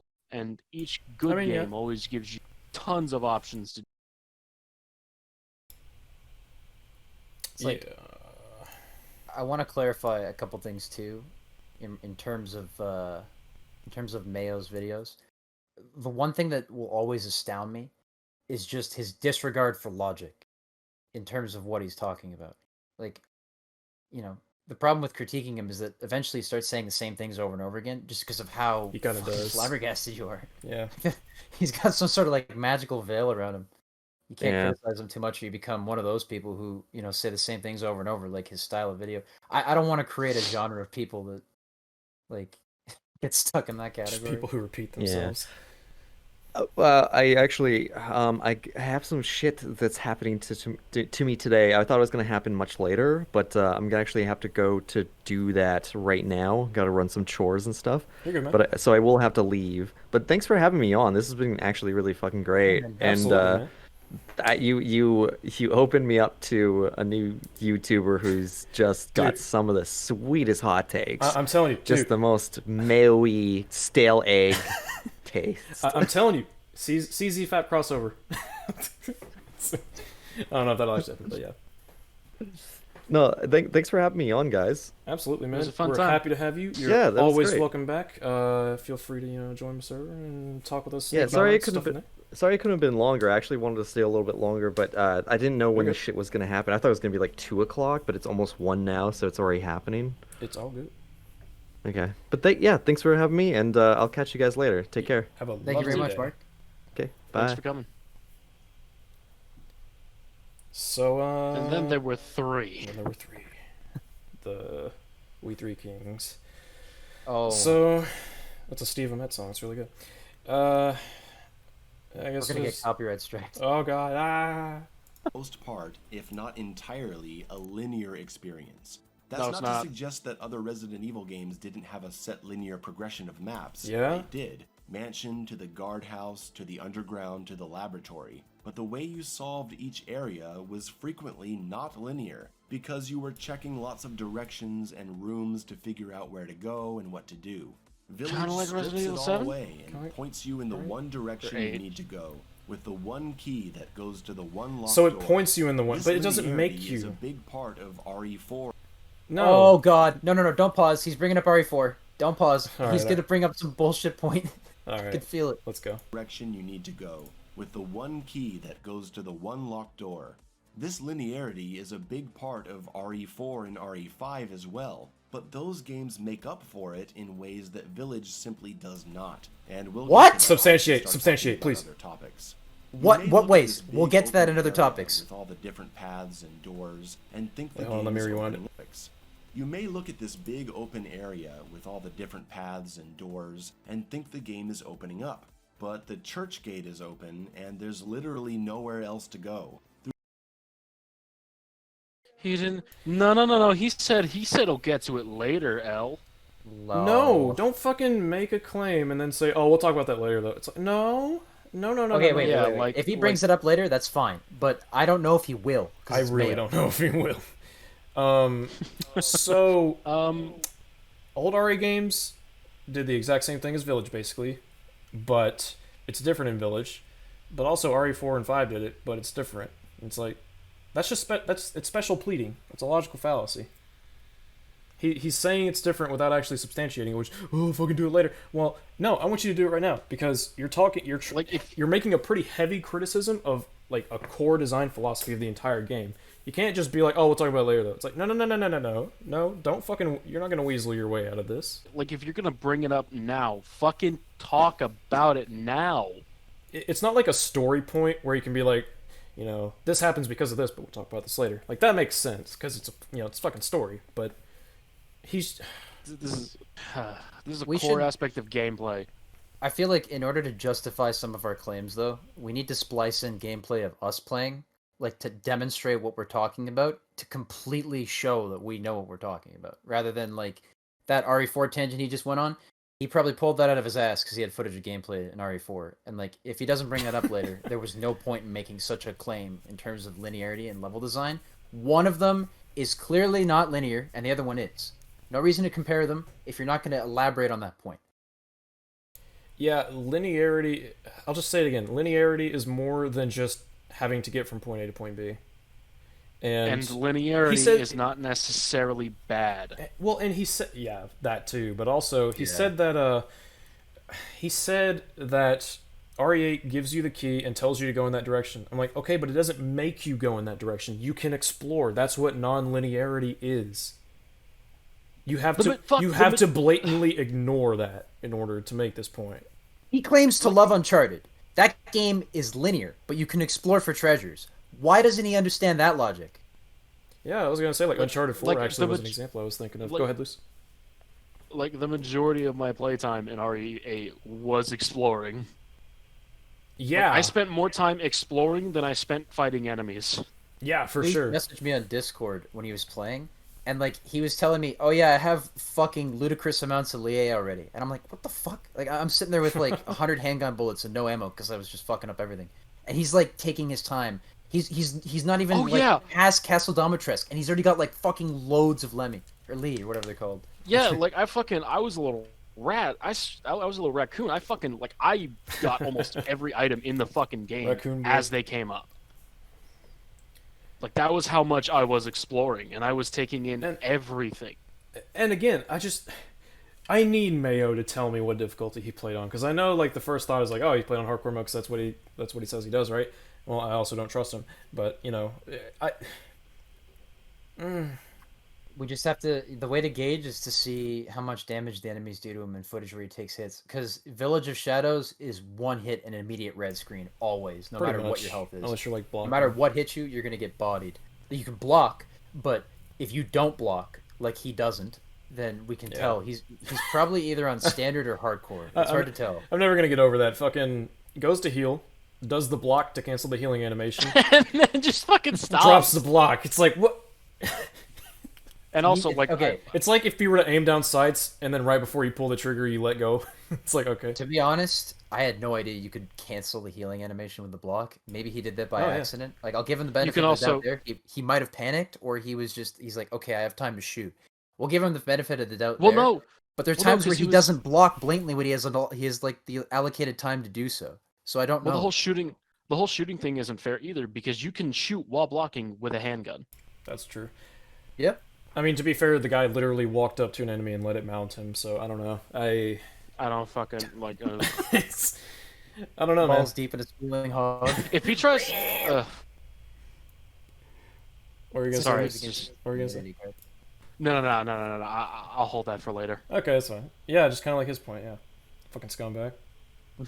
I know, I'm just a media terrorist. And there's literally nowhere else to go. Through the church store, through the field, and through the next series of cutscenes and walking sections. The game still hasn't started. It's been a long series of walking to the next cutscene. And if you're watching all these cutscenes, as I actually agree with that. It's gonna be a solid hour before you unlock the castle entrance. So we open the castle entrance. Nice. Now the game. Oh, you're not really going to talk about the exploration that you can do? And another cutscene interrupts us, which takes us away from our progress and puts us into a scripted running sequence of just holding up. That looks so bad with his FOV. Objects. It's not real gameplay. All to lead us right back where we were anyway.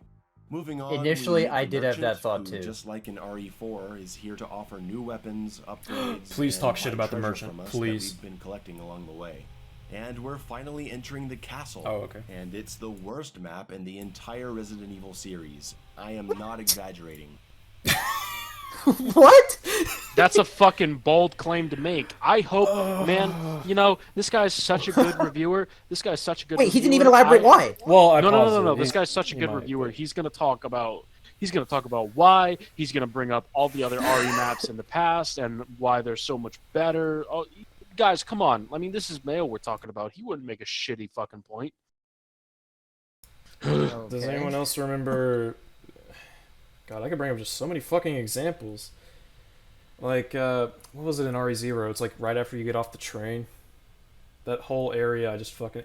Have you played Code Veronica? Have you played Revelations? Like, gee fucking whiz. Have you played the Let's last see if he third of explains Resident this. Evil 5? Yeah. Let's, The last see third if of he Resident can, Evil 5 is pain. let's hear it. Let's hear his reasoning. Let's see if he does it. Along the way. And we're finally entering the castle. And it's the worst map in the entire Resident Evil series. Hello? I am not exaggerating. Hello? And right now, Did you I'm press going to play? talk at length. Oh, god damn it. Sorry, my internet's crapping out again. I'm sorry. I can't control it. This dude... I'm just being mean. No, it is a pretty weird app. No, yeah, Watch Together's got some funk to it. But, It's not watched together. It's just my actual like internet itself. Well, I mean, like, Watch Together when something happens to anyone, like, even the smallest thing, it just kind of shits We itself. call season 1 of the show the cringe era. No, it's the VMC arc. Oh my god, our initial debut where we ourselves are cringe. We embrace it. We surround ourselves in cringe. We're We self-aware swim in it. cringe. I get a catheter of cringe every week. God. Straight up. Straight up, bro. Sorry, bro. Okay, so, Mayo, let's hear your... I'm refreshing Wisdom. right. Yeah, Luce is refreshing right now. Sorry for. Mayo's trying to block our video. He's fucking with the internet. he's fucking with I found a Luce. way to hack and dox Loose. His password was Catboy69. No. Oh my god, I actually got it! Oh shit! Oh shit. Oh my god. Yo, RX, I just remembered something. Oh, no. You want to know when I moved, I got new Wi-Fi and all that. You want to know what I called my Wi-Fi? Like the name for it, whatever. Time Splitters Dinosaur? You're not ready for this. Colonel Arm and no. Ass. Colonel what? Oh, you fucker. Nah, Loose, that's a joke for some other time. One day. One day we'll show you. One day. Where are one day. Where are you at? Oh, the single 4 or greatest 8. independent film of all time. 8:57. I'm at 8:58. Close enough. Yeah, that's good enough. Along the way. And we're finally entering the castle. And it's the worst map in God the entire fucking Resident damn Evil it. series. Luce. Did it lag again? It's buffering. Guys, I'm really sorry. This just isn't my day. Okay. I'm gonna All set right, it keep to 9:03, and you tell me if it's there Okay, or when it's there. I'm at 90. Okay, I'm at 9:03. Try- Thank God. Okay. Try closing the app and then clicking the new link in the Discord. Maybe your Windows fucked. It's fine. It's Evil I'm at series. 9:03, I'm I am synced. not exaggerating. And right now, I'm gonna talk at length, extensively about Okay, how bad okay. this part Let's of the hear game is. Please, So get son of a bitch. After an hour and a half, Luce. I It's swear to God. buffering. I'm sorry. I can't control it. It's just buffering. I'm gonna. Here, close the window and then load it up. I'm gonna again. fucking scalp you. Okay, Mayo's video. He says, and I quote: Mayo's video "I'm is gonna so tell you bad about that this it's killing game Luce. at great bad length." And then he puts the What fucking was that, Al? subscribe logo at the bell I, at the very bottom. said the video is so bad that it's killing you. It is. I'm at 9:06, so Luce just I'm synced to L. Again, I'm really sorry. we're gonna bully you. It's okay. I'm not bullying Loose. I probably deserve it. Take that, cat boy. Yeah, go eat This some. just got Go real eat some dark. fucking. Go eat some. What is it? The cats eat fucking. Pussy.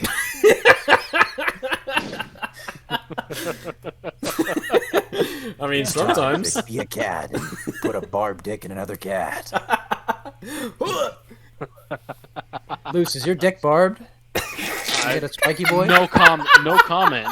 No comment. Yo, the end of his dick is just Bowser's shell. It's all fucking green and spiky. What the fuck? It's the penetrating. No, that's too cliche. It would be called the cactus. God damn it. The cat. On today's episode of S.E.E.S, we examine each other's cocks for profit. Gentlemen, it's cock inspection day. You know what time it is, fellas. Time to drop those gym shorts and All right, reminisce. L, you're first. Nice cock, bro. Thanks, bro.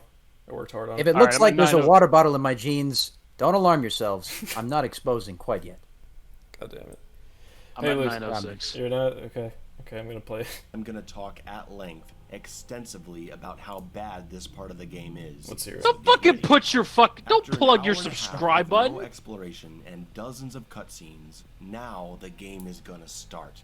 That's what you think, walking into this big Yeah, that's what map, we think, moving through yeah. the first hallway and into No, the I- large the game open already area started of for the me. castle.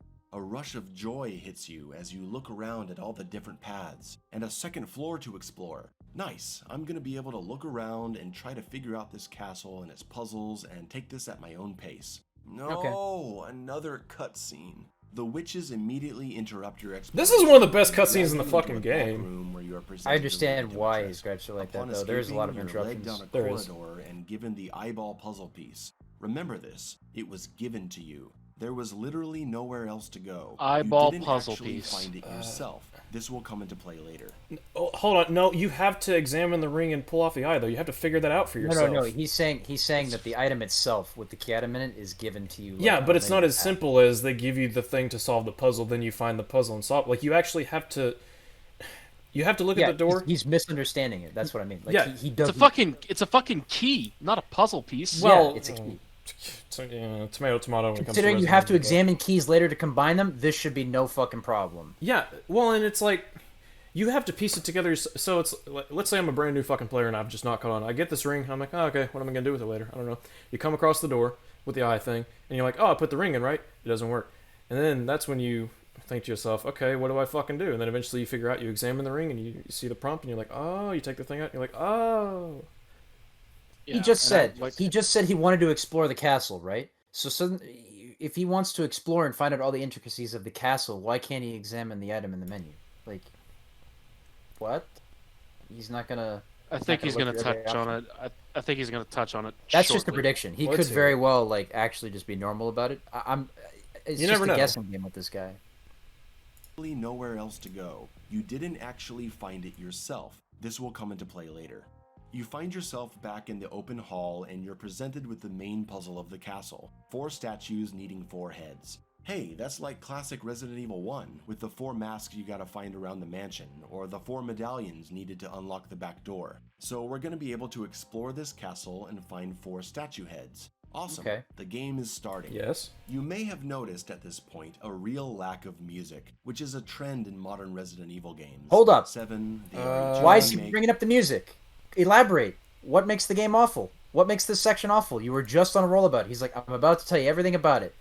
And Jumps it to the starts, music. He does- and then music. He does have a really bad habit of just jumping to new topics out of fucking nowhere. He started criticizing it, then brought up the masks.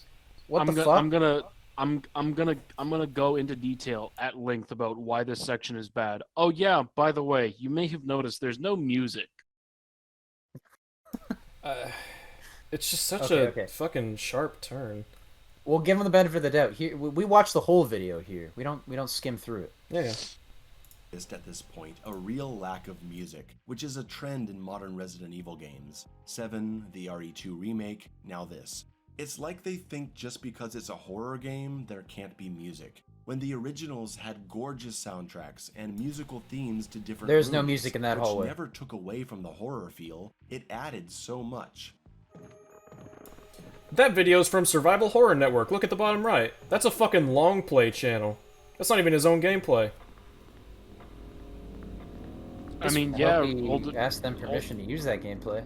I mean, I Otherwise, guess, he'll but be it's copyright like striked. Whose gameplay is this? some I mean, other yeah, YouTuber. That's like, not his. older- That's not his. There's an old- icon in the corner. Yeah. I mean, like, yeah, older Resident Evil games had dope ass soundtracks, but like, you know, So, but I mean, like, The remakes have good soundtracks. Fucking 7 and 8 have decent soundtracks. Why wouldn't he use his own I gameplay to think- show off like 2-second segments of music? I Like- think 2 remake having a good soundtrack is debatable. I'm not a fan. Well, at the very I put least, on they the give you the classic option for the classic soundtrack, which is fucking based. Oh, okay. If we're talking about that, fuck yeah, that's based as hell. Well, he was But, like- saying that RE2 remake didn't have music at certain points, or like the whole time. I swear to God, if you put the classic soundtrack on, there's music the whole like hot like. I actually, PlayStation. Why? every time I play RE2 make, I always have the classic soundtrack on. Why? There's constant music in the police station. Why is it a bad thing that these games are more reserved with their soundtracks? Like, what's the negative here? Like, he's saying he's saying as a counter that the original games have gorgeous soundtracks, and it's like, okay, so are you saying the new games don't? Because I think the new game soundtracks are pretty fucking good. The implementation of them has nothing to do with the quality, and it's just a different approach. Like, you just, it's just less. I actually think, You know, He's I a media actually terrorist. think, like, in terms of like original, like, in terms of like soundtrack original to its game, like, I actually think 8 has the best soundtrack out of the modern Resident Evil games. Yep, I agree. I like. Apart from the classic soundtrack in 2 remake, but like 2 remakes, like base soundtrack. 3 remakes soundtrack is great too, especially the Nemesis. Final Yeah, Boss 3 remake. remake soundtrack is actually pretty fucking baller. The Nemesis theme. Oh yeah, my dun God. dun dun dun. You can hear the wind blowing on the rooftops Dun, and dun, like dun. rattling like vents. Oh, and it's like, fucking dope. and you're like, oh fuck, he's here. 3 remake did some things good, also. But yeah, like out of all the modern Resident Evil games, I would say that 8 actually has the best soundtrack. Man, fucking Miranda's theme. Oh, Miranda's theme is fucking sick. Like, it's goddamn excellent. Too bad her boss battles, Jane. Too bad the boss battle was fucking shit. Anyways, boy, I hope I don't get fucking copy strike by YouTube over this music. Gee wowie. thanks, Don't fix Mayo. it. Yeah, you know. Bum bum bum bum bum bum bum bum. We love you, Capcom. Yeah, we love you, Capcom. Please don't kill us. I mean, hey, if Mayo doesn't get fucking I mean, we should. And then sometimes all music would be absent, creating a very eerie feeling. You that mean can kinda be like these games do? capitalized on by a good scare. I love that door rattling ambiance. Oh yeah. There's music. I love how he like wants to highlight the jump scare, but like the person who's playing doesn't even stick around to like Yeah, 'cause they know what they're bask in playing. it. Yeah, That's what happens They when don't you stick just rip footage from a long play and. Yeah. Also, let's gonna be honest with you. I think that the lack of like the lack of extremely prevalent music in the castle definitely helps whenever Alcina comes around. Like I said, Or that you go fucking to the moment where courtyard and she. you hear that like Yeah. Nightmare on Elm Street 4 kind of like wind up. Oh, it's so fucking good. Yeah. Yeah. It creates this moment of like momentary panic of, oh my god, where the fuck is she? Yeah. I mean, he's just. This is special pleading. He's doing it again. He was like, "Oh, the old games, they would have the soundtrack not play at times, and then when the music played, it was effective." And it's like, but you just complain that the new games don't always play the soundtrack. It's the exact same fucking thing he did in his Devil May Cry video. Oh. He's rather than focusing on what merits are present in the game, he is focusing on what it doesn't have or what it doesn't try to do. Yeah, even if the games were totally fucking different and he was able to highlight that in a cohesive way, which, man, that would be a fucking step up. But even if he could do that, it still wouldn't explain to me why it's a bad thing that these games are more reserved with their soundtracks. Like, fucking Amnesia: The Dark Descent's reserved with its soundtrack, and oh man, when those fucking tracks, that water monster chase, goddamn, it's good shit.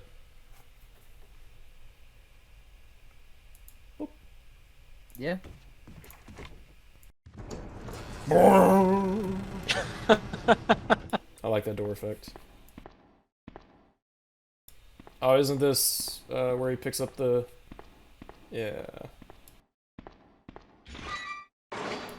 Now the That's not music. feeling of no music is in the whole game, so there's nothing special about it. There's music. It loses all meaning, and you get numb There's to it. yeah, like there's Let's explore, buddy, shall there's we? music. There. I don't know what else to say. Like, yeah, there's music. There is. You're fucking wrong. Alcina chases you. A sister shows up, and any enemy shows up. You step outside for the first time. I'm pretty sure there's music that plays. Like, there's plenty of instances of music. You're just wrong. I'm pretty sure when you first step out and see these things come up out of the ground, there's a track that like plays very softly. I think I might be wrong about that, but I know there's no. Go ahead. The castle's music is it doesn't really kick in until Alcina starts walking around. Basically, the problem is all the enemies are outside of the castle, like in the cellar when you get the wine bottle. So that area is sort of its own like sub area in the castle where the music kicks in, and it's got that wind up music. And then when you get the first mask, when you're able to like, oh no, when Alcina starts attacking you and she cuts off your arm, that's when the music starts kicking in with her theme. That theme is probably the only music that plays in the castle, other than the Bug Girls, I think. So yeah, when the Bug Girls or when Alcina shows up, music. their respective tracks will play. Yeah. But you know, I mean, if you just ignore that, you know, I guess you wouldn't really hear that much music. Probably, meaning, and you get numb to it. Let's explore, shall we? Well, I didn't this get door numb to it goes at all. back to the room we escaped from, and There's that a treasure one just back there. goes back to the castle entrance. There's So treasure let's back check there. the other big open area over here. Door's locked. This door unlocks, but also just takes us back to the castle entrance. Upstairs, maybe? Let's go left. Door's locked from the other side.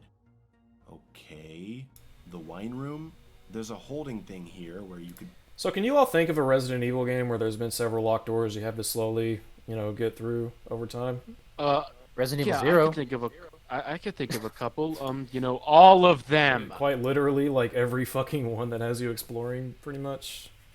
RE2, Yeah, but there's keys like, for this those is- locked doors that you can find. yeah, At this point, RE2? you're just. Sorry, go ahead. I was gonna say like RE2. You only start out with like the hub, and then you can go to the hall on the left. Like that's pretty much all Like, you can really do at first, right? But that's fine. Yeah. That's a starting point. Like at this point, you're just misrepresenting the game because almost every single fucking Resident Evil is like this. Yeah, I don't. It's not a bad thing.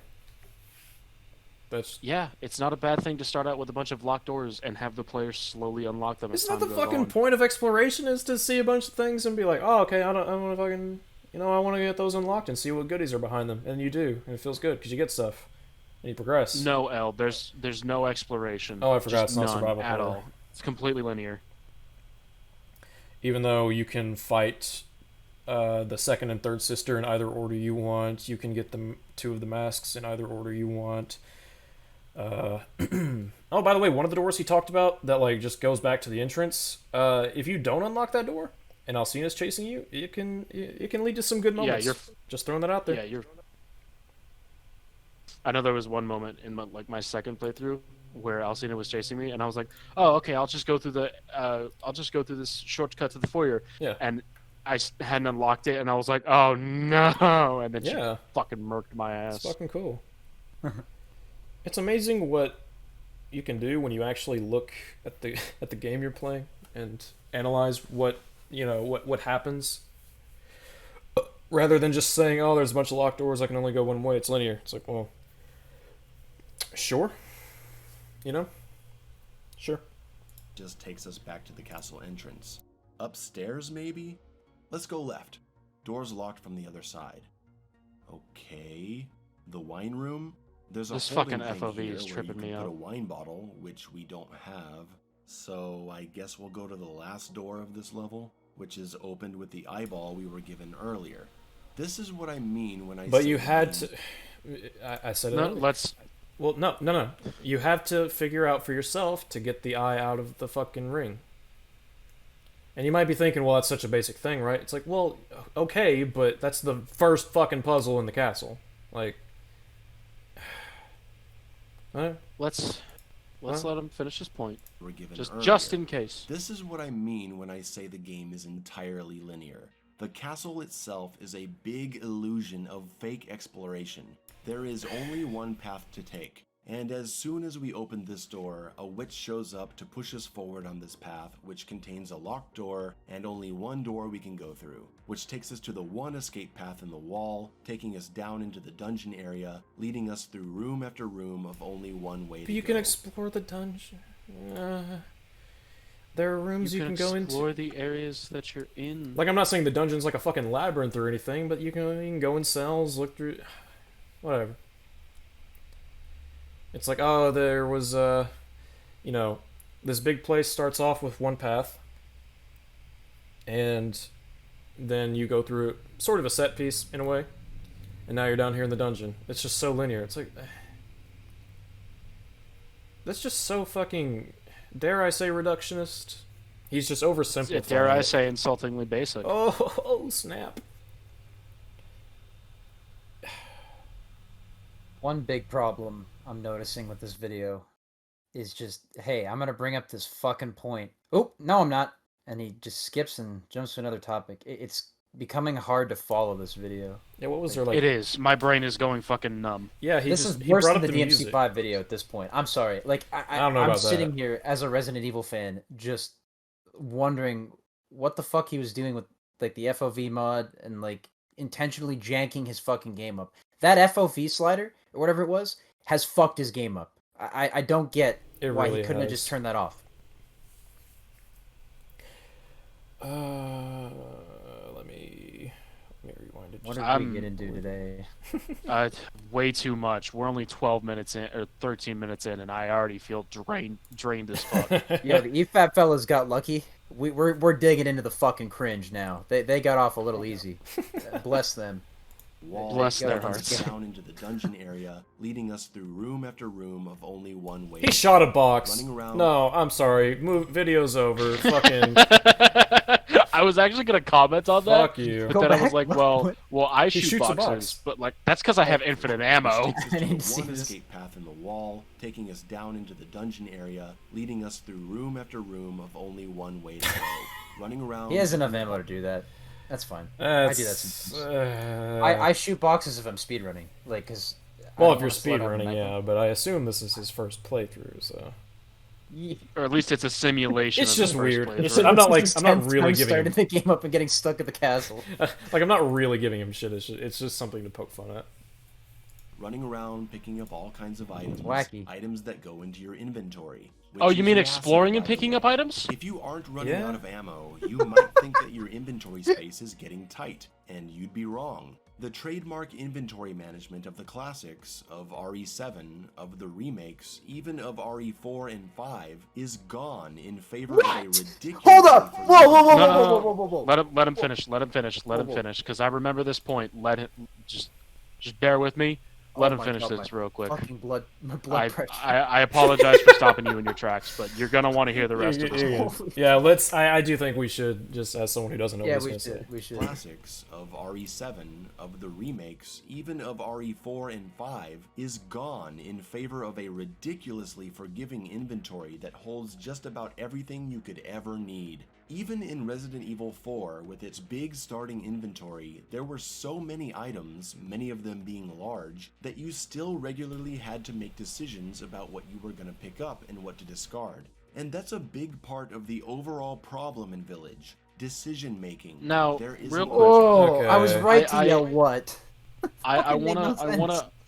wanna bring attention to the fact that he cut, like, hard smash cut to the final inventory, or the final, like, inventory size, without mentioning the fact that every single inventory increase upgrade is really fucking expensive. They're kind of expensive. like And the inventory final one, cache. like the final one is close to 100,000 Lie. So I don't think he played on hardcore, honest to God. I really don't. My Well, even brain on is standard, fried. well, even on standard, like every time that I got an upgrade for my inventory space, it just about drained my Lie. Well, I just mean as far as like inventory not being being overstocked or not overstocked. I don't know. He says that the game gives him too much supplies, and then he says that there's just enough space. I don't. My head hurts. The game has plenty of decision making. Don't try to don't even at me. As someone who You actually should have decided played, not to make this video. as someone who actually played the harder mode, I can tell you that I was quite. Not only was I like scrounging for resources, but I had to be careful about what I had in my inventory. Like I could not fit 2 shotguns in. I did not have the Lie to get the upgrades to inventory space instantly, even though I tried to make it a point to do that because I knew it would be helpful, which is the fucking point of the upgrade. But you know what I mean? Well, yeah, the other thing too is he neglects to mention the attaché upgrades in RE4, and I've just noticed this now.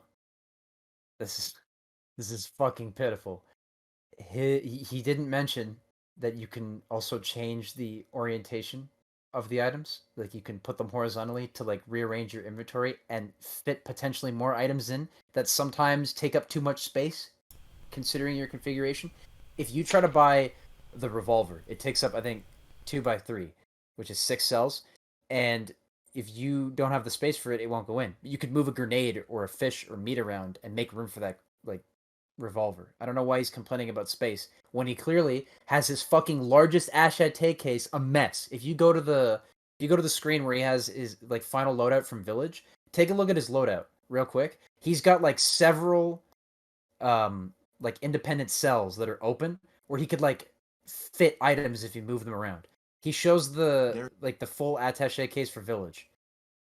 Like, oh Jesus, this pains me physically. He doesn't have the handgun for one of the parts that he has. Look, the bottom left, that's for the V61. He can get rid of that. Or like he can put it in like the discard thing and buy it back later from the merchant, I'm pretty sure. Actually, I don't know if you can sell weapon upgrades. I'm not sure if you can. But he's got 1 magnum shot. He's got a load of handgun ammo. He's got for some reason he's got, let's see what his weapons are. He's got the W whatever shotgun, the Wolfsbane sniper. He's got the grenade launcher, and he's got the base handgun. His doesn't item have M1911. Cringe. I see. This He's is got so. There's even the fact. This is so shit to try and argue against because he's simultaneously saying that the game gives him too many items, while saying that he's able to fit all the items he wants in the inventory. Well, I mean, there's also the fact that those attaché case upgrades are, I don't know if you knew this, optional, and the game never forces you to get them. You have to weigh your options. Yeah, you have to weigh your options. Like it's like, do I spend all of my Lie on the attaché case upgrade? Which, believe me, on your first playthrough, they will just about drain your Lie completely. Or do I upgrade my weapon? Well, and what upgrade do I get? What upgrade do I get for my weapon? Well, and do I have enough? All those ammo cells sideways and like fixed all the 2 cell items, he could have an entire bottom row of 2 cells open. Like, well, and so for me, I prioritized getting the case upgrades because that's just, I don't know, it's just something I generally try to stick to with any game. You know, I like to have as much inventory space as possible. So I didn't have a problem with the inventory per se. However, I was prioritizing that. And I don't know if he was, or if, you know, maybe he fucking played on standard and sold all those handgun bullets for extra Lie. I don't fucking know. But it's just, he's not I'm assuming that he prioritized it. I might be wrong. Who fucking knows? There's plenty of fucking decision making to be had in this game. Trust me. Why do you have the V60 stock without the V60? It's kind of annoying. Yep. How did you even get that? Like, can you even get that without buying it? Yeah, you can buy weapon pieces you don't own the weapon to, because they also say that. Well, no. Like, are you able to get it aside from buying it? Because, like, if so, why would you have it? Let's also note you buy the stock too. I think you don't find it. There are some weapon parts I think you have to find, like the extended barrel for the Wolfsbane for the stake. But Wolfsbane. Yeah. It's like you can buy some weapons upgrades from the shop, but I don't know why. So you're telling me... I think he bought that independently, like by accident. So you're telling me this man deadass bought the V61 stock without having the V... Why? I don't know. I would also like to point out... Did you do it just to prove a point of how much fucking space you have? I would also like to point out something that I've noticed. Notice the mission objective, escape the factory. This is the factory where it loads you with, which by the way you can easily drain when dealing with all of the enemies. But you're in the factory where you get all these fucking supplies, and it's like, well, when you go to the, towards the end of the game where you're getting the most supplies, and then you say that the game loads you up on supplies, and you're far enough in the game where you have definitely gotten a lot of upgrades, and then you're saying these. Most RE games will have you pretty well stocked with ammunition by the end. Or at the very least before boss fights, which there's 2 at the factory. There's Sturm and then there's Heisenberg. Heisenberg doesn't require resources. Well, even then they give you resources during his fight. On the on-foot part, yeah. Yeah. Also, the RE2 remake is the only Resident Evil I can think of where they give you less ammo near the end of the game because you have so much of it in the police station. Yeah. You can save. Because if you go through the whole game shooting at zombies as Leon, you will not be able to beat Super X. It's impossible. You need the ammo to beat him.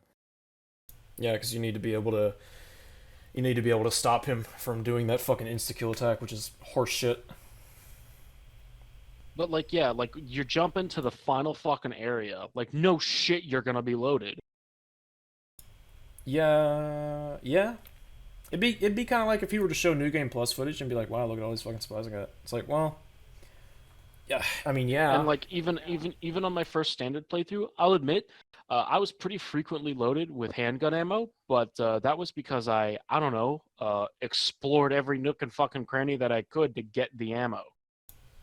Yeah, this whole example of his is reliant on both exploration and decision making, which completely contradicts both of the points that he's been making so far.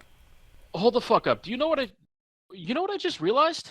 We jumped from talking about the castle's level design to talking about the music to talking about the castle level design again to talking about decision making with your fucking inventory.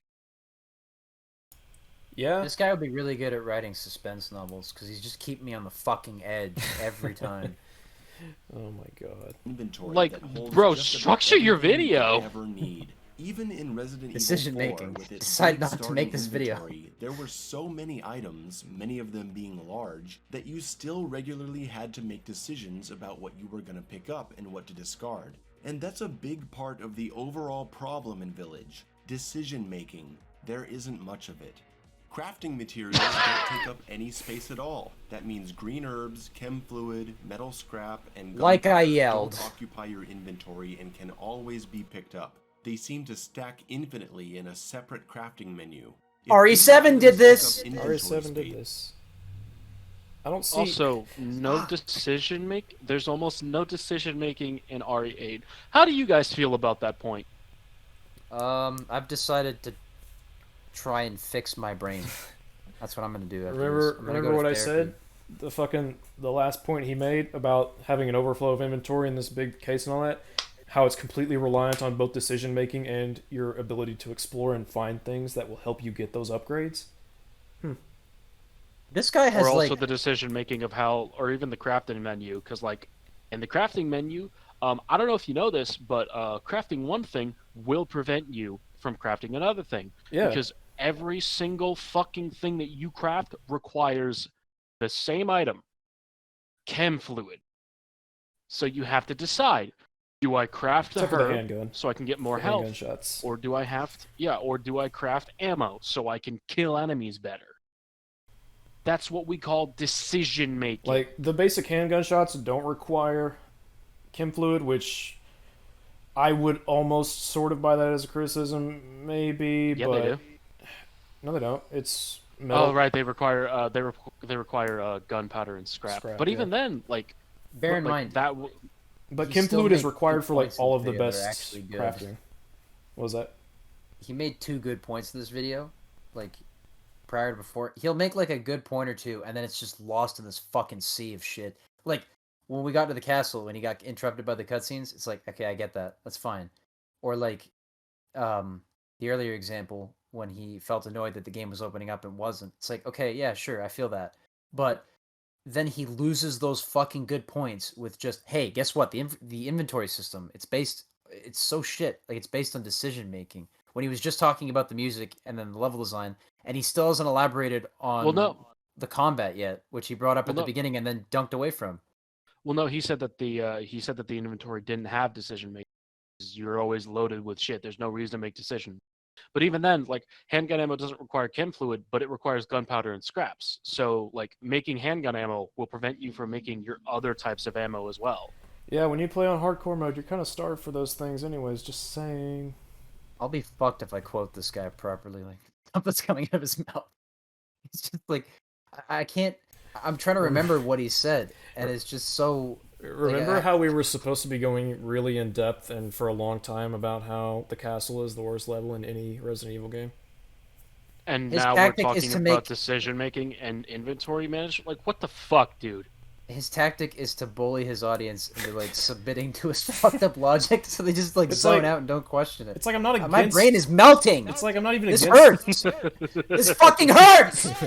Oh, jeez, calm down, It's dude. it's like I'm not against him bringing up these points, even amidst talking about the castle, but when you specifically state, all right, I'm going to talk super in depth about the castle right now, it's the worst in the series, so you're going to think, oh, he's got to have some like citations from other games, things like that. He's got to talk about the, blah, blah, blah, blah, blah, blah, blah, blah, blah. And he's like, oh, by the way, the music, blah, blah, blah, blah. Oh, and by the way, the inventory is blah, blah, blah. And you're like, okay. Like, Whiplash, there are very few cases where Whiplash can actually kill you. I think this is one of them. I'm dying. Hi, dying. Oh my god, that was the dadliest of dad jokes. You fucking. That was the funny man. You're just rolling in the rafflecopter, aren't you? No, I'm dying of fucking Mayo's video. His Dying of mayonnaise. I bet you. Look, I want to believe this guy's a nice guy, but what sure. the fuck is he doing lying like this to people? Like, come on, this is bullshit thrown into a video with no fucking structure at all. Yeah, pretty much. Crafting menu. If these items took up inventory space, it would greatly add to the concept of inventory management, at least until it gets. I mean, so I out don't of control disagree it with doesn't that, matter. but Once you start to kind of feel cramped in your inventory, you can buy an upgrade that gives you even more space. you mean like in every But Resident they're Evil game? He did it. But they're Ladies and gentlemen, expensive he as did it. shit.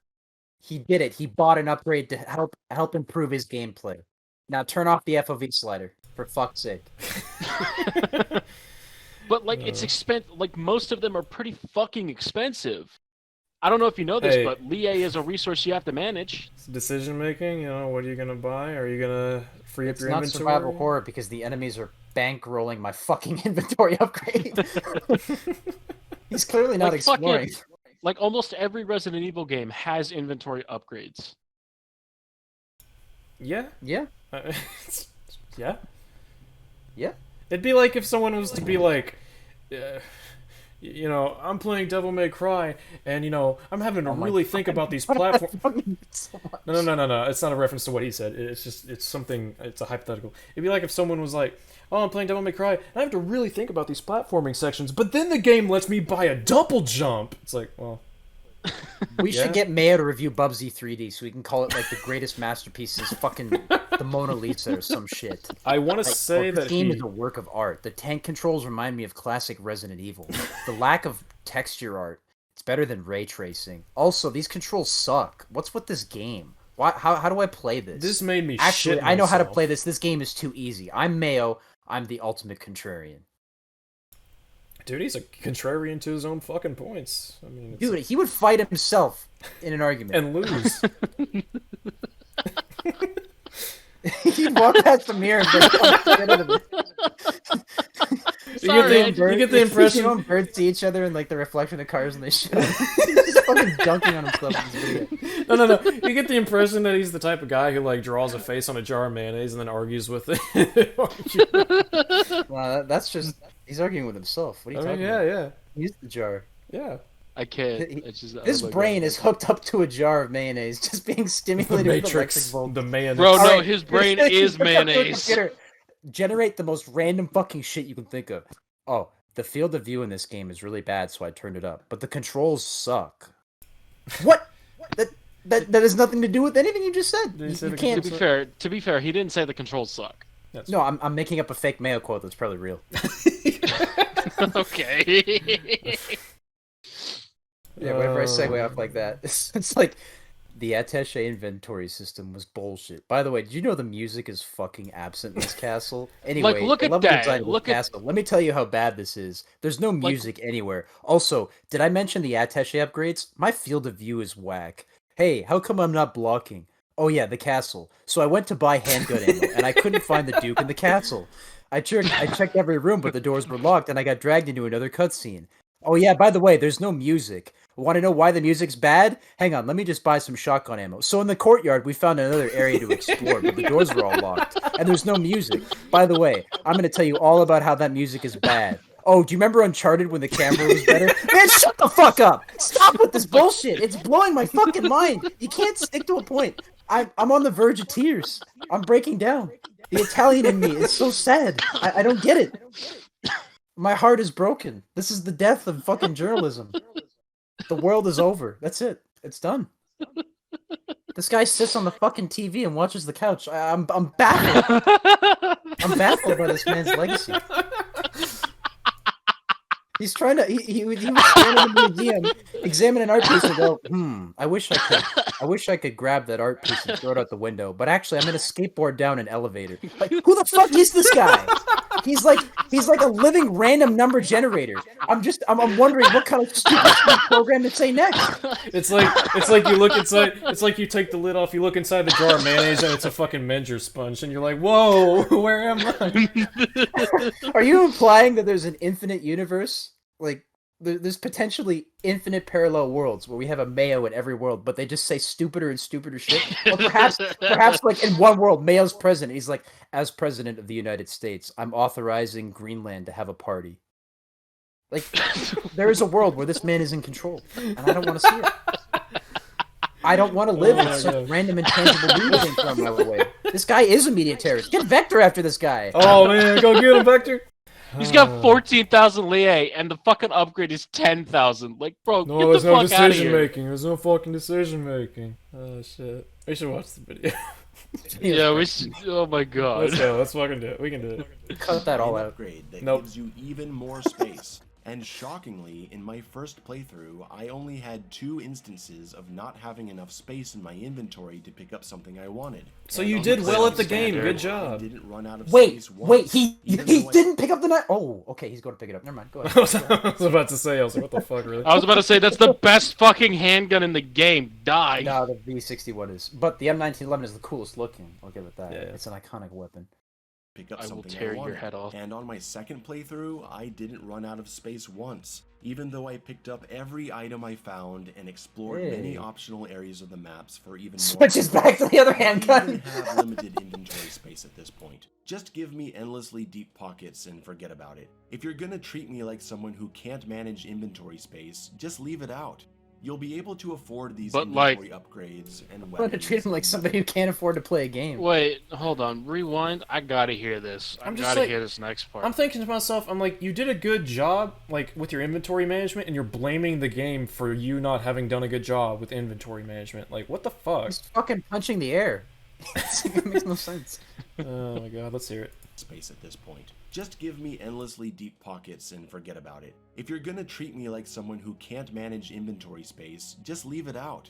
You'll be able to afford these inventory upgrades and weapons and weapon upgrades and ammo and health, whatever you want, because of all the treasure No. you find with even a minimal amount of exploration. I'm sorry, you're full of shit, dude. Minimal. Minimal. You're full My of shit. first playthrough was 11 hours. That's pretty impressive. And Mine was like 9.5, El's I first think. playthrough on hardcore was fucking 8 hours. I think it was like something like that. That's Mine's also like not 7. counting time where I Fucking died. minimal. I was. Sorry, go ahead. Well, that time's also not counting time where I died and had to go back, but Like I was fucking scrounging around every fucking area until I just couldn't find anything else. I quite literally sold my entire inventory of like fully upgraded weapons and like all this ammo and healing stuff, and I still could not. I tried to, because what I wanted to do, I was just seeing if I could, test it out.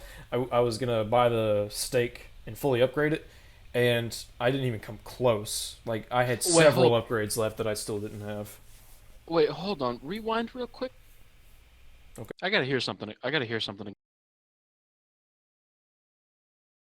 afford these inventory upgrades and weapons and weapon upgrades and ammo and health, whatever you want, because of all the treasure you find with even a minimal amount of exploration. I Because thought the there wasn't any exploration exploration though. Oh! Oh my god. Wait, what the fuck? We're talking about. Wait, thought we were wait, talking go about the back to castle. that progression map. Go back, let it play, let it play. I He was just did a gonna say. Wait, progression no, map. hold on. What the fuck? I thought we were supposed to be talking about the castle. I thought so. Hold on. Go back to that progression map real quick. He It's has ahead, the yeah. treasure. He has I'm the gonna play it. treasure as the lines going on. whatever you want, because of all the treasure you find with even a minimal amount of exploration. Because the exploration of this game is relegated to optional treasure hunting. What the not- fuck? So you're saying it's What? okay? Okay. I'll be right back. I gotta get a fucking. I need a fucking drink to handle this bullshit. All right, Al. Let's tear this down. Let's So fuck this up. complains that the game has no exploration. You know, he says all you do is go from point A to point B. The game tells you to go these places. Then later on, he's like, the game does have exploration, but it's only for like treasure and upgrades, and the thing that you would fucking explore in a Resident Evil game for, maybe.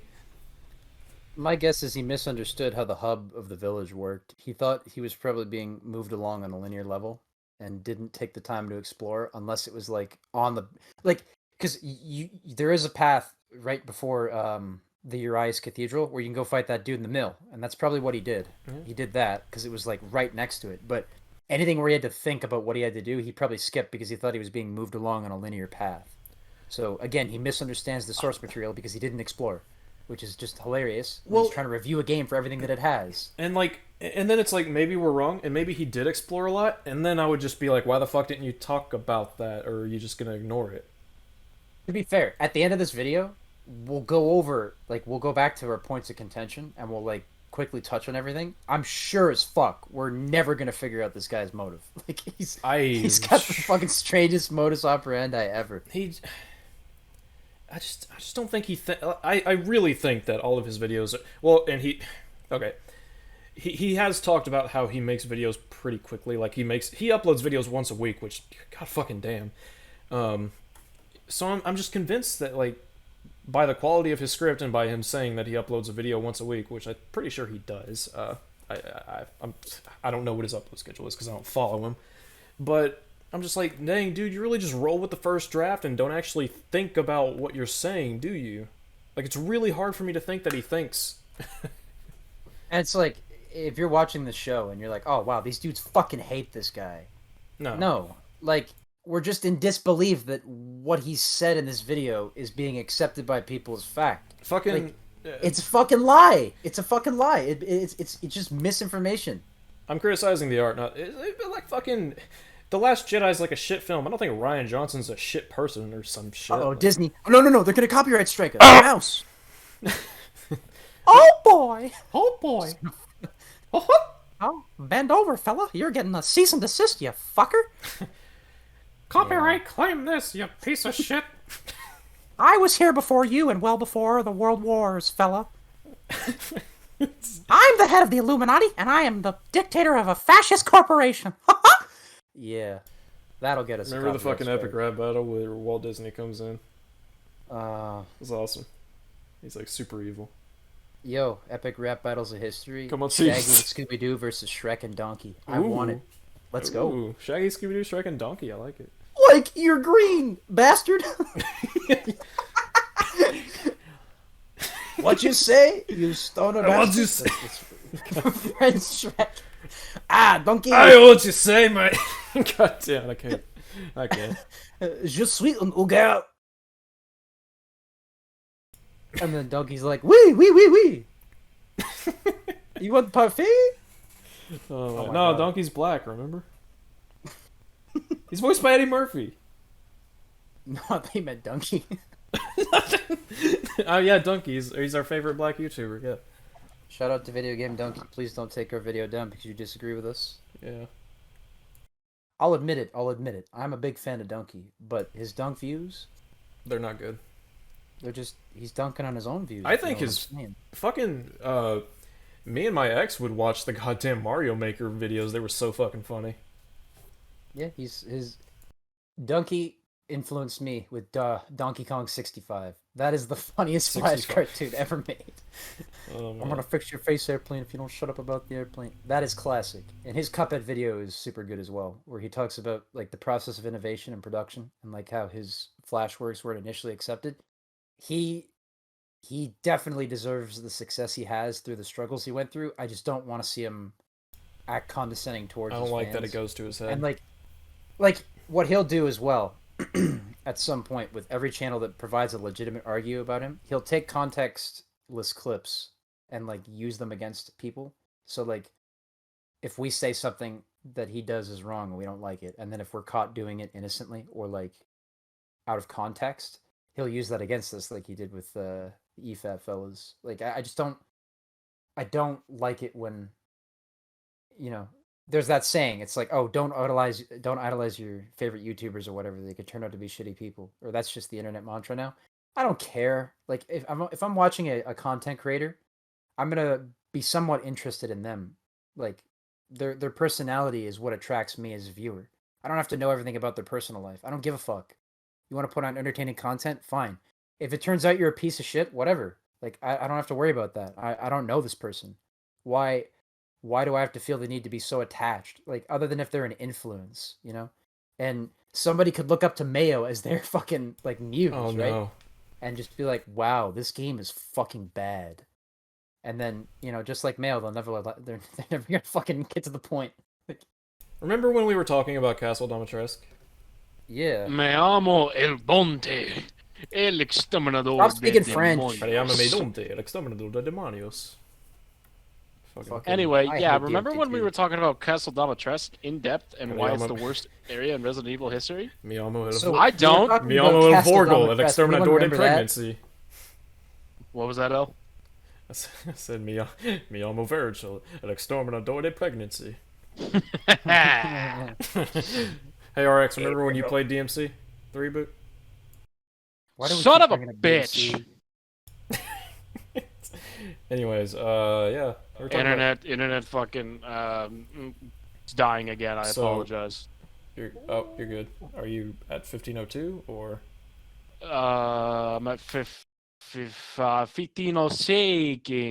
haven't even touched any keys on my keyboard. All right. I gotta. Oh god. Are you okay? I'm at 1507. Is that where you're at? difficulties. I'm at 1502. What? I'm at 1502. Okay, can you press play? I guess see if it Because syncs the up. exploration of this game is Okay, cool. relegated to optional Sorry. treasure hunting, You're good. not actually woven into the design of level progression. And let me say But- that it's great that exploration is So Don't pause. He's just getting into a point. I Don't pause. thought that there was no exploration hear it. though. yeah, no. I'm picking on him, but like, yeah, let's hear it. progression. And let me say that it's great that exploration is rewarded with ammo and treasure and stuff. But exploration should also be part of the progression of the game, because No, without it should just going in a not. straight line to the next script. Well, I mean, I no, would it argue is it part of the is. actual game though. I would argue No, it no, is. he says it should be part of the story. That's no exploration Yeah, is so it's- something you do on a side. That's always how it's been. Well, I think what he's saying is that, like, the feeling of an RE2 when you're looking for the thing for to get into a certain door or whatever. But that's in this game. I don't get it. Oh my god, no! He There's- thinks exploring is level progression because of the linearity. He has to. That's why he's fucking saying this stupid shit. He thinks that going from room to room and collecting keys is exploring, not the off-beaten path stuff. That's probably what we're getting wrong. And if that's the case, holy fuck, that's not exploration at all. That's level progression. I'm just. Can I die yet? Let's hear this once more over. With gusto. and stuff. But exploration should also be part of the progression of the game, because without it, you're just going in a straight line to the next scripted event. So we're just Okay, so a couple things. One, why is linearity bad? Still haven't really gotten to that. Two, why should, because he said it should, why should exploration be part of this story? And three, why are you completely ignoring the exploration that happens within the story? Like how you have to try, you go after the fucking key to Heisenberg, and, you have to go Is back the and video craft still it. playing for you? No. No, we're paused. Oh, god fucking damn it. Oh my god, Luis. I'm sorry, I can't control it. My internet's you- just being funky. Did I'm you at gonna least hear what I refresh. said? What? Okay. What? So, anyways, What? I will repeat my questions. One, he says, I can't remember everything I said. God damn it. This video is killing us. We're literally dying.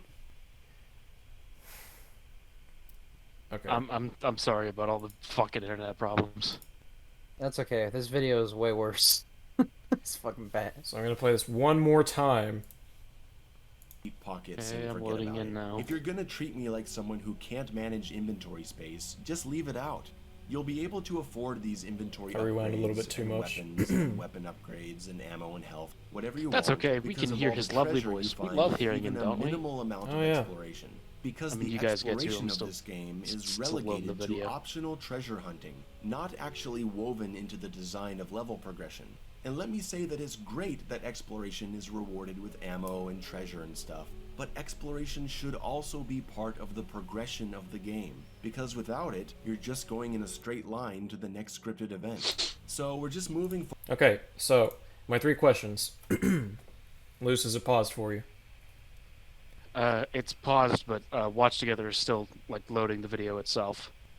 Okay. Well. Okay. Basically, That's a Mayo, bonus. I'll Mayo was still be saying- able to understand. So, Mayo. Go ahead. couple things. One, why is linearity bad? 2, why should, because he said should, why should exploration be in the primary progression path, if you will, you know, the main story, whatever. Why should it be that way? And 3, why is it bad that exploration has been set to the optional stuff? Why is that a bad thing? Also, how the fuck would he do it? Maybe provide an alternative. I don't fucking know. He's famous for just jumping into random points, as we've said millions of times. Honestly, that's the problem. Every time we go to criticize this guy, it's something we've already said, but his logic continues to fucking spiral out of control. It's the ultimate tactic. Yeah, He's critiqueless.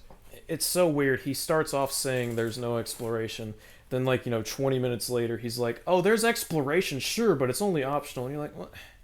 Come on, dude. Really? You couldn't maybe clarified that for your audience and maybe been a little bit more honest and forthcoming with them at the beginning? I don't This is fucking the last Mayo we're ever...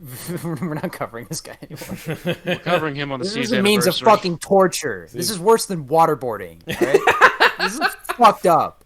No, I'm okay with this dude not understanding the game he's playing, but when he's making my brain hurt, for real, I feel like I have a fucking migraine trying to figure out what this guy's deal is. He's murdering Luce's internet too. Like, what the fuck? Oh. He is. Oh my fucking Okay, god. so is the He's video, just- is the video Hopefully the next person we cover doesn't try to kill us. That'd be fucking or nice. copyright claim us. Or it's Disney. Oh my god. TC Nick, release another video, please. Please. So The okay, guys at Luce. SEES are just Luce. mean jerks. They should be killed. What was that, L? Are you on 1521? Yes. Okay. But for how long? Hopefully, after I unpause it, after 1 second, you won't be. To the next scripted event. So we're just moving forward on the set path. We're confronted by the witch lady, and we Oh, we're back to escape the her castle by now. Just following the linear path. We run upstairs, and we gotta shoot her For until she what freezes the or something fuck? because of the sunlight. And the next room contains the No, wine no, bottle. no, He didn't wrong. break the window. He says that we're able to shoot her now because of the sunlight or some fucking reason. No, That's not sunlight. you're able to kill her because of the cold air, because the fucking lore talks about this, and it's consistent. Man, misrepresenting games is easy, isn't it? Well, in That's fairness, just a in fucking fairness, lie. in fairness, he might be trying to speak from a first playthrough perspective, where it's where you're probably oh, it's probably because of the sunlight. It's I don't Mayo. know. In my first playthrough, I figured it. There's a fucking note before you even get to that fight where the dude's talking about how he was the servant of the castle, and he went to open the door, and they were like, da, da, da. And it's That oh. note's in the demo. You can find that shit Yeah. in Maiden. Yeah. Well, it's also before this fight. I'm pretty sure. It's before this fight. he passed through. It's before the dungeons where you light the flames to pass through. And like, I wouldn't be bringing this up really if he didn't just pass it off in such a like he kind of makes it sound stupid. It's like you can just kill her because of the sunlight or whatever. It's like, well, no, like come on, man. Is it possible to get a restraining order on a video? I mean, the last one sexually assaulted you, so I don't know. Yeah, that's. Oh my god, I'm gonna be waking up to all sorts of hate mail now. I just jumped in. I mean, to be fair, you know, we got flack for the death battle thing because people are like, "Oh, how do you not know that the Hulk is the fucking having sex with Satan?" What? Wait, we did? Oh yeah, the video's got some comments saying that like, you guys just, and it's like, okay, I don't care. Damn. Well, at least we're not death battle. Yeah, at least we're not death battle. At least we're not Mayo. I'll read some of those comments. Her by just following the linear path. We run upstairs and we gotta shoot her until she freezes or something because of the sunlight, and the next room contains the wine bottle. This is the second puzzle item that has been handed to us at the end. It's not a puzzle item, it's a key! Well, yeah, he's using them interchangeably, which I think is fine. Here's the thing: what if you just walked completely by it, like I did the first time I played? What about that? What happens then? And then you're walking around lost, and you're like, "Oh God, what do I do?" So you go around exploring.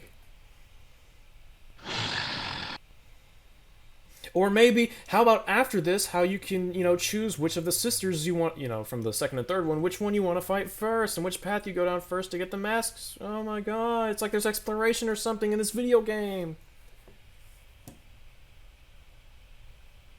Objection. Oh? We got... There is no exploration. The comments we got on the S.E.E.S video, 2 of the lead threads are from the same person, and the other guy's like, which facts or citations did you have an issue with? We addressed that shit at the end of the video. We addressed it, yeah. It's okay. Like, we'll talk more about that in our next coverage. Of no death battles, no. When we covered Deadpool versus Deathstroke. Can we watch like a fucking awful movie instead for our next S.E.E.S? Because I've got one. Like, it's fucking bafflingly bad. It's amazing. Me and El still have to do the Cloud versus Link and Sephiroth versus Virgil death battles. I guess I'll join you for those in a double feature. But we're not taking 8 hours to discuss them. So I guess this is an announcement of some sort. I've been thinking to myself, because I was talking with a coworker about the Disney live-action remakes, and I thought to myself, my favorite Disney movie is Tarzan. That one's got to be coming at some point. Oh man, I can't wait to talk about that. Got Christoph Waltz. That's your first clue that it's going to be. Christoph Waltz playing Kerchak the Big Gorilla. I think Christoph Waltz is like a villain or something. I have no idea. I don't even know if they're currently making one. It's just I know they it's already coming. did. No, they didn't. There's a Tarzan movie that came out years ago. Well, not like a live-action remake like they're doing now is what I mean. I think it's like Tarzan 2016 or something. Let me check this. You're thinking of Jungle. Yeah, The Legend of Tarzan. Well, that's not. No, that's different. It's different. Oh yeah, it's distributed by Warner Brothers. Yeah. Yeah, you win this round. It's gonna happen though. Anyways, we were talking about the castle, and yes, he finally gets into why the castle's handed to us at the end of a linear path. There is no satisfaction of discovery. It was just says you.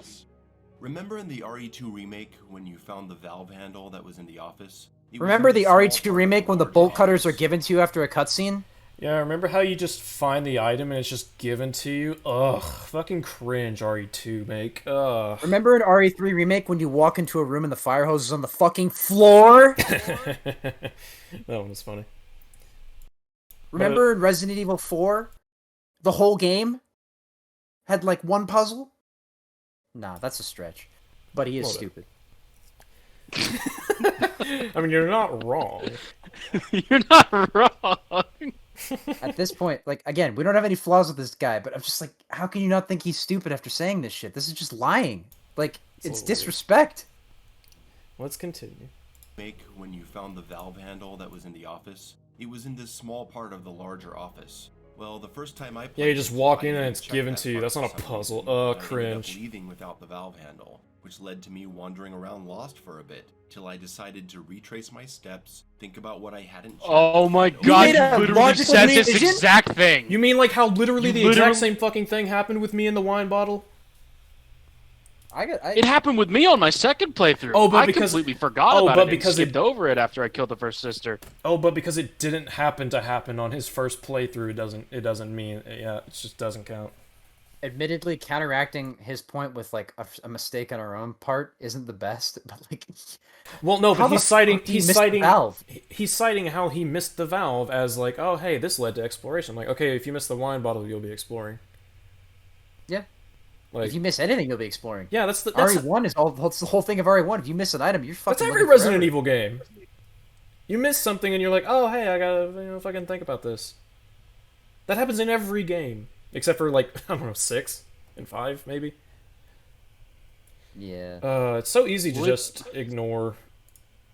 It's so easy to ignore.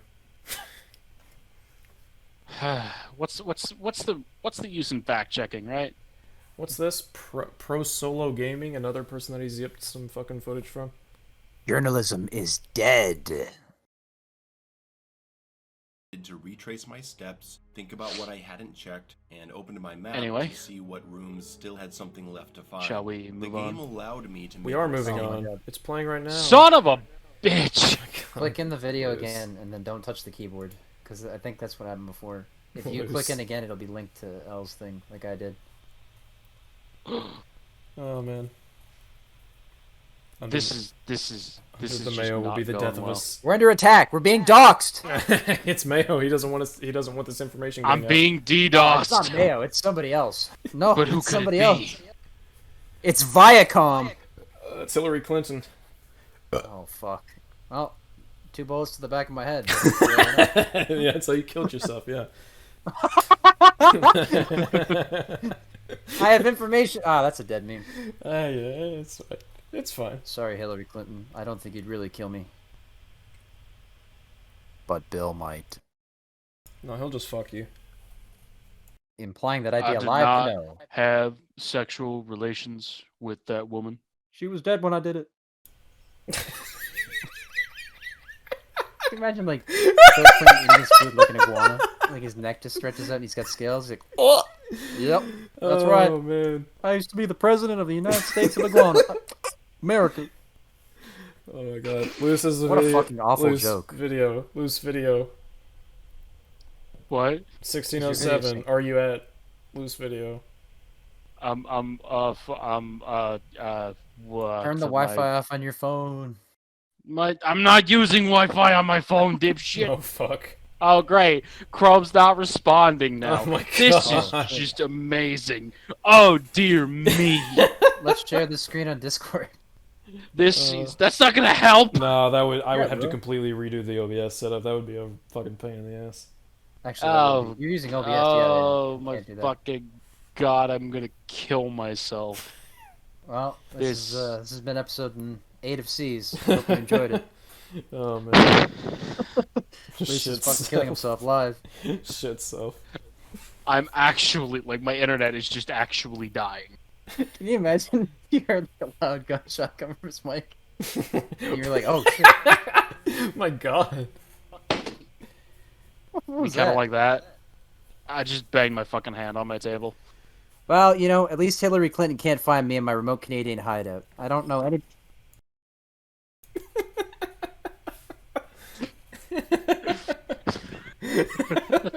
Fuck. I'm so sorry about all these fucking internet problems. I have no clue what's going on It's today. okay. We'll just bully you for it. It's fine. Yeah, kind of like how my friends bully me for playing Final Fantasy 14 at like 14 You missed frames me. per You missed second. me. I'm alive. Holy shit. Did you see anyone? No, I think it was Virgil from Devil May Cry, DMC. It's a terrible shot. Did he have He the... came to, Did he have like... he came to kill your baby. Scene from fucking Virgil. No, not Virgil's Downfall. The fucking the scene from DMC where they're exchanging a hostage. Oh my god. He's just standing there with a rifle. He shoots the fucking person anyway. What the fuck? And then Dante's like, "What the fuck?" And he's like, "Why'd you do that?" And Virgil's just like, "I had to." I had to. Just not fucking whatever. I had to. It's like, oh. Oh, this scene needed a little bit of David Cage writing. I see. Oh no. Oh my fuck god, is we're doing David a Cage? S.E.E.S Omicron. I'll fucking play it. I Oh don't care. god, no, it'll I'll take kill the us. piss. It'll kill us like it killed the super best friends. No. Our last LP is gonna be fucking Kingdom Hearts. We're stuck on the Little Mermaid boss fight. No. Oh my god. Why didn't Matt heal? God He damn. didn't heal the super best friends. Oh no. To be honest, I think it pisses them off when it's brought up because it's like. I can't say I'd blame them really. All right, shout out to Pat, Wooly, Liam, and Matt. Yeah. There we go. We did it properly. Luce, are you in the video? Please tell me. It's loading. I'm sorry. I'm going as fast as physically possible. While we're waiting for the video to load, let's talk about Christmas time. What was your best Christmas gift? I remember when I got a fucking when I got a prostitute for Christmas. That was something else. Let me tell you, that was a. That never happened. That's a lie. What are you, a Mayo video? Stop! It's misinformation. It's like, bro, it's like a prostitute. I was like, Dad, this is my eighth. It's my eighth Christmas one. My first Christmas present was a bike. You know, it was just like losing my virginity with my uncle's hand on my shoulders. You know. Oh no! There you go. That's some bad jokes for the video. I filled my quota. All right, I'm at 1608. Oh my Okay. god. All right, whoa, hold on. Pause, unpause. Here we go. My We're map back. to see what rooms still had something left to find. The game God allowed me to fucking Lose. damn it! It's buffering. Hey, a valve puzzle. Do I These are need terrible. to? Do I need to stop recording? I don't know. I'm sorry, man. I'm still here. We could share it with Luce. It's probably better if I tap out anyway. If this is gonna keep happening. Damn. I don't want you to go though. That's the thing. Yeah, man. We want you But here. I'm just causing problems. No, it's technical difficulties. It's not your fault. Where are you at? 1607. Paused. Paused. Same. Okay. All right. my map to see what rooms still had something left to find. If The it game buffers, just allowed give it me a to sec. make a mistake and then use my head and the game's tools to correct myself, and that simply doesn't happen in Village. The I'm wine fucking bottle is sorry. taken to the wine room, obviously. The wine holder reveals the courtyard key. There's only one door locked with a key, and there's literally nowhere else. It's also to go, labeled the courtyard key, we so go to fucking that course one you're gonna door. go that way. Hey, a big open courtyard area. Maybe there's different directions we can take from here. Nope, Oh, geez, only maybe one there's door is different open. directions Head you can go. upstairs You mean and like into a how? hallway where again there is Okay. only one door you can open, which presents a puzzle. And whereas in a real Resident Evil game, you may Oh, come across Lord. a puzzle and choose to solve it now, or come back later as you explore other areas, since this game is entirely linear, there's no choice but to solve it. Here's the No, puzzle. You have to solve the puzzles in Resident Evil 1 anyway. You can't skip them. I could leave this room and walk back down to the start of the fucking castle. Am I going to do that? No. You come across a required puzzle, and the only choice is to solve it. Like, yeah, no fucking shit. What? That's like saying, "Oh my god, I got to this boss fight and I had to fight the boss." It's like, well, yeah, you did. Sorry, you Don't didn't. ever make this game... Don't ever make him play it point and click. He's going to lose his Oh, fucking God. mind. It's like, yes, you are required to do things at points. Oh, uh-oh. Luce went bye-bye. Shit. Hello. What a fucking asinine argument. With Mayo, yeah. What did he say? He said, unlike in other RE games, when you get to this puzzle, your only choice is to solve it. It's like, yes, you have to do. Oh. You have to do things to progress in order to progress. Yes, you do.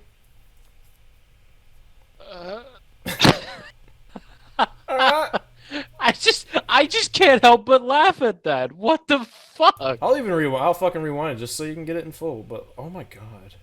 I hope Oh in my- 20 years when this video's dug up by people that people realize we cringe as much as you are. Like, trust me.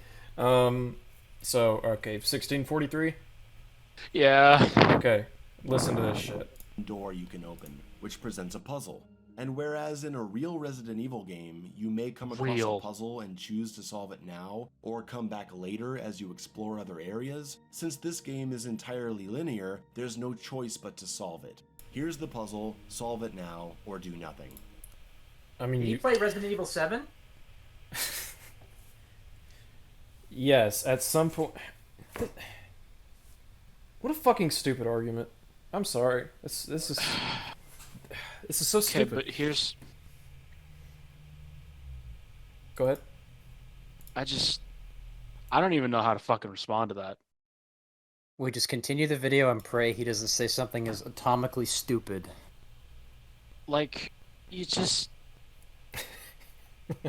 yes, you have to complete the puzzle to progress. Yes. In order to progress and continue progressing, but you don't have to do the puzzle right now. Like, you can leave, come back, explore where you've already been, and what? Yeah, like if you he's like you can leave and come back. It's like you can do that in this game. It's like no, but you're required to do this puzzle. Yes. What a fucking bizarre. Oh my god. Hey Mayo, Like, this one's he's for showing- you, buddy. A symphony to erraticness. Oh boy. Were you about to Like, play? he I keeps subverted your expectations. There is no song. Thank God. Like, he keeps showing footage of Resident Evil Remake, and I wish I had gotten in a playthrough of it before talking No, about you it. don't, because he would have made a fucking worse review. We're lucky he only True. touched Village so far. I think he does have a review for I might be wrong, but I think he does. Ooh, we're not covering that. No, no. Well, considering the fact that he keeps fucking referencing it as a real Resident Evil game, he probably likes it. There's some decent claustrophobic combat that doesn't feel so easy to simply ignore. So let's talk a little about the combat before we move What on. the let's. fuck? There's Whoa, really whoa, Quit whoa, whoa. switching topics! Whoa, he's praising the linear design of that corridor because it's like RE7, but he doesn't understand what the term linear means. So that's another Mayo classic. Get a dictionary. Also, quit fucking changing topics. Yeah, remember, oh my god. So you already talked about the combat of RE8? I think it's pretty good, you know? You have solid, Fucking sure. you have solid hit detection, you know, some good weapons and stuff to play around with, enemies that, you know, they jump around and stuff, so they're not always easy to hit, but, you know, you have little things you can take. You know, it's pretty good for the most part. I think it's good. I think it's pretty good. I also like how he showed that clip of the corridor and he's just fucking unloading his bullets into random points of that enemy's body. I think the first-person Resident Evil combat can be janky, since it's not entirely perfect, but there's no way he should be this bad at RE8 if he's played RE7. There's no way. Let's hear it. Asshole. There's really two kinds of combat designs in Resident Evil games. Careful, measured combat weighing your resources and your exploration options, and confrontational combat obstacles that are hard to avoid so you end up engaging in them because you almost feel forced to. Okay, that happens Both in of RE8. them work. RE4's mostly linear level design is complemented by the large combat encounters. Lots of enemies, often in tight I spaces. thought RE4 was a It's good great horror way to game. disguise the linearity of your game. It's not such a RE4 big is deal also that you're less not making linear. exploration decisions if you're frequently making frantic combat decisions and there's a freaking one-hit kill chainsaw guy coming at you. In a classic Resident Evil game, like the originals or the classic-inspired design of RE7 or the RE2 remake, since your ammo and health items are so limited, and your inventory space is so tight that you can't have an abundance When are we going to of start talking supplies about the on combat of you RE8, though? pick and choose your battles carefully, or out of pure necessity. Avoiding combat in a survival horror game is a key element of the genre. Whoa! He's And picking because of Silent the Hill 2? exploration-based map design and backtracking through puzzle solving, several connecting areas will Oh be my passed through God. multiple times. You could end up using this hallway 10 times as you're moving around.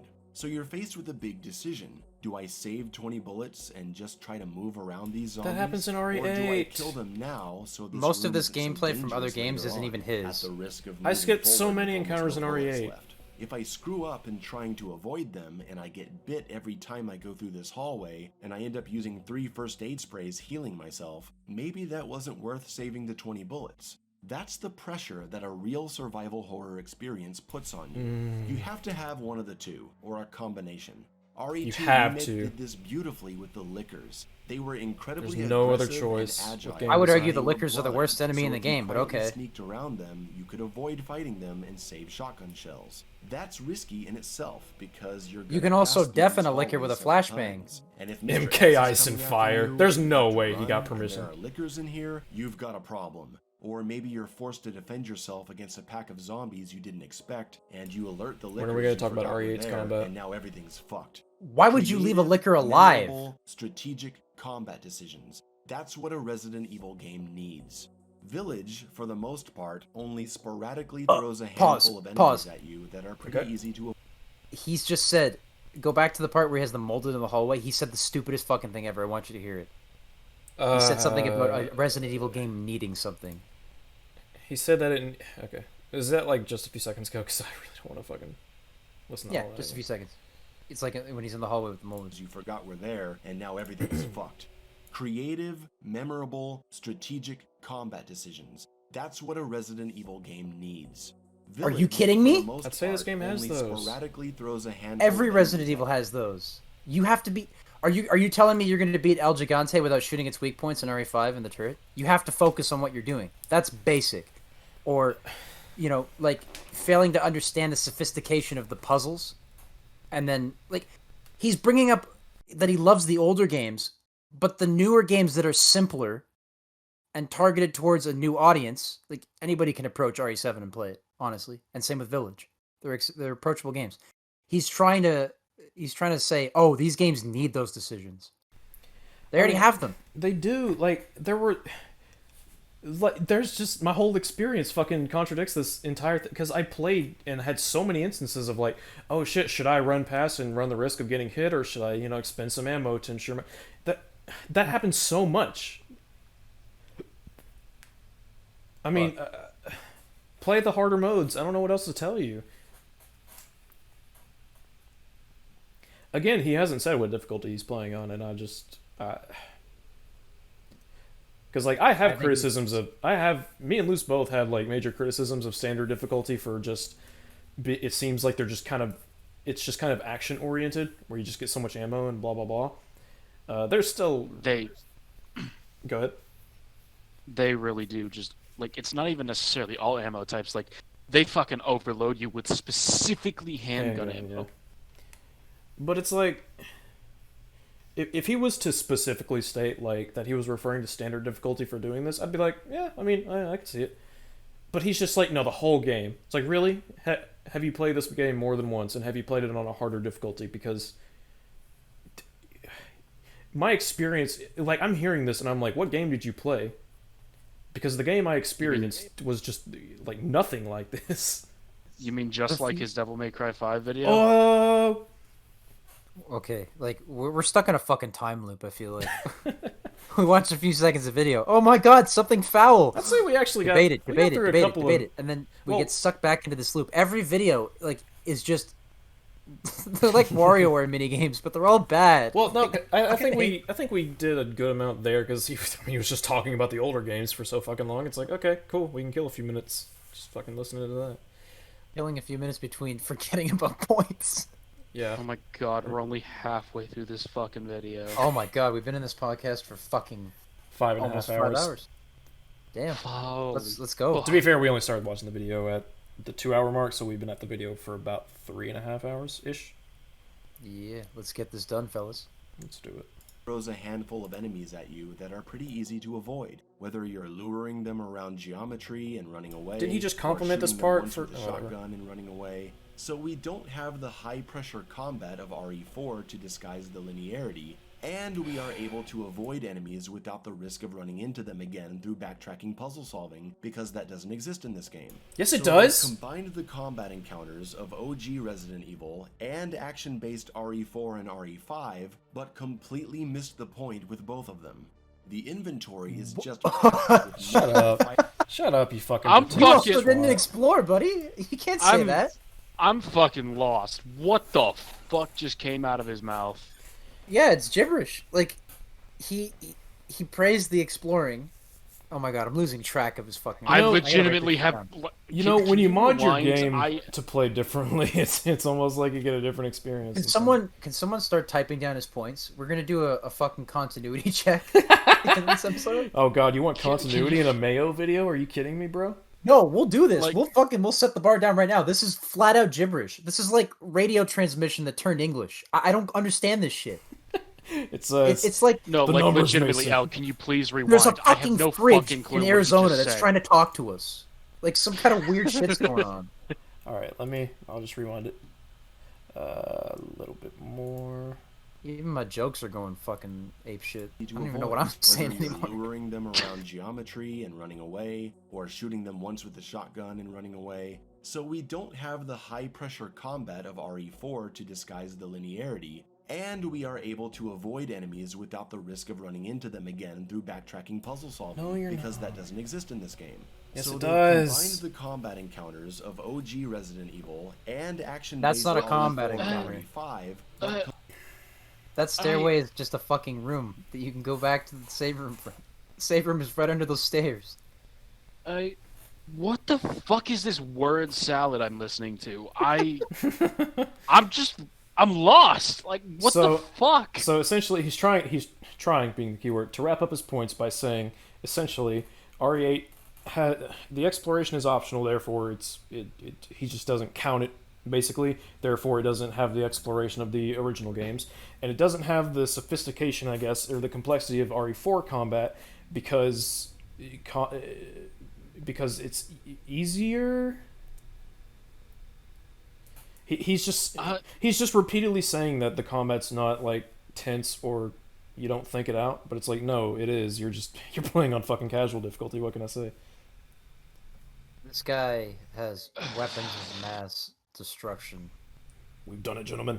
We've weaponized autism. Fucking Windows 98. Fucking classic. So yeah, he basically he's comparing the exploration. What the fuck this game?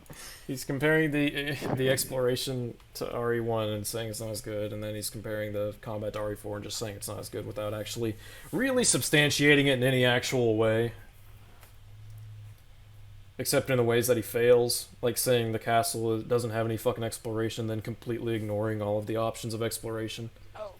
Were we supposed to be talking about the castle? Well, he said we were going to start talking about RE8's combat, then he spent like 5 minutes talking about the combats of past games, and then he started talking about how this game's too linear to have tense combat elements. Someone fucking write this continuity down. We need to put this you. on record, like what he's saying.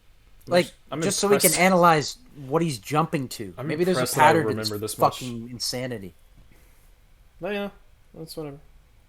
But like encounters of he's OG Resident Evil and action-based RE4 and RE5, but completely missed the point with both of them.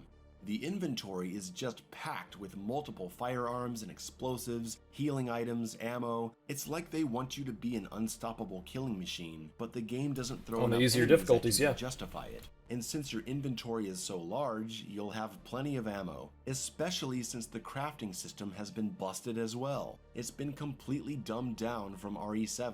Early in RE7, you're introduced What? to bullet and No. health crafting using No, it has chem not fluids, been. green herbs, and gunpowder. Chem fluid plus gunpowder. It's been dumbed makes down? bullets, Okay, explain chem Duke's fluid plus Kitchen. Green herb makes health. In RE7, you're making the critical decision of, do I use this chem fluid to make a few more handgun bullets, or do I stock up on health?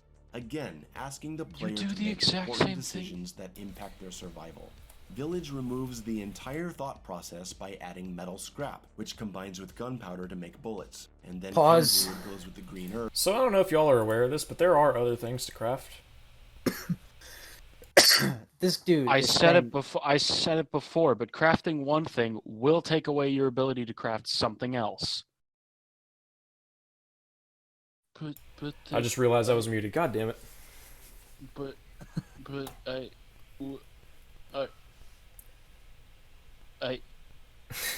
You okay, buddy? Well, he's trying to know, but he can't. I don't know. I'm not really good at interpreting. So what cats essentially, do. no, because Okay, there are more items to craft. Like, it's not like you don't only craft these 2 items. I'm sorry, but there are more things. This dude is trying to tell me so- that more crafting items is simpler than 2. Excuse me, motherfucker, but there's this thing called math, which I have no understanding of, and even I know that logistically, having more than 2 options in terms of crafting at the expense of other materials is far more complicated, Mr. 2 fingers up your asshole and 1 in your nostril. You fucking like. Well, I mean, what he's I'm saying. sorry, but that's fuck. You can't say that. That's No, bullshit. what he's saying is that you don't have to choose between crafting a health item and the bullet, like, just off of their resources. And it's like, But you do have to choose between you have other a options, handgun though. bullet. Yeah, like a handgun Which bullet. is also shotgun all ammo. irrelevant. It just doesn't matter. There's more of the same things to like. There's more factors now automatically. That's not inherently simpler. I don't know about that. Because essentially, okay, here's the thing. If the game literally only had healing items and the bullets, the handgun bullets to craft, then yeah, it would just be you craft the handgun bullets when you get those resources, you craft the herbs when you get those, or the healing item, whatever the fuck, when you get those resources. That would be a valid argument if there was nothing else to craft in the game, which, hey, he's talking about how fucking easy it is to load up on supplies, so surely he has to have these other crafting recipes, which would, you know, I don't know, it kind of make him have to start making some decisions? I don't fucking know. No, Al, there's no decision making. Oh, You yeah, said that's it right, I forgot there's no- definitively, therefore yeah. All it's true. games need great survival horror decision making things. Oh, by the way, the castle's bad. Let me tell you why. But first, we have to talk about the music in the courtyard. I think the courtyard's a big area you can explore, but then I went outside my own house and found that my mailbox had 2 legs and was starting to run away. Like, what the fuck are you talking about? Who the fuck cares? Stop being weird. Oh, man, he's melted our brains, I'm telling you. Whew. Look, if we get dunked on for everything we're saying, I get it. We're critics of our own, and we can get critique. I'm fine with that. We're on the internet. I mean, Woohoo. well, we've However- had moments where we've tripped up, and I've tried my best. Well, to... it's like if we're ever like called out for being idiots or some shit like that, that's whatever. But it would really suck if, like, in the grand scheme of things, like, Mayo makes this video and it's like, oh, Resident Evil 2 remake. I was just kidding. The game fucking sucks. And then it gets removed from, like, the PlayStation Store. Like, can you imagine Oh my god. a future we live in one day where that's possible? I don't want to be in that future. I don't think that'll happen. I think we're fine. I'm scared of the It's possibilities, just- though. We're just in a fucking loop at this point. I don't know what's gonna happen next. I don't either. Life is. I know it's randomizing probably around going to be me. false. Decisions that impact their survival. Village removes the entire thought process by adding metal scrap, which combines with gunpowder to make bullets, and then chem fluid goes with the green herb to make health. So with these materials having no crossover, there's no decision to be made You know, anymore. especially when you The ignore first the other maps in crafting game recipes. Demand no consideration from the player about what you're gonna craft. That's the Crafting beginning of the decisions game, are further with limited 2 Yeah. options at the available. store. Eventually, That's so fucking dishonest. So fucking dishonest. How do you make a video like this? How do you actually make a video worse than your DMC5 video? I'm gonna make a Mayo Oh, video real quick. I'm gonna make. Here's my Mayo video. Castlevania 3. I can only jump once. There's no double jump. But and then I edit the video and I sneak in a footage of me double jumping as another character. That's my video. Would it be a waste of your time? Yes. Like, it was a waste of his time to say something as stupid as that. You literally can figure out by playing the game. You get more crafting items as you progress. Why lie? After all, he's loaded up on money. Why do? And they're, you know, the crafting recipes are pretty cheap. Why doesn't he have There's these also- things? There's also bigger scraps too. Like, it's not just metal scrap. There's another tier of bigger scraps. What? I just. Is this a human? No, it's a jar of My humor mayonnaise. is turning ironically awful because of this. I'm think starting just- to make really bad jokes. I think our brains are just melting. We can do it, if any guys. civilian witnesses witness this video, know that I hate my life because of this video. Under the Mayo is a media terrorist, and he must be stopped. That's why we do this. Bro, we're under the fucking Mayo of Vietnam, let me tell you. Oh, This is shit. Our war. worlds are in danger. God damn. Our dialogue is turning into gibberish. Help. the player about Please what help. you're gonna Stop this craft. video. Crafting decisions are further trivialized by the store. Eventually, you get crafting recipes for shells and What? sniper rounds, and those do require chem fluid. Yeah? but you can buy these ammo types at the store. Oh and my find fucking plenty in the God. world. And like I said, So you much tell. of the Hold combat up. Hold up. Oh my god. Hold up. So you say that the decision-making aspect of crafting is gone because handgun bullets don't require chem fluid, but then you acknowledge the fact that higher tiers of ammo require chem fluid, completely invalidating your entire fucking argument. And it's then 420, by the way. And then, by the way, he brings up how you can either choose between crafting or buying these, the different types of ammo. But he considers that a simplification rather than, I don't fucking know, a choice for the player to make. Hey, look at all these items I can use my money on in the shop. I'm gonna limit myself intentionally and lie to you idiot gamers out there. Woo! Wow, look at that. He's only got 3,000 Lie. He's got to make a choice on what to buy. Does he buy the ammo or does he buy the crafting recipe and use his supplies? But that would also mean not using those supplies on other craftable materials. Wow, look at all these fucking decisions right in front of your face that you're completely ignoring. And he's got the $200 handgun, which means he's playing with the deluxe edition. Which means he has access to a handgun that is $200. That means he had access to Village of Shadows, so he is full of shit. Yep. Wow. Thank you for pointing that out. I did not even notice it. Unless this isn't even his gameplay.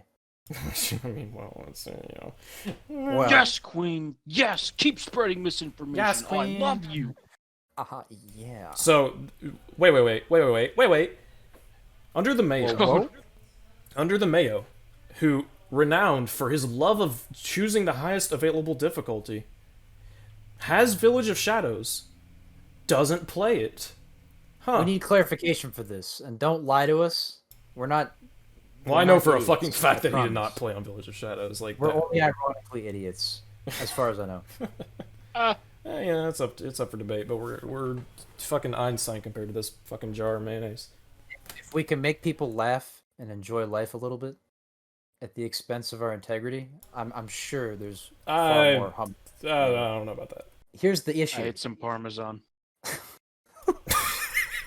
I just felt that you guys needed to know that. I'm glad. How's the cheese? It was pretty good. Infinitely more interesting than this shit video. Thank you for stopping me and going on one of my segues. I felt like Family Guy. How many contradictions can you fit? How many contradictions of your point can you fit into a single screenshot? Man, we got like 4 right here. God damn. Oh, this is like that time I met under the mayor. Hey, Lois. Yeah, freaking sweet. Hey, wait a minute. Where's the guy? I'm outside. Actually, I'm on the grass. I'm on the roof. This guy can teleport. This guy can teleport from one side of my brain to the other. Hire me. Ammo types at the store and find plenty in the world. And like I said, so much of the combat isn't even necessary, so you don't end up making tough decisions. Wait, so you have the option for the... Oh my god, dude. How many times can you contradict yourself in a single fucking minute? Oh my god. Yo, give me what he's smoking, bruh. Dude, hit me up with that. Oh man, that's some of the good shit.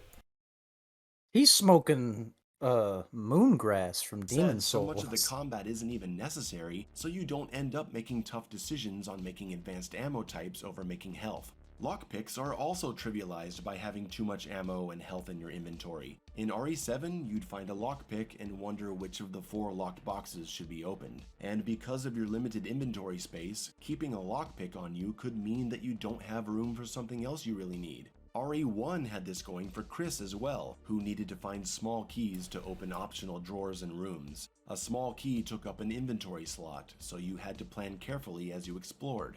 Now, in Village, just keep lockpicks on you all the time, unlock every drawer you come across, and who cares what's inside, you already have. Oh, he's gonna bring up Doom Eternal, let's go! Let's go. It's frustrating to hear people say that Village takes from the best elements of the Resident Evil series, and it's like RE4 and RE7 mixed together, when really it only I'm on draws 22, from those 25. games in the most superficial way possible. Me too. Okay, it has RE7's first-person perspective and crafting, and it has RE4's That store flamethrower and is so treasure cool. hunting, but the foundation of their gameplay is missing. It's been replaced with an on-the-rails linear experience with no decision-making that can't even entertain us with steady Oh my action. god, I don't remember if it was... Plain Lady I don't Dominatrix. remember if Decision-making. it was Chase or Mark, but somebody made a joke earlier about being a fucking rail shooter, and he's basically Mark, unironically positive. Oh my Shout out to Mark, fucking oh, god. buddy. Oh man. I have like 6 packets of red peppers, Okay. and just chugging all of them would probably be more enjoyable than God. watching this video. Oh my god. We've managed to make some good time though. He's he's been saying a whole lot of nothing, which just lets fucking go over it. But yeah. Watch, he's gonna bring up a different game like Mario Party. In I'm waiting Mario for- Party, I only needed 30 coins to buy items and get the star. In this game, I didn't even know if I had enough shotgun ammo to climb the stairs. And then you hear what he says and you think about it. What? What did he say? Making that can't even entertain us with steady action like RE4 could. That's why this catacombs area feels alright. If the game is gonna be linear, you need to throw more combat obstacles in front of the player, and they do that here. Your movement options are limited, it's easy to get cornered, it's good stuff. We take an elevator up, walk along a set path outside, and get confronted by Lady Dimitrescu in a section where we just have to open the exit door and run away. Yeah, it's into a set room piece. that gives It's fine. us the first head for the statue puzzle from the main hall of the castle. Again, we did not find this ourselves. It was given to us at the end of a... I just realized we're talking about the castle's level design again. Holy fucking shit. Oh my fucking Finally god! clarified it. Clarified, though. But it's awful. Can you please talk Who's about the something for more? What? Who's the editor that does these videos? Are they like accidentally putting the footage out of order? Like he's been misunderstood. Oh my What if god. they like? Somebody goes to examine his videos. Hey man, you forgot to put the parts that were related to each other right next to each other. Instead, you've got like, oh yeah, the village and then dinosaurs. Where did this part come from? What the fuck? Oh dude, remember the fucking T-Rex from RE6? It was so fucking dope. It could do a fucking backflip. I forgot about that. Oh, RE6 is based. It's just a fucking T-Rex backflip. Oh my god. Find this ourselves. It was given to us at the end of a linear section that we had no choice but to follow. Are you seeing a pattern here? Well, get used to it. The entire game is like this. No, Moving it's not. forward, we have a music puzzle, which might be the most embarrassing thing I've ever seen. If you can read music, you'll solve When this even Mayo trashes your puzzle, you know it's shit. Holy fuck. That is a pretty easy puzzle. Like, He's yeah, it's a simple puzzle, but like calling it the most embarrassing puzzle you've ever seen is a bit fucking hyperbolic. Honestly, no, that is probably the fucking worst Resident Evil puzzle ever. He is completely 100%. I don't know about that. There's some pretty bad puzzles in RE. Those bad puzzles are usually bad because some of the steps are fucking painful or annoying. Like in terms of this puzzle, where it's like you know, a classic, you can examine the atom and figure it out that way. Like if he's referring to classic Resident Evil, this piano thing is a fucking joke. You can literally skim back and forth across the keys with no penalty. Yeah. Like there's no, you're not penalized. Like when you click the wrong item for a door, you have to wait for a second. If something like that happened for this puzzle, and if it was harder, then yeah, like it wouldn't have been as embarrassing. This puzzle's a fucking joke. Yeah, especially if you keys are. Luce and I, our pitch was that they should have made. I don't know if they were gonna do something like this. Maybe do like the face buttons being notes, and then you have to play it a certain way. I don't know. You know, like Ocarina of Time. Yeah, or like you have to, like that. like you have to actually like play the fucking notes in sequence. Like not necessarily in rhythm, but at least in sequence. Like you get a photograph from a room, you have to like distill it in a red room, and then you find like the symbol of your button on the controller that matches the note, and then you piece them together and you can do the puzzle. And you have to avoid Lady Devil doing that. That'd be pretty cool. That'd be cool. Yeah. Yeah, I don't disagree with him that this puzzle is like dumb. It's just I don't know. It's like again, it's like I agree with him, but he's just so fucking hyperbolic. I'm just like, I mean, yeah, it's not a good puzzle. Don't get me wrong, like it's not, but I agree with him in this circumstance. I can see that. The entire game is like this. Moving forward, we have a music puzzle, which might be the most embarrassing. By the way, this is thing one I've of ever two optional seen. paths for If this you can read particular music, part of the you'll castle, solve but this you know, whatever. immediately. If you can't, all you have to do is count the spaces between the notes and play them accordingly. You have to Find do the piano first to note, get the count iron 3 insignia down, key. so you go 3 Yeah. keys to the left and press that note. Count up 2 spaces, so you go 2 keys right, and so on. Hooray, you did it. Okay. You can count. They also made it even easier by not including the black keys on the piano. They made a melody that can be played only on the white keys, because we wouldn't want to confuse people with a B flat or something crazy like that. But wait, it gets worse. There's no I don't know how to penalty read for sheet pressing music. the wrong note or playing notes out of order, which means you can literally just press that's pretty every bad. key up and down the piano until Yep. the puzzle He's right about that. auto-completes Wow, itself. a fucking Mayo point. Like, wow, it's a good point. He actually made a good point, guys. Yeah. It only took. Yes, Queen. It only took half the fucking Alright, video. No, bro. no, we're giving him credit for that. That was actually explained thoroughly. Yeah, no, like he did a good job with it. That's Yeah, like we're not joshing. That was actually a good point. no. This is proof that we're not fucking biased. Like we are gonna recognize points when he does good things. Yeah. This was proper. This At is first, fair. at first, This I thought is he was actual being. information I could use. Well, yeah. At first, I thought he was being kind of hyperbolic. Then he showed that you can actually play like the wrong note, and you'll still be on the same note that you like. It doesn't take you back or whatever. Because I thought it did. I just But yeah, when he showed that, I was like, oh fuck, no, he's right. That's pretty terrible. Because it is, and it's a good point. If only he did that with the other fucking 40 minutes of the video. Good job. This video is with- actually somehow better than his Are you DMC5 seeing how video this now. game was made for people who don't want to play a Resident Evil game. What? Abel, what are you doing? Not another skit. Oh no. What do you mean you're solving a... Guys, this reminds me of Nostalgia Critic. This is so funny. Get you a soda. Okay, but if you're gonna play the melody, you have to actually play the notes in order. The notes are in there. So y'all ever It's heard time to stop the joke. It's time to stop. Hey all right, guys. the guy playing the piano, he's a good actor. I'll give him that. No, you can't actually... It's Omar. I totally just realized. Omar It's carries Fuck yeah, Mayo's bro. videos. Abel? Dr. Pepper, good soda choice. What's wrong, man? I'll give him props. Dr. Pepper shit.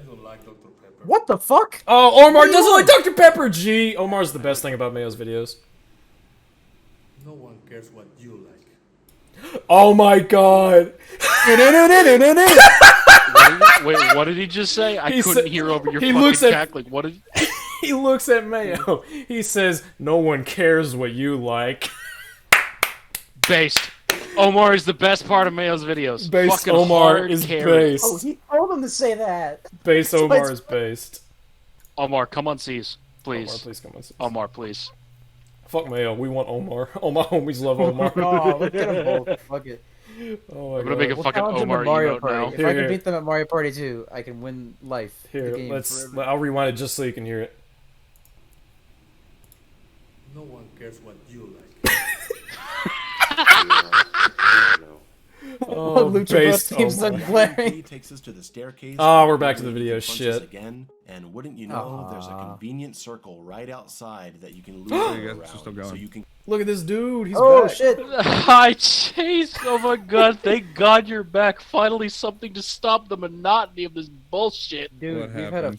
fucking trip. You have man. no fucking idea. How many I'm gonna contradictions be did honest we with come you. across? I was on that other stream, and it was really boring. Oof. Like really. I was boring. worried that that was what you and Mark would think about. So I was like, oh no. No. You guys are good. Yay. And I mean, the other guys were nice, right? Like, I'm not trying to say that like they Right, were fucking shitty hosts. Like, the main host was kind of had an annoying voice, and he was just sort of like you had that kind of vibe of like, haha. Anything I say is funny because I'm being mean to them. Haha. We've all established already that you're a shit person because you made a shit video. It's one of those things where people like watch EFAP and they go like a little too overboard, and it's just like, dude, fucking this is just kind of mean spirited now. They're just Right, kind of doing a bit of that. And just disingenuous shit like. Funny oh, enough, yeah, fucking. we just had a moment where we actually acknowledged a good part of Mayo's video. So I mean, yeah. For the first time in like 20 fucking minutes. Yeah, he. You remember the piano puzzle in Castle? The piano puzzle. I don't remember it being much of a puzzle, but refresh Yeah. my memory. Well, I mean, yeah, pretty much that's it. It's you go across the piano keys and you play a note and it goes up and down on the music sheet and you have to match the notes and all that stuff. I don't even think I think I just fucking skipped that one. Was that one optional? No, because it's what gets you the key of the iron seal, I think. which is Iron pretty sure it's Insignia, required. Yeah. I don't remember that part at all. I'll be honest with you. Yeah. Well, he criticized it, and at first I was like, it's not that bad. Then he pointed out something I didn't know, and I was like, wow, it's actually, good job, buddy. And then he played a skit like Nostalgia Critic would, which was kind of dumb. But then his friend Omar said the most base shit ever, and just looked at him and said, "No one cares what you think."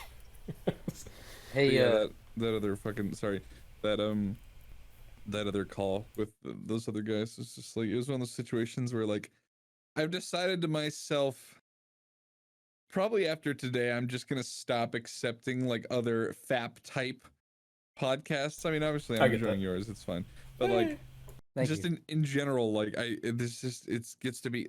You want to know how many different EFAP light like podcasts I've been on? 4?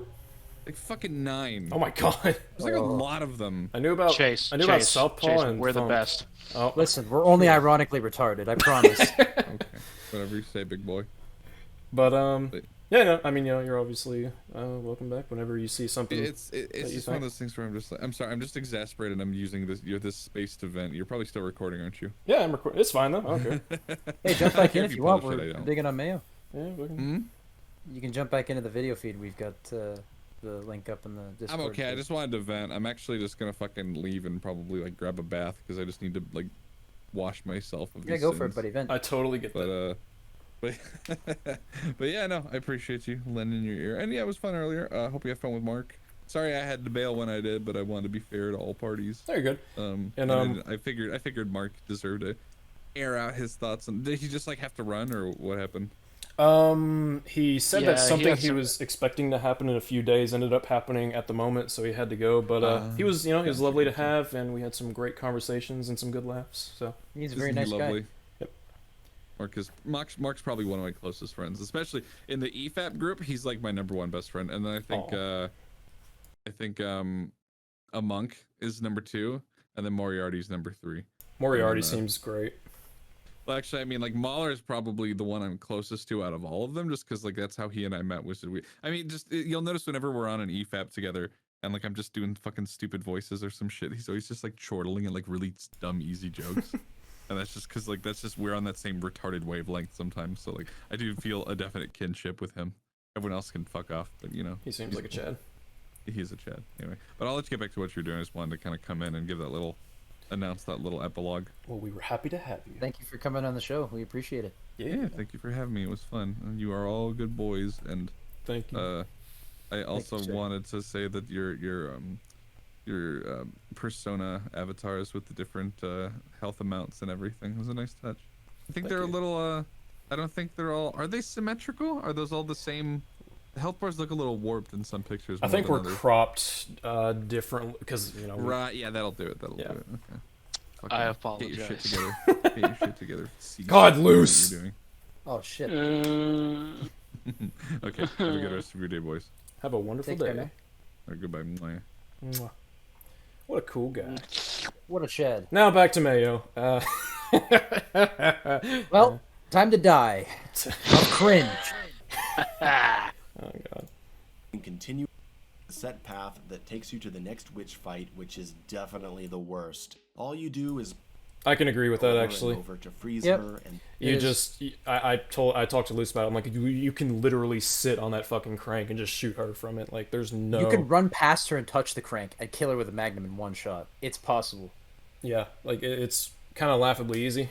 And we. But Oh, go ahead. sorry, go ahead. Well, I was just gonna No, say go ahead. we talked about how it would have been cool if Lady Dimitrescu, who was right outside the fucking door just chasing you before the fight, could have gone in, and then you'd have two things to work. You wouldn't be able to camp the crank. Weird thing to say, because Lady would be coming after you, even if the bug lady was stunned. So it's like, adds a little something else to it. Maybe make the room a little bit bigger to account for that. But for the I think that would have been a good fix, easy fix. And we also made the point that after you kill the daughter, Lady Dimitrescu could stop and hold her body or whatever, and start crying and stay in the room for a minute, grieving over her daughter, which would mean that you have to do the bell puzzle in the next room very quickly. Yep. Because Lady Dimitrescu is right outside the room, and after a certain amount of time, if you don't get it, she could start chasing you, in which case you'll have to do the bell puzzle while she's chasing you. Yeah, I think that would have been fucking dope.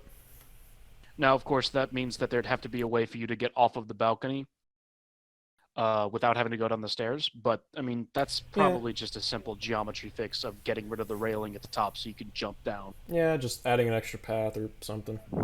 I just had a dreadful thought. Can you imagine Oh, if no. people didn't watch this whole video and then commented? Oh, no. Jeez, that's never happened to us before. By the way, was- the amount of gameplay we're gonna have to record for every time we pause the video.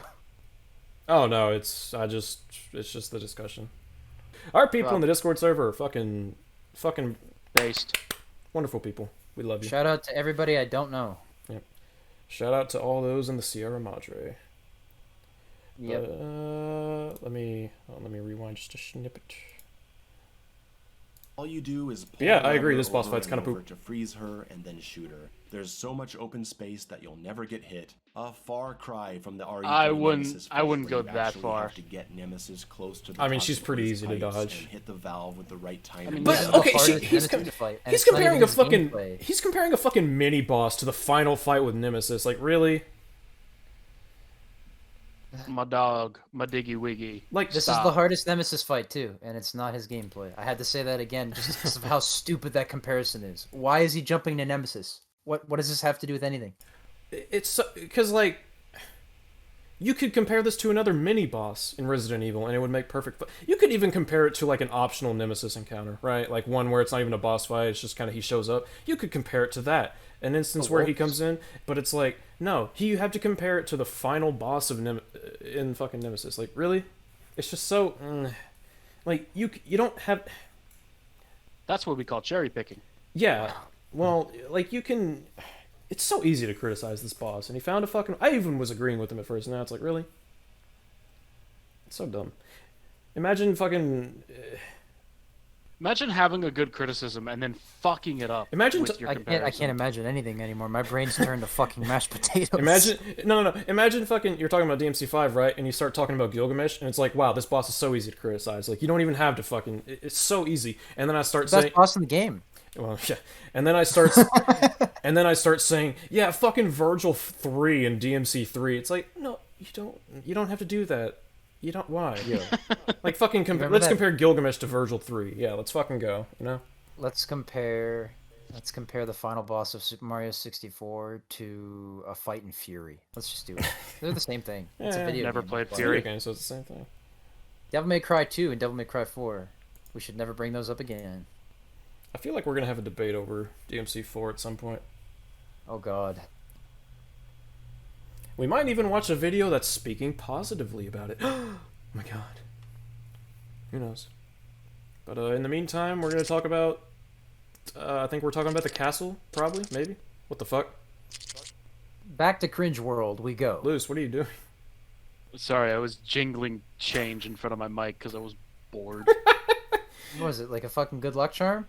You like No, some I just- definitely maracas? Does it turn you on? I just Like- need something to remind me that there's stuff outside of this video for me waiting This whenever vid- we're done. This video is Yeah, not I'm, the I'm universe. on like the fourth plane of fuck right now. I don't know what's going on. Well, let's just keep on I riding. feel like then. I'm in another dimension.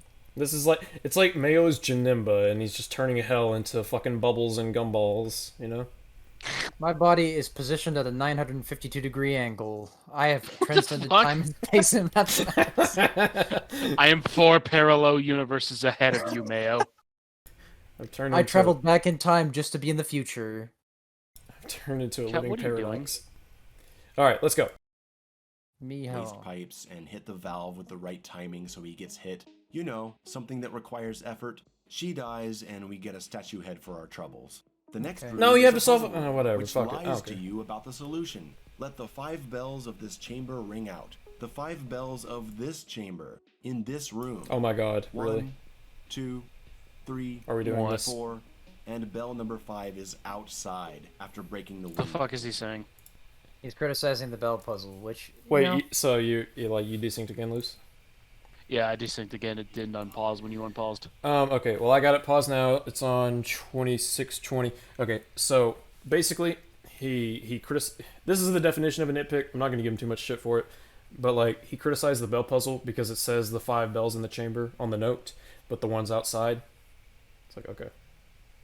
Like, yes, but really. All right then. It's like, okay. Are you back in? Not quite. You're fine. So, the Grinch game on PS1. Let's talk about that game.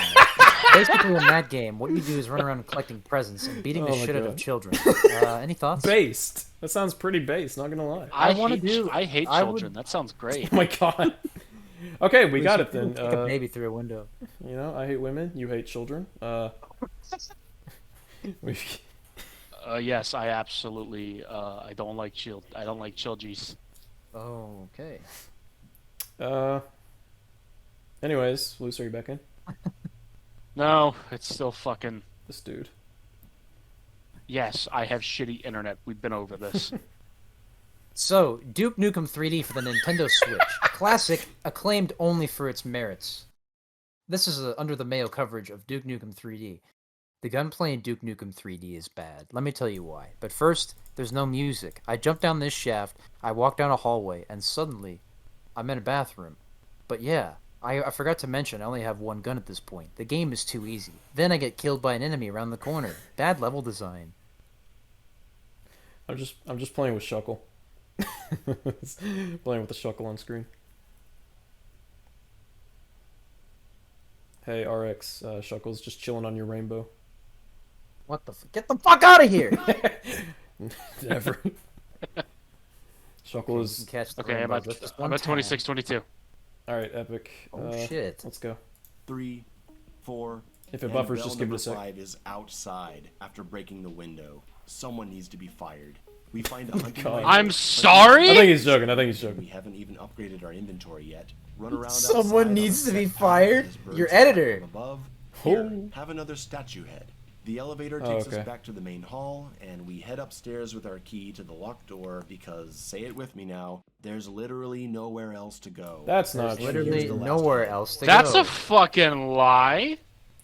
Hey, so I don't know if y'all What remember. about that? What down about in- that optional physics puzzle that you get? What through about all the areas you've opened up? What about that part down in the basement where you can go back with the key to the iron seal and get treasure? Oh, it's whoops. That's not story progression. It doesn't count. Whoops, my bad. Never mind. Interesting. Or how you could have done one of the other fights instead of that fight, because you can do them in either order. Because I've done them in either order. Whatever. What were you saying, Luce? I was saying the exact same thing L was about to say. It's dumb. Dumb. It's my God. ludicrous, and I don't like it. Sure, of course. Save me from this torture. To the locked door No. because, say it with me now, there's literally nowhere else to go. Fake news. And here's the last head, at the end of this big castle level that has been nothing but linear paths and scripted events, Bullshit. devoid of any player agency. This final mask is the perfect example of how not to make a Resident Evil game. Oh, let's you go. pick up the mask Let's hear it. and the door locks behind you. You can't get out. If you put the head back on, the door opens and you're free. There's also a crawl space to go to another area. Follow the crawl space, fight the last witch, and grab the animal skull off the wall. Examine the piece, take the skull off the mount, place it on the statue to unlock the door, and leave with the mask. If That's- this were a real Resident Evil game, you would have found this animal skull somewhere else first. And you would think, I wonder what this is for. And you'd either store it somewhere or keep it on you, eventually finding this mask puzzle and solving it with your mind. You'd realize, oh, right, It would be the same thing. You would just be. It being in a different area doesn't automatically make it better. I don't know what to tell you, buddy. Yeah, I don't. What the fuck kind of argument is that? I guess you could argue that it's like, oh, you might be able to skip the boss fight if you do that or something, right? Well, that fucks up the, because then the fight, the witch would still be alive, so it's like, what the fuck? But Also, why does changing the man. area fix that? I don't understand. man, can you stop referring to this as? Can you stop saying real Resident Evil game? I don't know what to tell you, but this was developed and published by the. The company game's that called makes Resident Evil games. 8. Yeah, this is a Tetris clone, you swine. Oh shit. Well, I mean, if you think about it, right? Like, RE8 has a puzzle. Tetris is just inventory management. RE8 has a puzzle where you put a thing into a slot. A few puzzles like that. Tetris does basically the same game if you think about it. You fucking say Tetris is like item management? Yeah, Tetris is just inventory management. Yeah, it's just the but cache. like the game. If only Mayo knew that. It's just Tetris is just a cache of the game, like whatever. Yeah, but Actually, I'm not a fucking fan of this whole elitism where people say real games. Has or anyone- real like fuck This off? video is driving me nuts. Has anyone heard of the no true Scotsman fallacy? Because I swear to God, I have to say this to every fucking person that talks about a video game.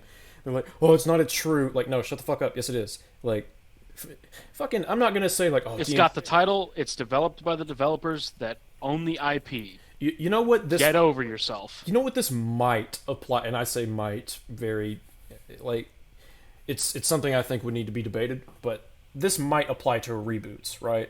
Like you could potentially say this about one of the remakes in regards to the original, but saying like the real RE2 would just sound so douchey. It's just like just say the fucking original and the remake. You know, don't be that guy.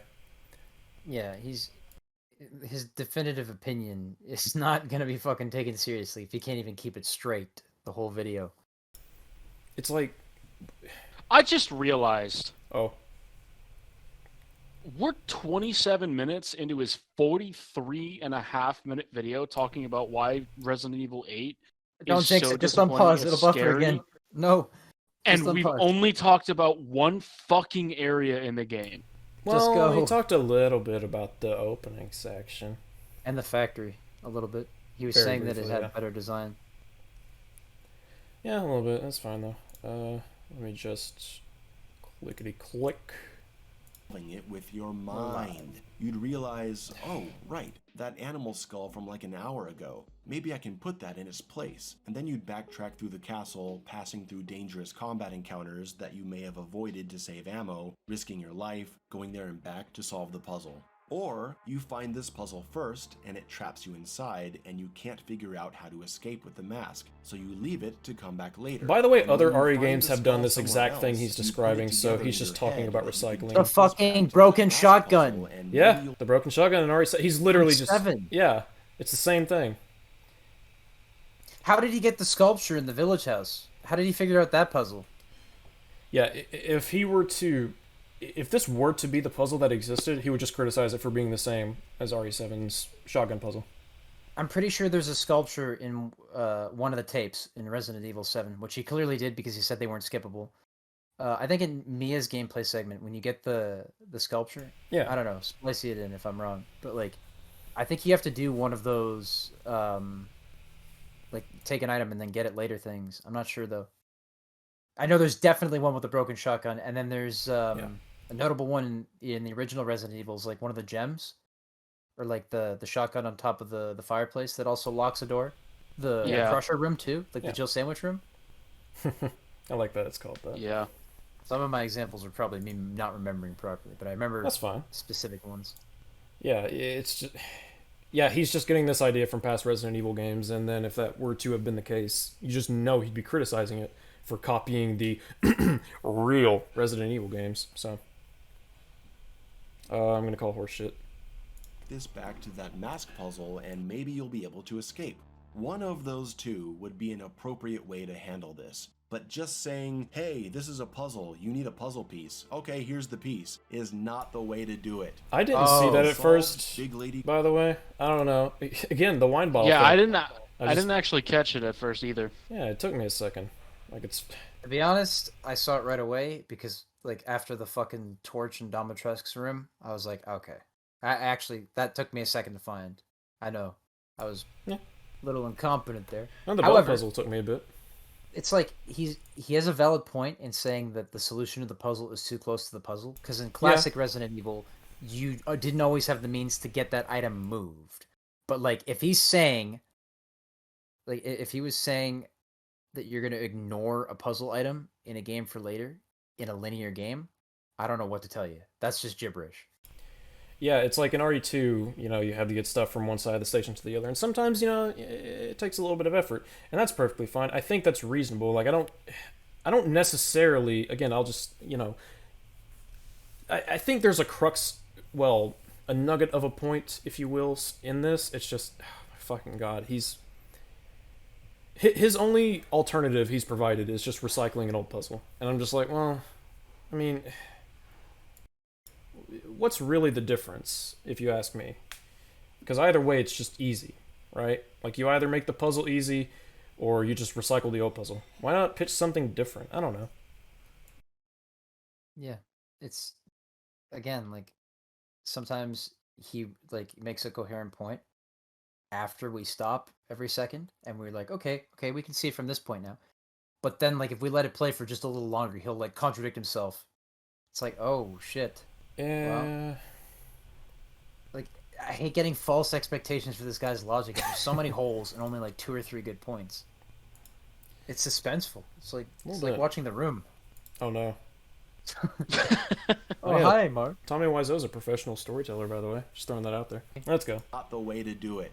He doesn't puzzle have is solved, eyeballs, he's a Big skull. lady comes after you, you run in a circle, open the door, and her AI glitches out and she stands there staring at you forever. Yeah. Yep, Unbelievable. that's true. Eventually, we get to the boss fight, shooting Lady Dimitrescu. Wait, he's not gonna talk as she about- oh, rides whatever. around on a dragon. Just walk backwards and shoot her. She won't ever hit you if you just keep walking back.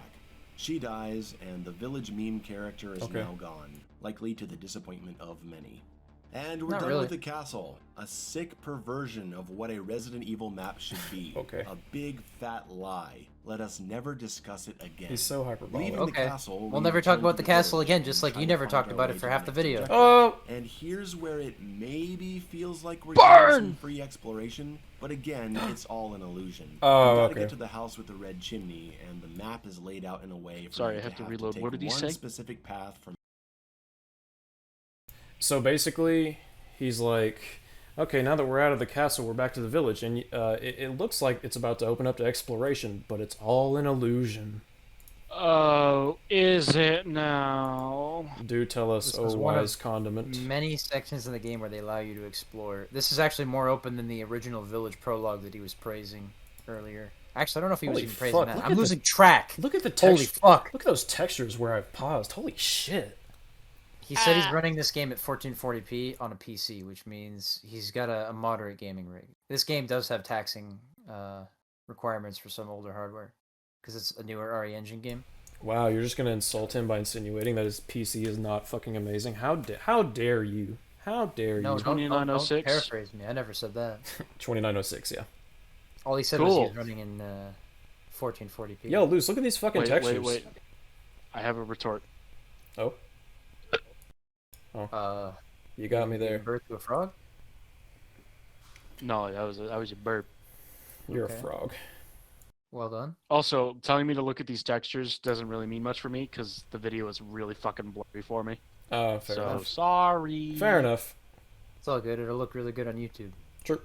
And the Wait, map wait. is laid out in a way for you to have to take one specific path from A to B, winding you through a bunch of areas where you can break off the path and look for treasure and supplies. Yes.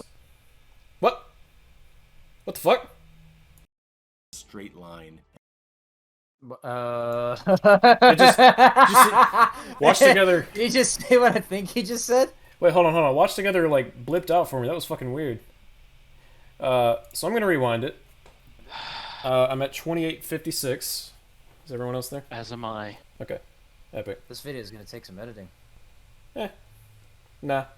Our way to the next We're not doing objective. it wrong. And here's where it maybe feels like we're getting some free exploration, but again, it's all an illusion. You gotta get to the house with the red chimney, and the map is laid out in a way for you to have to take one specific path from A to B, winding you through a bunch of areas where you can break off the path and look for treasure and supplies, but it's really just a straight line. And they say, hey, you can check out these spaces if you want, but you won't find anything necessary to progress. Just go. Oh my fucking Such as God. ammo or weapons? You have to explore to get some treasures. You won't have enough for the end of the game on hardcore to even upgrade enough to Yeah. actually beat the game.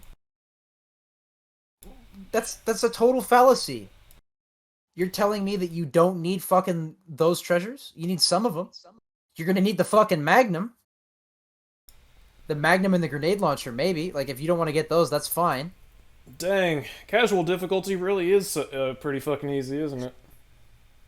Fuck. Like, that's just false. You're definitely gonna want the Magnum on harder difficulties. If you're good enough not to use it, that's fine. Like, if you want to use knife only in Village of Shadows, be my guest. But what the fuck? Bless me with a leaf off of We're gonna get the copyright tree. strike. Loose, no, you're gonna copy tism us. Hello, I think we am the will copytisms. God damn it. I have gone. I am now transitioning It's through so- my anti-hero villain arc. So lesson learned. Exploration, even if it's there, it just doesn't count if it's not required for the... What a fucking... It's so stupid. Shout out to Megan Thee Stallion. Who the fuck is that? Some I like her music. Music lady. I don't She know. did Savage. Cool. It's like... Imagine if someone was to look at like The Witcher 3 or like New Vegas or something, and it's like, you could explore, but it's not required for the main quest. It's like, well, no fucking shit, it's not required for the main quest. You do it because you want to get rewarded and shit. What the fuck? Go figure. People like exploring environments because they enjoy finding what's in the environments, even if it's option. We got pranked, guys. Mayo pranked us again. What God a damn it. fucking genius. What a genius. Oh my god. I feel the Fibonacci sequence unraveling my brain. Oh, I can hear colors now. God damn it. This video is killing me. The more I play this game, and I have completed it 3 times so far, Bullshit. the more it reminds me of I don't fucking believe that. I really don't. What did it remind him of? I don't He said know. he beat the game 3 times. Oh, man. All right. He did not Let's- beat the game 3 times. Maybe on casual difficulty, but I Where's your do not- Village of Shadows gameplay then? Actually, you know No what? excuse. I'm pretty sure that if he did go into Village of Shadows, it was probably New Game Plus, even though New Game Plus is an option, which he criticized DMC5 for not having the but whatever, fuck it. Who cares? Who cares about DMC5 consistency? absolutely has a new game plus. It's No. called the other difficulties. Well, no. What I mean is, he criticized DMC5 for if you want to go into the higher difficulties, it was with all the stuff you got in your first playthrough. But it's like, I guarantee his Village of Shadows playthrough was New Game Plus. I do not fucking believe that he could play Village of Shadows on a fresh save and say this shit with a straight face. Unless we get to the can- end and he's fucking pranking us. He can de-equip all the things he unlocks too, all the abilities. So he could pretty much start from a vanilla file with nothing. And We then... said that. We Yeah. said that when we covered his DMC5 video. It doesn't matter, though. It doesn't matter unless, he just feels like it in the moment and the game caters to him in every possibly conceivable way. Well, fuck. I guess we lost. Yeah, GG. The more I play this game, and I have completed it 3 times so far, the more it reminds me of God of War 2018. Shut the Don't even fucking. No way! Don't even fucking compare those two. What the fuck, man? God! We were No. right. He made a comparison to a completely unrelated game. Oh, Oh, man. my god! I'm just amazed. I thought it was gonna be Doom Eternal. I thought it was going to be Doom Eternal. Yeah. Wait, he's still good. There's still fucking minutes of this video left. Oh, We're man. suffering, man. Oh my god. Don't even fucking compare this game to fucking God of War. That was. This is like the Verge's PC build video on crack. Wait. It's so fucking toxic. Guys. Okay, come on. Kratos is a dad. Ethan's a dad. It's basically the same game. What the fuck? Oh my Christ. What a fucking crock. God of War 2018. I remember thinking how so much of the world all looks the same with just grass and rocks everywhere. And we have the same thing here with the large majority of Too much purple! Wrong. Too much purple! It's too much snow. Too much snow. Oh my much god. snow. This guy in color Wrong. palettes. He has like a Wrong. phobia of color palettes. He didn't explore at all. He wouldn't know that. That Oh. is lying. Got him. Are you telling me he explored all of I- God of War? I want him so bad to make the too much fucking snow argument. I Dude, want if him he to drops a please. video on us, our careers are over. He's gonna fucking... The reason I don't like S.E.E.S is because they have bad music. Also, let's talk about the S.E.E.S podcast design. RX is fucking retarded. Too much snow. Too much purple. Too much green in God of Wait, War. still, S.E.E.S, they're awful. They don't have any points at all. But they like my 1 point, so they're pretty cool. And he jumps to just 1 point and uses that as a whole entire, way to judge us, but he happens to jump to the point where we're agreeing with him. Oh, man. Wouldn't that Mayo's be the gonna day? end up being fucking Frieza in the tournament suck. Oh, man. Oh my god. So, yeah, wow. I was not expecting the too much purple argument to take a new form. I really wasn't. What? Bravo. Can't wait where he brings up fucking What? Twin Peaks because of the game's visual design. Why doesn't he fucking criticize Doom for having too much orange and lava? Gee, I don't fucking know. Well, hold on, L. Hold on, L. He hasn't finished his point about God of War. Let's fucking hear it. Let's go. The world all looks the same with just grass and rocks everywhere. And we have the same thing here, with the large majority of the game being out in snowy grass, rocks, and trees. God of War had a set linear story path, but you could break off to explore other areas of the map, but you would never find anything progression, only pieces of gear and abilities. It's not required for Here, progression, every so bit it of doesn't exploration count. is Fuck off. disconnected from story progression, and You don't only have to grants explore more in God of War treasure and either. maybe a weapon here and there. In God of War, the combat feels really good, but there's no reason for dynamic play. And in Village, the combat feels really good, but there's no reason to make smart Lack of player accountability? Are you shitting me? Are you fucking serious? You're gonna say lack for more on God of War 2018's lack of player accountability. Watch this video. First of all, what does this have to do with Resident Evil? Second of all, you dare criticize player lack of accountability when all of your videos are fucking lies. I was gonna Your say. inadequacies as a player belie your fucking deception, man. There's no word for this. I was This gonna is say, ridiculous. He talks about fucking player accountability when he straight up refuses to engage with mechanics when he's reviewing a game. Like, seriously, bro? You want to talk about accountability? Oh, good thing he said he didn't put player integrity. Fuck there. Oh my god. I'm just For at this more on point, God I'm of just War baffled. 2018's lack of decision making. Watch this video. No, it doesn't count because it's not required for story progression, though. This video is so disappointing. It's scary. I'm just along for the ride at this point. My brain is. We went in it's expecting mush. this. We went in expecting this not to be very good, but hoping to be surprised, and goddamn. I'm surprised with how bad it is. We're not contrarians, okay? We're not gonna flip flop on points. I just don't want to make people feel upset.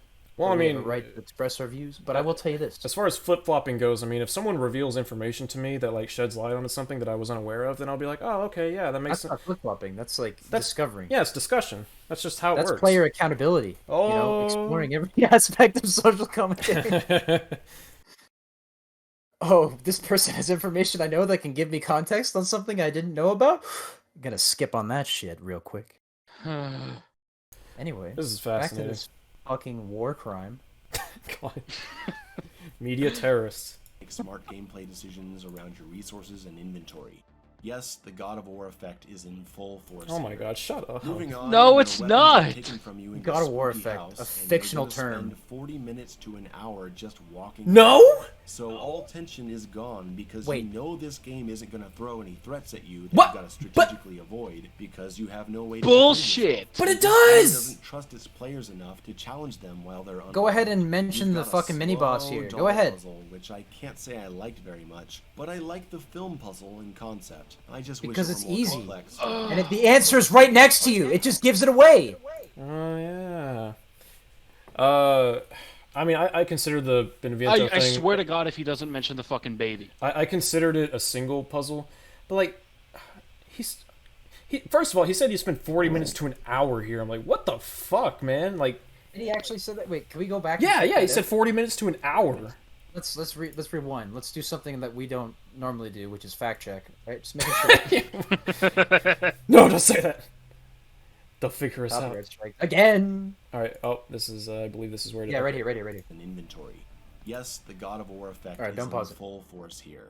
Moving on, your weapons are taken from you in this spooky house, and you're gonna spend 40 minutes to an hour just walking around. So all tension is gone because you know this game isn't gonna throw any threats at you that you gotta strategically avoid because you have no way to defend yourself. And this game doesn't trust have you its not played players Maiden? enough to challenge them while they're unarmed. You've got a slow doll puzzle, which I can't say I ever like played very PT? much, but I like the film puzzle in concept. I just wish it were more complex with multiple riddles in different parts of the house. A pretty Okay. terrifying monster That's fair, appears, fine. a giant deformed baby crying and That screaming. flashlight. It's horrific imagery, made even more effective by the limited lighting. It's great. Even knowing what to do here on repeat playthroughs, I still get chills because it's just so creepy. But the experience is a bit shallow. All you do is run away, hide under a bed until it passes. Oh, so it's an by, enemy that you then have to run- strategically avoid while unarmed? It's almost like it immediately gets contradicted. Oh my He god. is right that you encounter it 3 times. The first time you encounter it is the hardest to avoid because it can approach you several ways. But you can also go different paths. The second time is in this room, and then the third time is right by the elevator when you go back into the film room. Yeah, when you get And, So it's like and they close the fucking and they close the bookcase so that you can't just that's a good moment. He has a point that it is kind of monotonous. I could see where his gripes are with like the linearity and shit, but damn, like he's not aware of Castle Domitresque being fully explorable once all the rooms are opened up. That's not linear design. He can go back to any of those rooms and look for items, but he doesn't. And it's like I have a similar criticism of like for example the encounter with Donna where you're just playing quote unquote hide and seek, but it's always in the same 3 spots no matter what you play, and it's like that's at least in my experience. For all I know, there are I've just never had them in my On casual, there are. There are. Village of Shadows and everything else. It's the same. Oh, that's interesting. But yeah. Anyways, I criticize that for being too not even linear, but like it's the exact same fucking thing. So I kind of get that, but it's like he starts off. He's like, "You're gonna spend 40 minutes to an hour here," and there's no way. Well, he says there's no tension. I'm like, motherfucker, like, everyone I have talked to is like, this is the most tense the game is, like, by a landslide, because it's so fucking scary. Or unsettling, even. And the fucking baby set piece with the lighting is horrific. And then he's like... That fucking flashlight is giving me conniptions. I'm telling you. But, like, okay, so, claim, there's no tension, reasoning, because there is, they take away your weapons, so you know that they're not going to send an enemy after you. And then he immediately starts talking about the enemy they send after you. It's like, okay. So what was the point of that? Maybe he'll get to it. Fucking knows. The point was to artificially extend the length of the video so you get ad revenue. Oh yeah, that's right. Bit shallow. All you do is run away, hide under a bed until it passes by, then run to the elevator and it's gone. Then we end up. Then it comes. No, it comes back. No, what? It comes back a 3rd time. You fuck. Oh my god. You straight up just lied. I can't believe this shit. Wow. I called it again. But straight fucking omit like the fact that. Oh my god. Oh my god. The fact that the baby comes back and you have to wait for the elevator to turn back on, and you like. And they cut off a shortcut because like your first thought is you see the baby, it's like, oh, I'm gonna go through the fucking shortcut behind the thing that I unlocked from the film puzzle, right? Nope, it's fucking closed, and you only realize that when you get up to it because it's so fucking dark, and you're like, oh shit, so good, and this motherfucker just This is what like I use this terminology in one of the previous episodes, and I don't normally use this kind of terminology when speaking about people who are critical of things, but man, you sounded a lot like a hater right now. Fucking hater. You just hate it. Let's keep this podcast going. I gotta feed my pets. What's that? Let's keep going. Okay. We got this. I mean, if you want to take like a break to go feed or walk backsy or whatever, that's fine. Oh, he's blind now. He's fully blind. I remember he was a pirate dog, and then the other eye went. Yeah, and now all he's doing is walking into walls. But he's still happy. I'm sorry. Just the way you said it. I'm pretty sure he would find it funny too. But you know what I find funny? This video. Later, and it's gone. Then we end up in a shockingly bad Mayo, boss join fight. S.E.E.S. We'll discuss this like men. Calling this a boss fight is to Why would you call this a insult boss the entire fight? history of video game boss fights.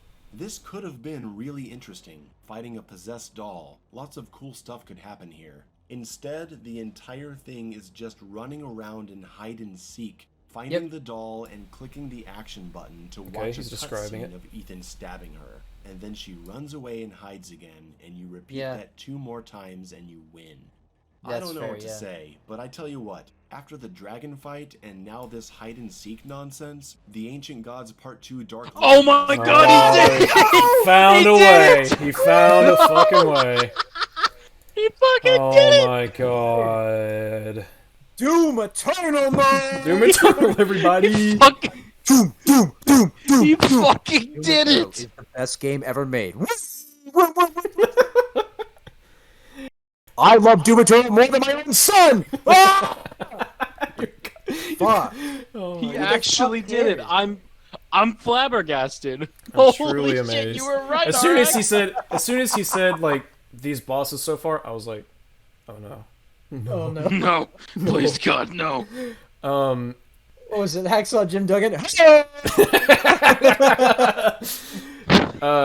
Okay, so I totally agree with criticizing. First of all, it's not a boss fight. Shut the fuck up. It's not a goddamn boss fight. The baby was a boss, if anything. But I wouldn't even say that. But it's not. It's a hide and seek set piece, which, if it was just hide and seek and there were actually like multiple possible, like places that she could hide, that would be interesting. I think that would be perfectly fine in place of a boss fight, especially given the character and blah blah blah blah blah. Perfectly fucking fine.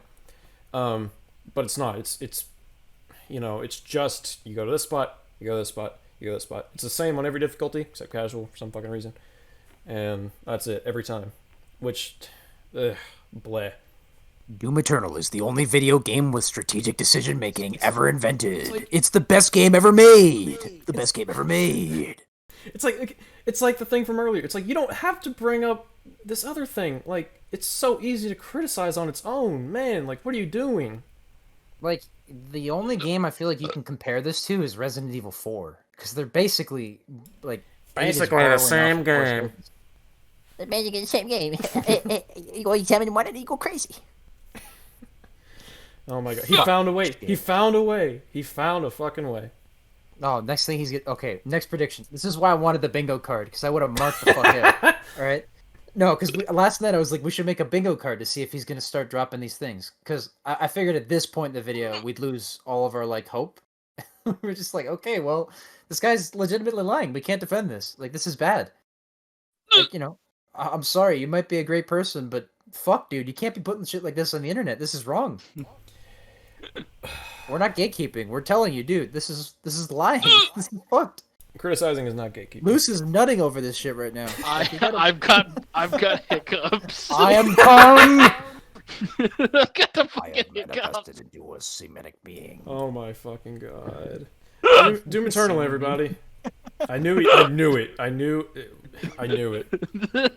What? All this hide and seek nonsense, the Ancient Gods Part 2 Dark Lord boss fight sure is looking pretty good right about now. Nothing really changes in the next parts. You continue on the linear path for the rest Oh of wow, the you're on a boat. It's just like God of War. Fish monster, which is a little better than the dragon fight, but What? not by much. He's really spongy. Even if you're using weapon swap strategies, he takes forever to die. Oh, but I forgot the strawberry puzzle. Okay, No. he's just gonna glance over. I thought Moreau was a pretty good boss for the most part. What the fuck, man? He's just gonna. Hold on.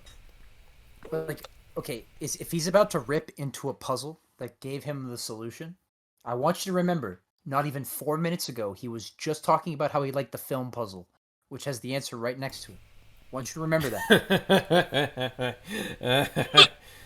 But I forgot the strawberry puzzle. That's what I call puzzles from Alien Isolation that are so brain dead that a baby could solve it by accident. You gotta turn on the power by really? playing Okay. Match the Color. Just look at the paper with the colors on it and make the squares the same color. There's no penalty for entering the wrong colors, there's no timer, and there's no limit to how many buttons you can press before it restarts. Oh my god! The left thing look like the right thing. Mayo showed his face! That's not a jar of mayonnaise. What are you talking about? Only a baby would have a fucking Napoleon complex like this. What the fuck? So. Oh okay. yeah, you're trash if you can't solve Alien Isolation puzzles. Also, here's this brain dead puzzle. Okay. Are you a fucking UA Bull movie? What's going on? So it's like. Where's the transitions? So it's like, okay, I don't even disagree that this puzzle is dumb, but it's like you just praise the fucking film. Yeah, you like you said, he praised the film puzzle. It's like what? Same exact fucking, literally the same fucking puzzle. Like actually. Luce, are you okay? This is fucking hiccuping. I'm just gone. I'm just gone at this point, man.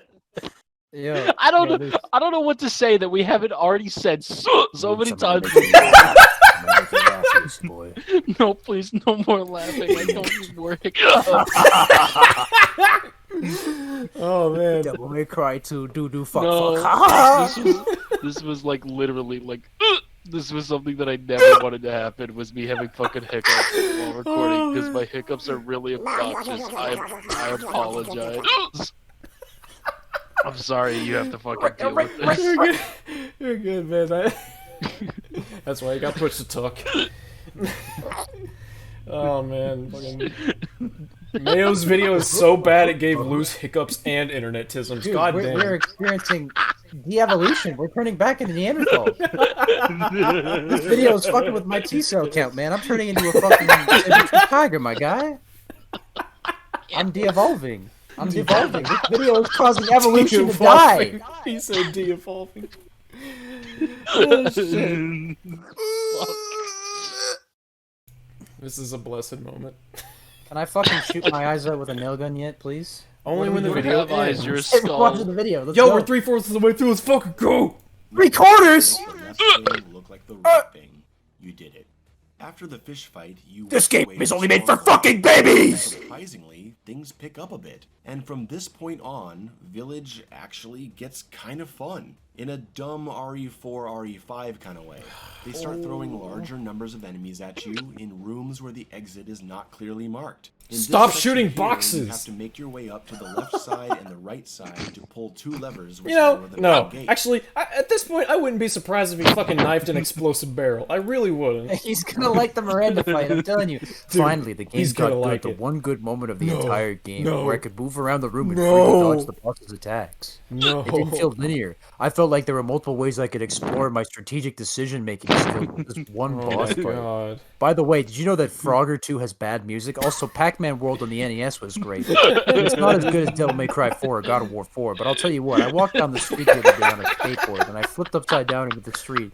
And then some guy threw a hamburger at me out of my fucking car window. I don't know how my car got there. But Is let me it, tell you, wait, that's is bad it like, level was it design. like the Zack Also, Snyder hamburger? can I or tell was you it how slow about my motion? car doesn't accept gas anymore? That's bad car design. You know that trees can spawn bees nests? It's a real life thing. Bees nests can form on trees. I know this. I'm a beekeeper. I'm under the Mayo. I said it, so it's true. Holy shit. One thing I don't like about real life handguns is that they don't hold 40 shots in one magazine. Come on, what is this? Doom Eternal doesn't let anyone reload. Oh god.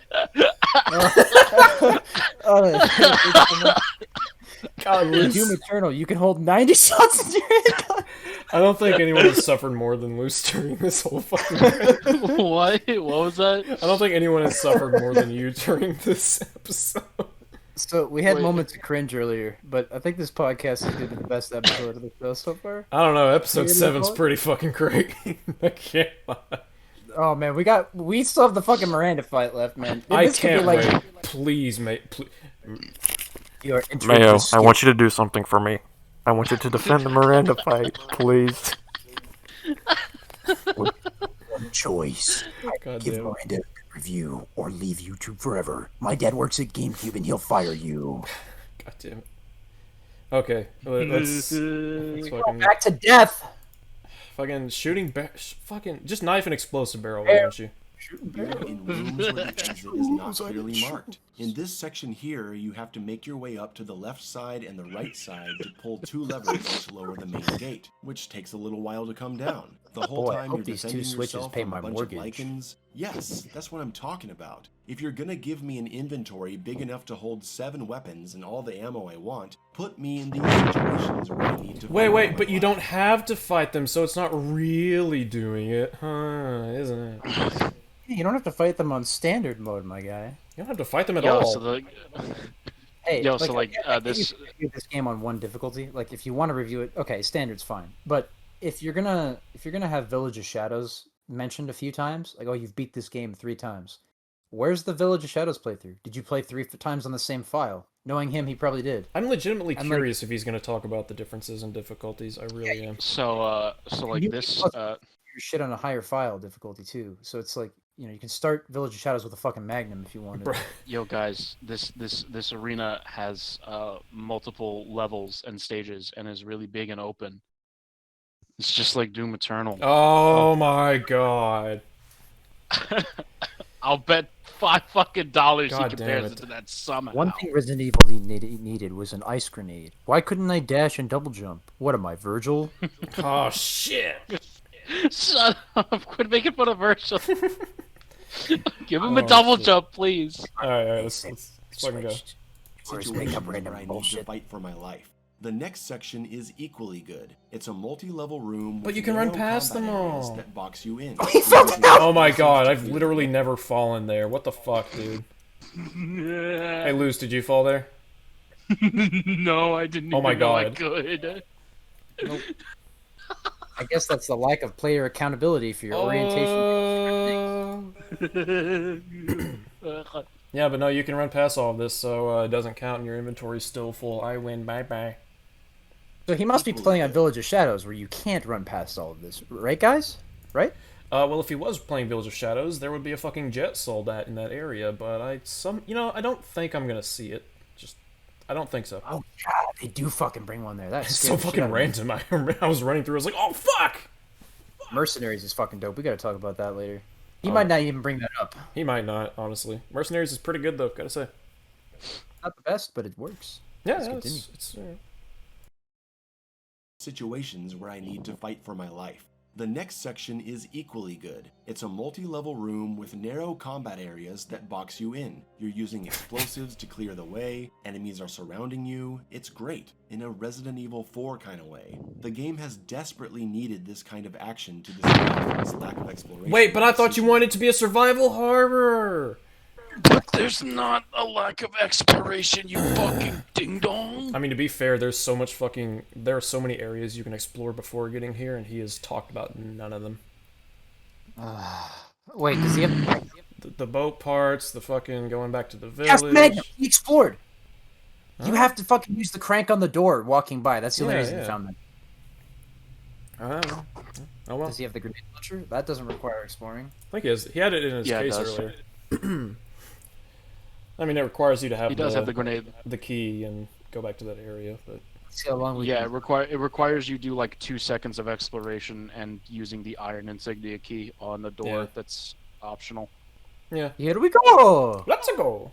Resident Evil 4 kind of way. The game has desperately needed this kind of action to distract from its lack of exploration and decision making. Shut the fuck up. Next up is a boss fight with the Hammerman, and it's a pretty good one. No, it is fucking not. No, fuck it's you. not. No, it is fucking not. That fucking room is terribly. It is a fuck off.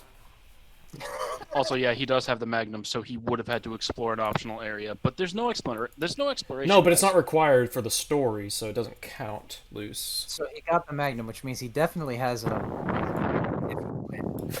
Loose. What?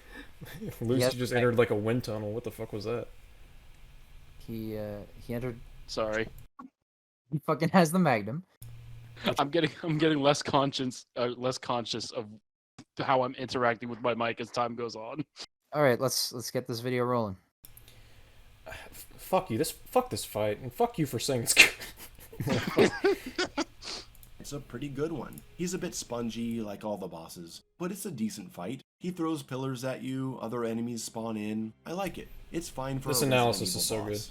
And then Remember this, we are 'cause led this to happens the with final map Miranda. of the game, the factory. Let me tell you something. I haven't watched any reviews of this game, but I've heard that a lot of people don't like the factory section. Shut the which blows fuck my up! mind. Hold on. The factory is the only map in the game that feels even remotely like a true Oh Resident my Evil. fucking god. Dude, I agree with him that the factory is good, and he still found a way to make me not agree with him. What the fuck, man? It's like a lot of people don't like this game. Where are you hearing this? What? First of all, citation. Can you elaborate on who you spoke to? Did you browse Reddit? Do you have fucking visual proof? Who said they don't like the factory? I watched one review of the game. That was from Susie Sphere Hunter, and she said that I believe, I don't want to like misrepresent or anything, but I believe she said that she liked the factory, but that there was one thing about it which she thought was too stupid for Resident Evil, and that was probably Sturm. I'm willing to fucking bet. It's like fine, whatever. But yeah, like judging just by that, it's the only thing I can reference. I don't know what this hate for the factory he's talking about is. I don't fucking know. Well, he said he never watched reviews, so that somehow absolves him of the blame. No, but it's like It's like I agree with him that the factory is good, and he found a way. He found a fucking way. He found a way to make me fucking hate him again.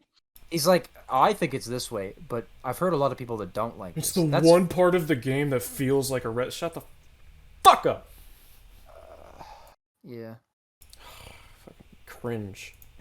Which blows my mind. The factory is the only map in the game that feels even remotely like a true Resident Evil map. It's the only time they successfully combine different Resident Evil designs into one for a fresh new experience. The factory is a multi-floor area with claustrophobic combat encounters, exploration that requires map checking, secret areas, problem solving, and a central puzzle that requires backtracking and locational awareness. This is the only good map in the game. Oh my Are people fucking getting God. lost? Well, boo-hoo. God forbid you get lost and have to figure out a map in a Resident Evil You game. have no That is fucking right filthy to act fucking rich. condescending to other fucking players when you have made the most bass-ackwards fucking arguments to why this game is bad for your entire fucking review.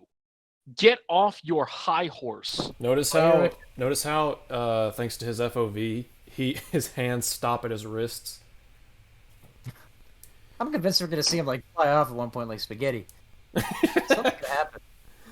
He's gonna be like, you know, I didn't like the final boss at first, but then I modded her to be the flying spaghetti monster, and I think that made the game a lot better. So I'm gonna say Miranda's a good fight. Also a joke. I could beat the fucking entire Ancient Gods 1 and 2 on Nightmare in the background while I played this game. I watched a movie.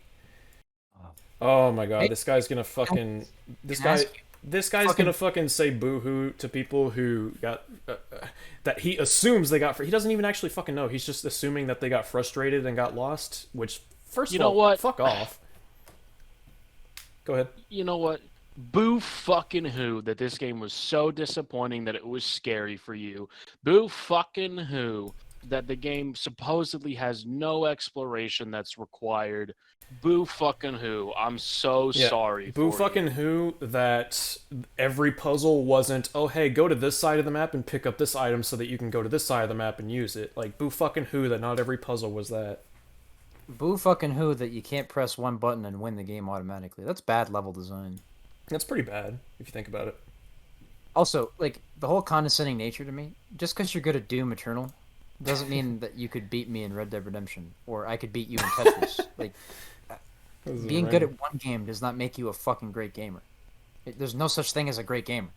You can play games for fun, or you can be a hardcore gamer. Why lord over people that aren't good at certain types of games just because you could beat it? Like, you're being kind of a fucking cunt, man. You can't do that shit. Best faith interpretation is that what he said. Well, he's coming up with a straw man because he's literally said he doesn't even know what their actual problem with it is. But whatever, I don't care. He's trying to confuse us so much that we can't critique him anymore because we've lost track. You know, that's a good strategy if you think about it. That's what a lot of televangelists do. Oh, it is. Mayo believes in the flying mayonnaise monster. I was just gonna say, "Come, Lord." Hi, Evelyn. Say hi to my friends. What the fuck? Man, your cat's... Okay, Evelyn doesn't feel like talking right now, but she totally said hi. Hi, Evelyn. Okay. All right, let's go. Let's fucking go. God forbid you get lost and have to figure out a map in a Resident Evil game. Let's go through the factory and see exactly how it plays out. You're immediately blocked by 3 enemies with armored headgear, pushing you into combat. The second combat encounter blocks the stairway. There's an unpowered switch leading to an exit, noted. A third combat encounter coming through the doors, in a very well-crafted room that blocks your route to avoid them. We establish our central puzzle. This is actually good so far, holy shit. Foundry, which will require multiple pieces. A fourth combat encounter. How's it gonna fuck it up? Claustrophobic space encouraging combat. A second unpowered switch is found at another door. We have new enemies with weak points, like the headgear on the zombies that protects them from a headshot, and the new drill guys with a weak point on their chest that they cover up when they're coming after you. A good way to shake up the feel of combat. Another combat encounter blocking all routes with environmental hazards requiring timing and smart movement, making simple enemy evasion a little riskier. Okay. The hazards have targets that disable them and get more difficult to shoot as you progress, and if you focus too much on them, you can get surrounded. Hey, dynamic combat encounters, isn't that nice? We discover the backup generator, which we know will power at least 2 doors. The addition of explodable walls adds a nice change to the optional exploration, and electronically locked doors test your accuracy as you try to shoot no, it's them optional under the pressure exploration. of It doesn't enemies around count. you. The map design is still entirely linear. Get the mold, take it to the foundry, go find the other mold, take it to the foundry. That's just the objective. It's not the map, you goddamn sycophant. Fucking Jesus. He fucked it up. He fucked it up. How? How do you do? How? How do you fuck it up? You forget what game you're playing midway through the game you're reviewing. This guy is equating the objective with the map. Like, what the fuck? This map is still linear because there is an objective. What? But my fucking my brain just queefs right out of my ear. Like fucking Jesus. Queefs out of your ear. God damn it. Oh my! He found a way. I was like, dude, he's going so good. Like, It's 5 o'clock. I can drink now. Fasting. He was going so good. I was like, okay, he's describing it, but he's actually talking about like why these encounters are pretty good. You know, blah blah blah. Good fucking shit so far. That you make a note of this, and he's not discounting it just because it's optional. I'm like, fucking, this is so good. And then he's like, oh, but the map is linear because there's an objective. It's like, what? What the fuck, man? We were so close. I'm so frustrated. I'm so like he was onto something, and he's like, "Fuck, god damn it, fuck it, whatever, fuck it." Design is still entirely linear. Get the mold, take it to the foundry, go find the other mold, take it to the foundry, take the molded cogwheel to the generator, which is marked on the map as a point of interest and has a glowing red light when you're in the room, so there's no reason to get lost looking for it. It's literally in the next room by the foundry. You can't miss it. Activating the power leads to an escape sequence that has heavy enemies in front of you that you can disable using strong shots to their weak points or by triggering traps. Then a bunch more enemies show up to block your path. This room is structured in a way to box you in with enemies if you go the wrong way, forcing combat. Exiting to the B3 level, you can call up the merchant on the lift, and you could take it back down to B4, but we just explored that entire area, so there's nowhere to go but up to B1. Enter the mines and find yourself in a room. That's assuming you explore the entire area the first time around. Yeah. Dipshit. Man, forget the Resident Evil formula while he was reviewing this game. This is literally how an old school Resident Evil would play out. You can't explore the whole area in any Resident Evil game until you get keys. Like, I mean, I think he's enjoying it so far. I'm just, whatever. It's like, okay, he's describing it, and he's, I actually think his descriptions are pretty on point. It's like whatever, but I'm curious. I'm like ludicrous though. Well, he's not really criticizing it either. He's just kind of describing it. So I'm like, okay, what's going to be the, where's this going? Is what I'm wondering. To go, but up to B1. Enter the mines and find yourself in a room with enemies in the shadows that you'll likely end up killing because the exit isn't immediately obvious and you need a little time. I found it around immediately and find obvious. Crawl space. There's an awesome section where you're ascending stairs as these flying drill guys are pursuing you, cutting you off, and when you get to the top, you realize you can't proceed without disabling the fan at the top, and now you're stuck with these big pricks cornering. Okay. You know what? I'm going to do what he did. I'm going to describe my experience to completely negate his, and then I'm going to use that as criticism. So, can I? Go ahead. Can I vent one pet peeve of mine when people are reviewing games? When they don't call enemies by their actual fucking names? Yes, please, for the love of fuck, if you're gonna review a game and you're gonna bring up enemies, call them by their fucking name. In Resident Evil 3, the big guy chased me all through the street. The big dog, I call him. The Last Escape. Nemesis? What the fuck is that? It's Chinese? The Last Escape. The Last Escape is constantly chasing you. Chinese Nemesis would be like fucking different colors. So you could have a green coat with blue shoes. So here's what I'm gonna do. Even though I don't actually agree with this criticism I'm about to make, it's just kind of an example. So I'm gonna use my experience to negate his and criticize this section. So what happened with me was, I went into this room. I saw this giant fan on the ceiling. I saw big red things. Immediately, I was like, "Oh, okay. I'm gonna shoot those red things, and it's gonna stop." And then all I had to do was run past the jet soldats, and as soon as I got up there, boom, climb the ladder. And since the AI fucking collapses once you're on a ladder, it was no problem. So yeah, segment shit, and your video is also shit. I mean, that last part's true, but the fact that you actually called them by name automatically makes me love your description even more. I mean, yeah, that too. Because I actually fucking care about understanding games that I talk about. I know, fucking crazy, right? But yeah, he said it was awesome too. I agree. Like the way that you're forced to make decisions of some sort. I can't remember by shooting the puzzles that are located around the room to progress. Having multiple enemies doesn't artificially extend the difficulty in this situation, simply because the area is designed for you to be choked at certain points and learn to fight these stronger enemies that are going to encounter you later, depending on the difficulty. And it's a good way to sort of like, you know, teach you to fight in close quarters.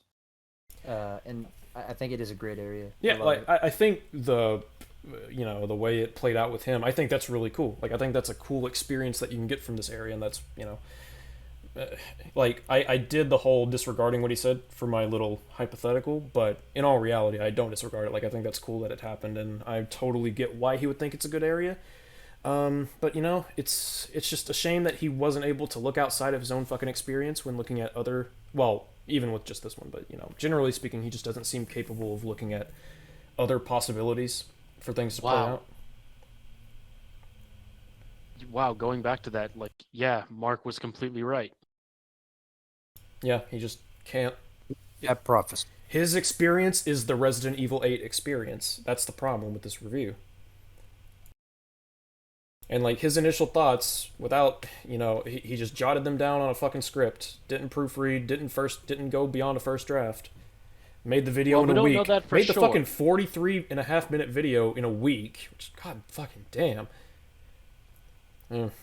Like, I commend the hustle, but it wasn't worth it. Let's start writing down what he's saying near the end so we can recap. It's like this kind of shit is why I have taken so goddamn long on my DMC5 video. I don't want to misrepresent the game, not just because I care about it, but because that would be fucking like I didn't want to misrepresent The Last of Us 2 in my video of it, and I fucking hate the game. So yeah, that'll be an interesting episode for my show. Yeah. It's almost like you have integrity. Ew. Wow, you're saying that one of those S.E.E.S guys has integrity? You fucking shill.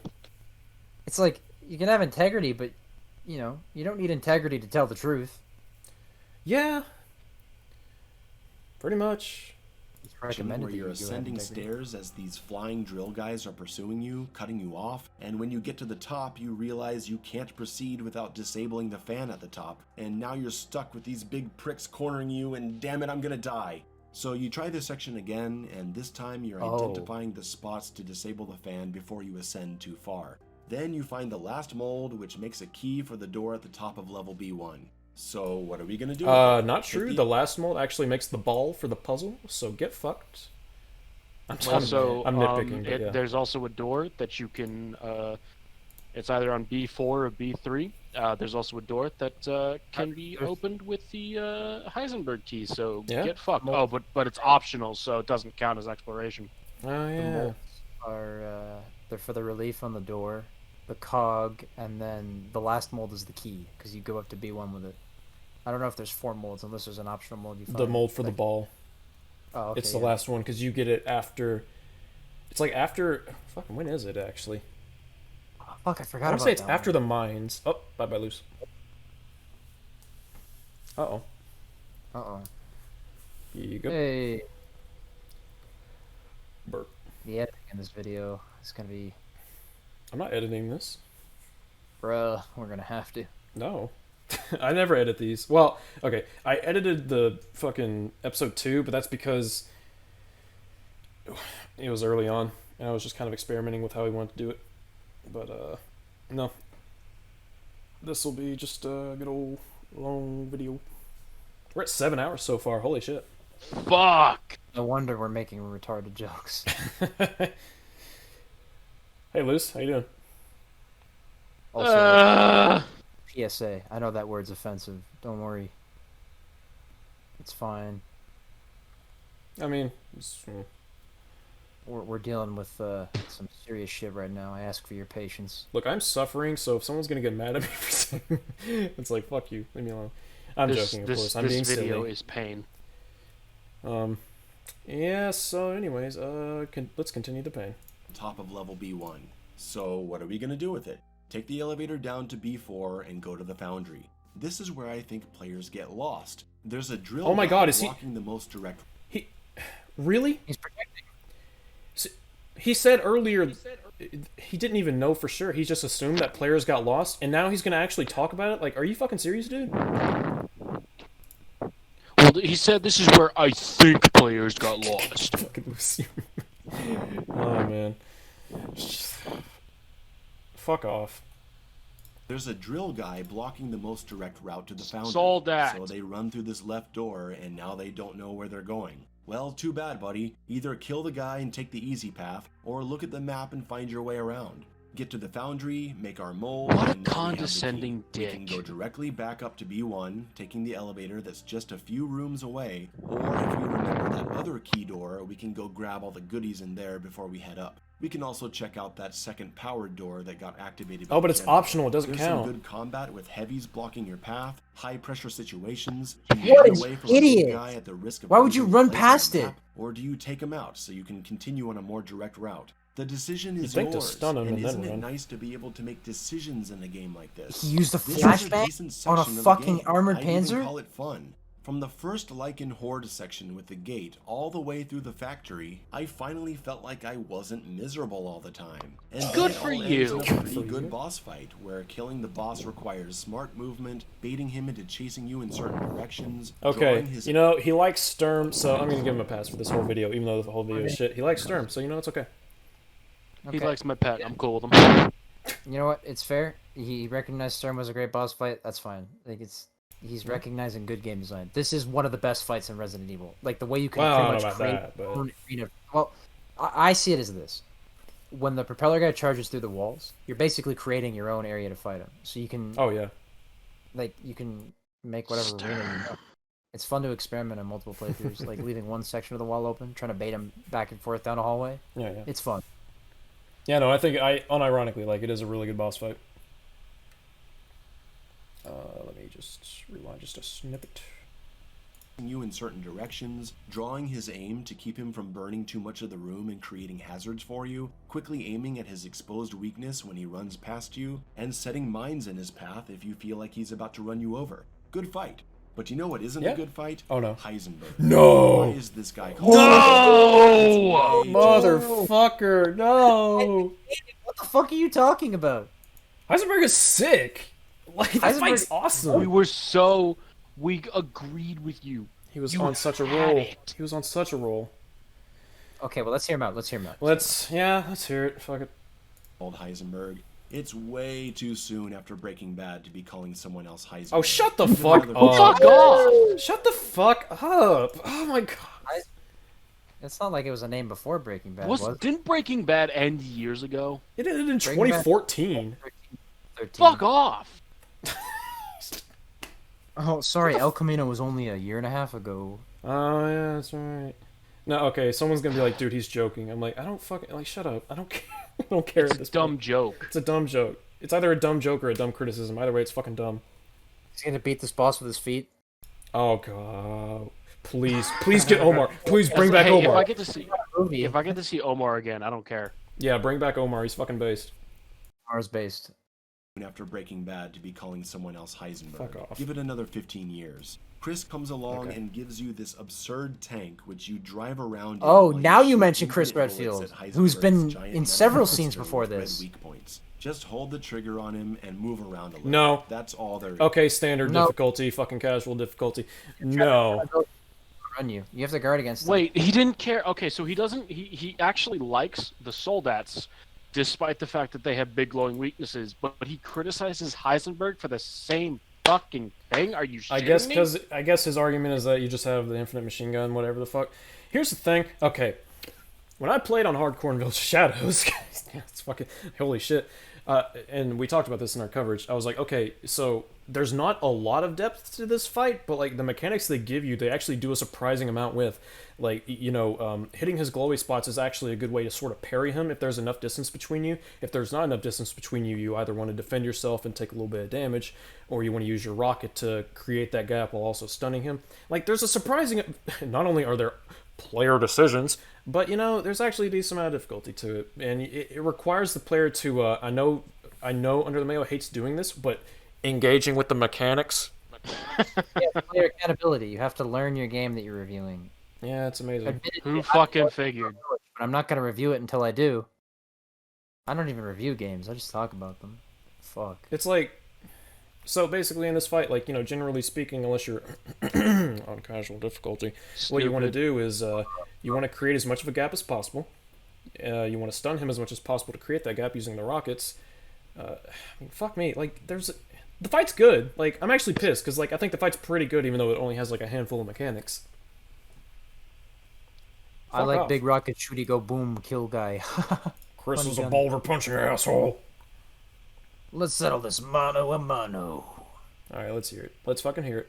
Bullets at Heisenberg's giant metal monster with red weak points. Just That is pull the Heisenberg. trigger on him and It's move not a metal around. monster. That's Yep. all there is. It's really bad. It's just a big set piece, not really a fight. And it ends with Mother Miranda killing Ethan, which I honestly thought might have been real. Ethan is an insufferable character.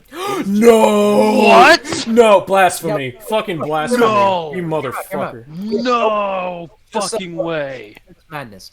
What's he gonna say? What's he gonna say? I'm genuinely curious. I- Run me them balls. Oh. Ethan has too many one-liners, I guess, is my guess. Oh my god. How do you fucking... Motherfucker. Movie. Let's see. Ethan is insufferable. God damn. What a fucking... That's some whiplash. Real. Ethan is an insufferable character. He was just bland and uninteresting in RE7, but I'll take that over this posturing, wisecracking douchebag in Village. Oh my fucking god. Douchebag. Bag. Remember the various moments where he's like concerned for the safety of others and he's like, you know, trying to do the good guy thing but also getting overwhelmed by the stress of the city? Man, what a fucking douchebag, am I right? What a fucking douchebag, man. Whiny Oh, little- he went on this dangerous journey to save his own fucking daughter that he loved. What a fucking dick. He can be whiny. Admittedly, in the factory, he's like, "Oh yeah, I've got this factory," or like he's like, "Yeah." Or he's saying he's optimistic about something, and then he goes around a corner. It's like, "Oh, there's more." I'm like, dude, shut the fuck up. You're already this far in. Like, don't get me wrong, Why I think there are moments where it's like, what the fuck were they... Like, what was the thought process? Like, you know, when he takes the yellow whatever the fuck, and then he just sits there staring at Moreau, and it's like, Ethan, you wanna leave? Ethan. You This is wanna- Ethan.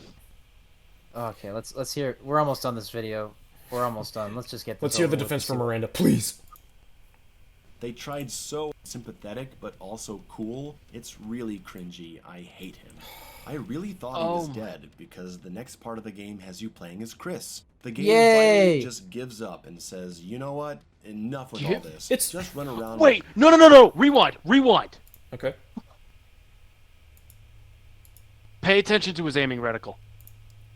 Oh. Okay. Oh my They god. tried so hard to make him sympathetic but also cool. It's really cringy. I hate him.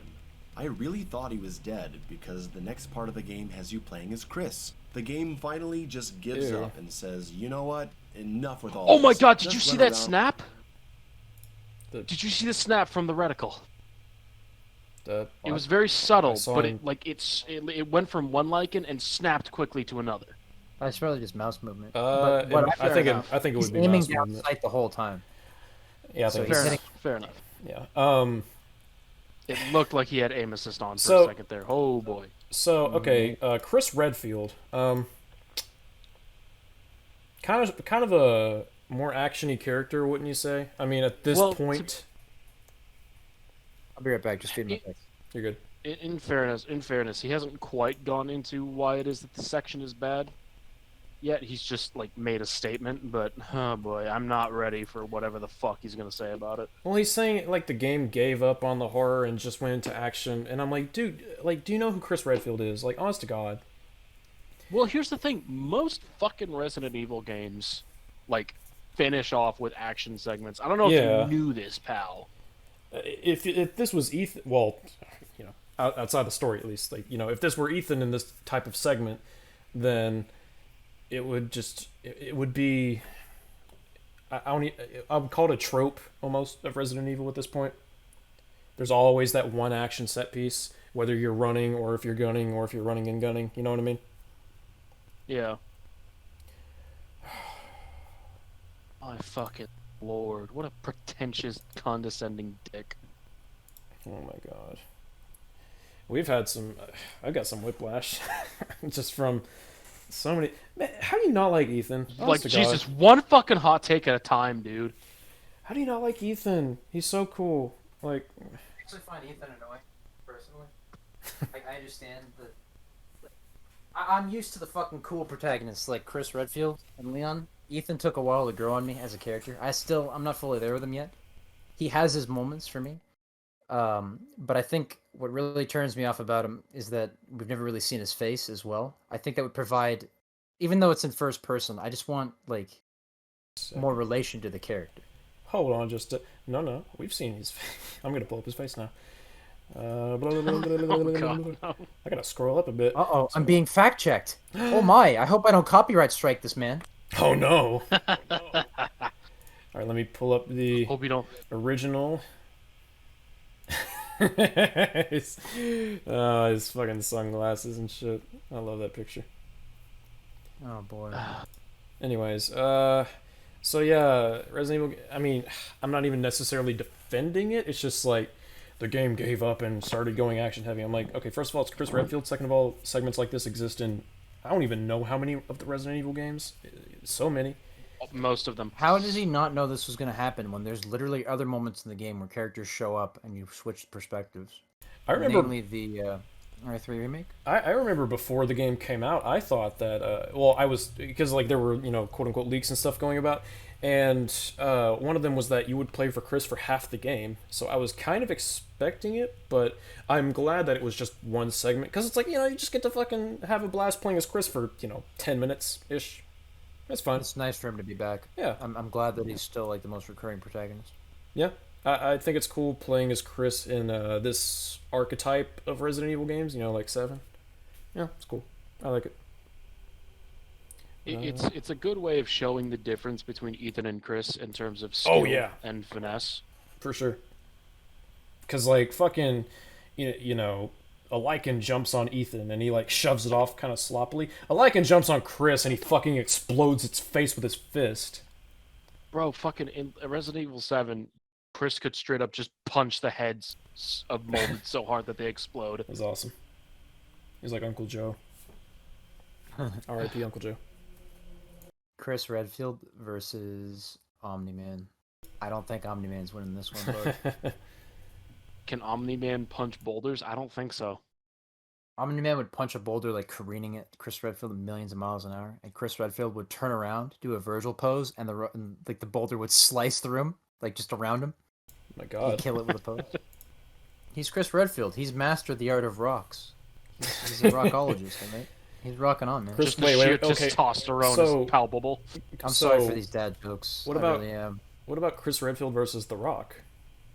Rock's dead. No, okay, wait, no cap. No, hold on. Rock dies. The Rock, Dwayne Johnson. He's Canadian, so. No, he's Samoan. I'm gonna give it to Chris Redfield on this one. Oh, good. Simply because The Rock's a fucking sellout. Although, to be honest, I would love to work with The Rock one day. He seems like an awesome dude. But anyways, let's let Mayo continue. We're so close. We have 4 minutes left, bro. We can do this. Oh, fucking hell! Finally, no more waterboarding. It's almost over. The game finally just gives up and says, you know what? Fuck off. Enough with all this. Just run around with big guns and kill everything. Who cares? And at this point, I agree. Who cares? I certainly don't. I was happy to good see for the you. game descend into utter schlock. It was That fun, FOV, man. But no, Ethan is still alive, and it's time to take on the final boss, Mother Miranda. Let's hear it. Let's hear it. You're not even gonna Shut, talk shut, about shut, the shut! Chris section more? Luce, please. I have to hear this section on Miranda. I'm sorry. I'm sorry. I was just fucking flabbergasted. I don't fucking care about his thoughts on the Chris. I don't care. I gotta hear this Miranda shit. To see the game descend into utter schlock. It was fun. But no, Ethan is still alive, and it's time to take on the final boss, Mother Miranda. And I don't know how everyone else feels about this fight, but I think it's alright. She's just too spongy. Again, even with weapon swap combos, she takes forever to kill. But her behaviors are cool. She's like a God of War Valkyrie. Oh my god! Shut the fuck up! Oh my god. Quit fucking talking about God of War, you Okay, fucker. so that was dumb, but honestly, I thought he was gonna say it was great. Him saying it's all right, I'm like, that's still dumb, but like, yeah, okay, fine, whatever. I don't care. I was waiting for him to be like, I don't know why people are upset, you know, because he makes up shit in his head. He's like, Welcome to the cringe network.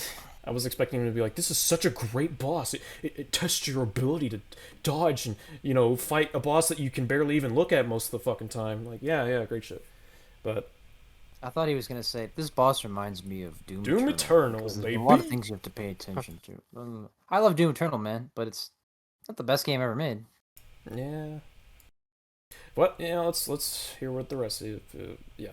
It's forever to kill, but her behaviors are cool. She's like a God of War Valkyrie. You gotta sidestep her attacks, learn her movements. Oh my god, he's all actually right. defending her. It just goes on too long. Yeah. And then the game is over. Ethan dies for real, Chris leaves with Mia and the baby grows up to be some secret powerful being under protective custody or whatever, and that's it. That's Resident Evil Village. It's like a roller coaster, or more like one of those automated cars that take you through a haunted house at an amusement park. I'm not straight up declaring that this isn't a Resident Evil game, but I... Yes, you have. But you did. You have. You've straight up fucking done that. Yeah, he said like a He has real Resident Evil. Yeah, he has multiple times in constantly comparison. said it's not a real Resident Evil game. I mean, he could be comparing the realness of Resident Evil between like 1, 2, 3, 7, and the others. But even then, like if he's gonna say 7's a real Resident Evil, this game pretty much innovates on everything 7 did. It's like you can't fucking rip on 8 and love 7. It makes no sense. It's exactly what he did in his Devil May Cry 5 video. He gave scathing criticisms constantly, and then at the end said, "Oh no, but Damage it's actually control. good. I love it." Well, he's not saying he loves it, but you know, still. Well, it's of a similar vein of damage control. Right. I'm not saying that it's not a real Resident Evil game. I'm just saying that all these real Resident Evil games did. Yeah, it's like, okay, sure. Shut the fuck up. Well, let's hear the closing. I'm not straight up declaring that this isn't a Resident Evil game, but I wouldn't call it a Resident Evil game. Oh, okay. I think Resident Evil needs to be more than just monsters and shotguns exploding heads and big creepy levels. It needs the foundations of its gameplay. Not everyone is gonna agree, because not everyone plays games for the same reason. There are people who love Resident Evil for the spooky locations, the art style, the monsters, the weapons, the story, and I get it, that's fine. The linearity and the lack of inventory management really are the two big issues for me, because they cause so many other problems. RE4 was linear, but they made it work with constant engaging combat, and they didn't fucking lie to you with fake exploration just to present you with a Shut bunch the of... fuck up. Wow, that got really aggressive. I don't think I've ever heard him say the word "fuck" before. I've never heard him say the word lie before. He's like, no, earlier he said lie to you. This whole video's a lie. I mean, yeah, he said lie earlier. I know that. It's just, oh my god, fuck off. It's like, man, again, I said it before we started. I have a million criticisms of this game. How the fuck did you find a way, not only for me to just disagree with so many criticisms, but how did you find a way to make criticisms that I made and make them sound worse?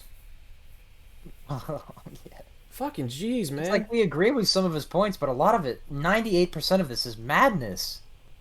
It's like even if we agree with his points, his actual justification and substantiation just don't make any fucking his sense. His reasoning doesn't line up. The presentation of said again, the presentation of it's bad because it's, you know, claim followed by subscription. Fuck me. Description. My brain's melted, okay? This is why teachers tell us to check our fucking work, kids. We can't be finding the solution through bullshit. Man, if I was back in college in my, in the writing classes where we would all read each other's stuff and critique it, like, oh my fucking god, if this guy was in the class with me and I was to, list off all these fucking problems and he'd just be like, oh, it's you, and block me on Twitter, then I'd just be like, alright, whatever. Well, don't you know its blood has oil? Oh, it has blood as oil. Its lungs breath fire. Its lungs all breath your base fire. are belong to us? I've just fucking dated this video. Alright, let's figure out what kind of let's finale hear the we're up finale. against. We got 2 minutes, baby. Oh my And they fucking didn't God. fucking lie to you with fake Shut up. exploration just to present you with a bunch of locked doors Fake to make you exploration. think there's lots of places to go. This is a And fake a game being explanation. linear doesn't make Oh. it bad. I'm a big fan of the Guys. classic God of War games, and they are Shut linear the- adventures. Super Mario Brothers is a linear game, Woohoo! even with the warp tunnels. Those I'm real games are glad I still can't great fucking hear what because you their guys can if gameplay these is things for designed. me. Wait, what? Oh, never mind. I'm synced again. Are you at 4140? Yeah, it Okay. desynced for a second there. I'm gonna rewind a bit. I'm Okay. at 4120. Is that where you are? Loose? No. God, I'm at 4140 still. Exploration. What about now? Still at 4140. Now we need to edit this We were video. doing so good, but Mayo just fucking DDoSed All right, me I again. jumped to 4140. So if I hit play, I'm about to hit play. Tell me if it plays. Designed to benefit their linearity, something that playing? Village fails at. No. Is it unfair to compare We're Village? so close. I'm gonna refresh. I'm sorry. It's not my fault. This motherfucker DDoSed This me video has been again. edited. No, we're keeping all of it in. No, it hasn't. Oh. No, it's for the. Oh God, no. If there's one thing about S.E.E.S, it's that we go in raw. It's true. Oh great. Yeah. Well, shout out to anyone that listened to the full 7 hours. Sorry, I've been exhausted by this video, and I am speaking random shit right now. I think our viewers tend to understand because like it's happened before, like with fucking Twin. Dude, we were dead by the end of Twin. Holy fucking Yeah. shit. We were way I could worse barely. off. I will say, could- I think at a point in this video when he was like talking about the castle, we started to just kind of lose our minds, but we got back into it. I think. I think since then we've been doing fine. This is wacky. Yeah, there's gonna be one portion of the video where we just can't fucking. We're like, trying we to just stop, survive like- the survival horror video. The desyncs because of fucking DDoS attacks. All the fucking shade we threw. The bullying. It was of worth Loose. it! I'm gonna title think the anyway. video fucking season number 7, Bullying Loose Belmont and Under the Mayo. Covering Under the Mayo's Resident Evil 8 video and also Bullying Loose. Under the Mayo's means of torture. It's more torture by the mayonnaise. Under the waterboarding. Oh! Oh, we should just call this NXT Takeover War Crimes. Fuck. Oh shit. You good, Loose? Crimes against Mayanity. Yeah, let's do it. You good, Loose? Still loading the fucking video. Alright, while we're waiting for this, let's talk about a video game that nobody's ever talked about before. Mass Effect Andromeda. What do you guys think of it? Well, Loose hasn't played Never played it. Oh, it's crap. Anyway, Bioshock 2. Okay. it. I'm gonna be the Never guy played who... Well, I have a lot of criticisms of Mass Effect Andromeda. However, I will also be the guy that says the fucking review bombing, not like review bombing as in people putting zeros on Metacritic or whatever, but like people I'm gonna quote-unquote piss. reviewing... Okay. People quote-unquote reviewing the game and just saying like, oh, bad facial animations and glitches, terrible game. I'm like, okay, so Fallout New Vegas, not saying Mass Effect Andromeda's writing or anything like that's nearly as good, but like, don't write off a fucking game because of awkward facial animations and glitches. Because if that's the case, then most PS1 games don't exist. I'm not a big fan of PT, to be honest. This motherfucker. No, I'm serious. I'll tell you why. This motherfucker. No. Here we go. I'm about to rip PT a new asshole. No, I'm just kidding. Okay. Here's my opinion on PT. I love the atmosphere. I think it's untouched in terms of video games. It is the best fucking horror game ever made. Simply because the fear of the unknown is so prevalent when you're turning the corner in the hallway, and given, like, there are several distinct areas of that map, that little section they give you, where things can happen, and you wouldn't even know, because your back is turned, or, like, real-time things that can happen. The brilliance of PT is forcing you to start panicking, like making the player really unsure of what to do. And that fear of the unknown is what I love about it. The problem is, once you've played once you've experienced PT enough times and you know what's going to happen, it really makes you wish that we got Silent Hills. And that's why it always like, Oh yeah, for sure. it's the impact for me is minimized every time I play it, because it used to be this exclusive like horror game you couldn't get. Well, I've played through it 5 times, like recently, and I love it. But it's just it's such a heartbreaking thing to have to Oh yeah. play it and never see what we got from it.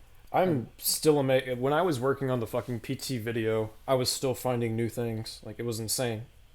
Like, that tiny little hallway has so much in it. I talked about it in my video, but, like, I was in a party chat, and I was just talking, and basically something in the game, I can't remember what it was exactly. I want to say it was the baby laugh of the final puzzle. I was talking, like, just in a party chat, because I was just getting generic footage. I didn't expect to be able to solve the final puzzle, and I hear the baby laugh, and I'm like, excuse me? Like, is this game just taking in all audio from my PS4 system? Like, what the fuck's going on? Like, it was so... I just had to take a moment. I was like, what the fuck? It was so cool. PT's great. It's like I'm not the biggest fan of it, but I recognize that it's a fucking masterclass horror game. Imagine your first horror game being PT. Like, goddamn, Kojima. Ooh. That would ruin every other horror game for you. Fucking hell. Automatically. No, I feel like PT should be one of the last horror things you see because it's just so good that it'll never be touched. Like, in terms of like atmosphere and stuff, I would agree. Yeah.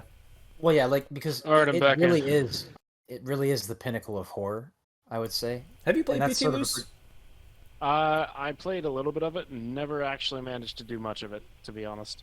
I think I re-downloaded it a couple summers ago using a proxy. I think for S.E.E.S Halloween we should do PT. Assuming I'm do it on the PS5. Loose, I'll fucking mail you my PS4 so you can play it. Like, let's fucking, I don't care. Shit, I'll just mail you fly down to where you live. I mean, yeah, that's true. But anyways, Loose, are you at 4120? I am indeed at 41 pain. I mean 20. Ah, yeah, that's true. All right, let's fucking 2 minutes. Let's go. Exploration just to present you with a bunch of locked doors to make you think there's lots of places to go. And a game being linear doesn't make it bad. Lou, stop breathing in your mic. I'm a fan of the classic God of War games, and they are linear adventures. Super Mario Brothers is a linear game, even with the warp tunnels. Those games are still great because their gameplay is designed to benefit their linearity, something that Village fails at. Is it unfair to compare Village to other Resident Evil titles? No. I don't think so. It's a Resident Evil game. Oh, so it is a Resident Evil game. When games in a franchise come out, there are things to be expected. If Mortal Kombat 12 comes out and there's no blood and the entire combat system is command grabs, you can't defend that by complaining that someone is unfairly comparing it to the other games in the series and not letting it stand alone as its own title. I had a little hope for the extreme difficulty. Let's let him finish. Something like Madhouse and RE7 where they rearrange puzzle items and change your progression options, but unfortunately it just... Okay, well, I'm gonna pause there. I actually fully agree with that. It pisses me off that hardcore mode and Village of Shadows don't really mix things up. I'm like, that was one of the biggest disappointments for me. I will say one thing. You have no fucking right to complain about other people unfairly comparing games. Like, no, stop. It's like the one time he's actually... It's like the one time a comparison is actually justified, and he feels like he has to justify it. But when he fucking compares it to fucking God of War and Doom Eternal, it's like, no, those are fine. But, like, you're gonna complain that Again, it's a straw man. Who the fuck is making these complaints? Seriously, who? Please, citation. Show me comments, even. Fucking, I don't care. Something. He's just arguing with himself. He drew the face on a jar of mayonnaise, and he's screaming at himself, and he happens to be recording it. That's what's happening. No, this is the next Stanley Kubrick film. Oh, God. No. Who's Stanley Kubrick? Oh, shit. He was an astronaut. Don't worry, RX. He also doesn't know who fucking David Lynch is, so... What, you mean the tourist? God damn it. We're not pausing till the video's over. Yep, let's go. But unfortunately, it just makes the combat harder. No structure changes. Capcom, you were doing good with RE7 and the RE2 remake. But this is 2 bad Resident Evil games now. Let's not make it 3. Though at this point, I would be surprised if the next one didn't continue down this path of dumbing down the gameplay in favor of linear, cinematic, quote-unquote immersion. Fuck off. I doubt I'll be returning to Village after this. It feels weird to say it, but I'd honestly rather play the RE3 remake again. That game Whoa. Is that a the legacy of fucking RE3, railgun? but Yes. Village just guts the entire It's Resident Evil awesome. It's dope, experience yeah. and leaves us with, I don't even know. RE3 is so What's with the fucking title dope. anyway? You gotta give it a Resident shot. Evil Village? It's like calling Resident Evil 2 Resident Evil City.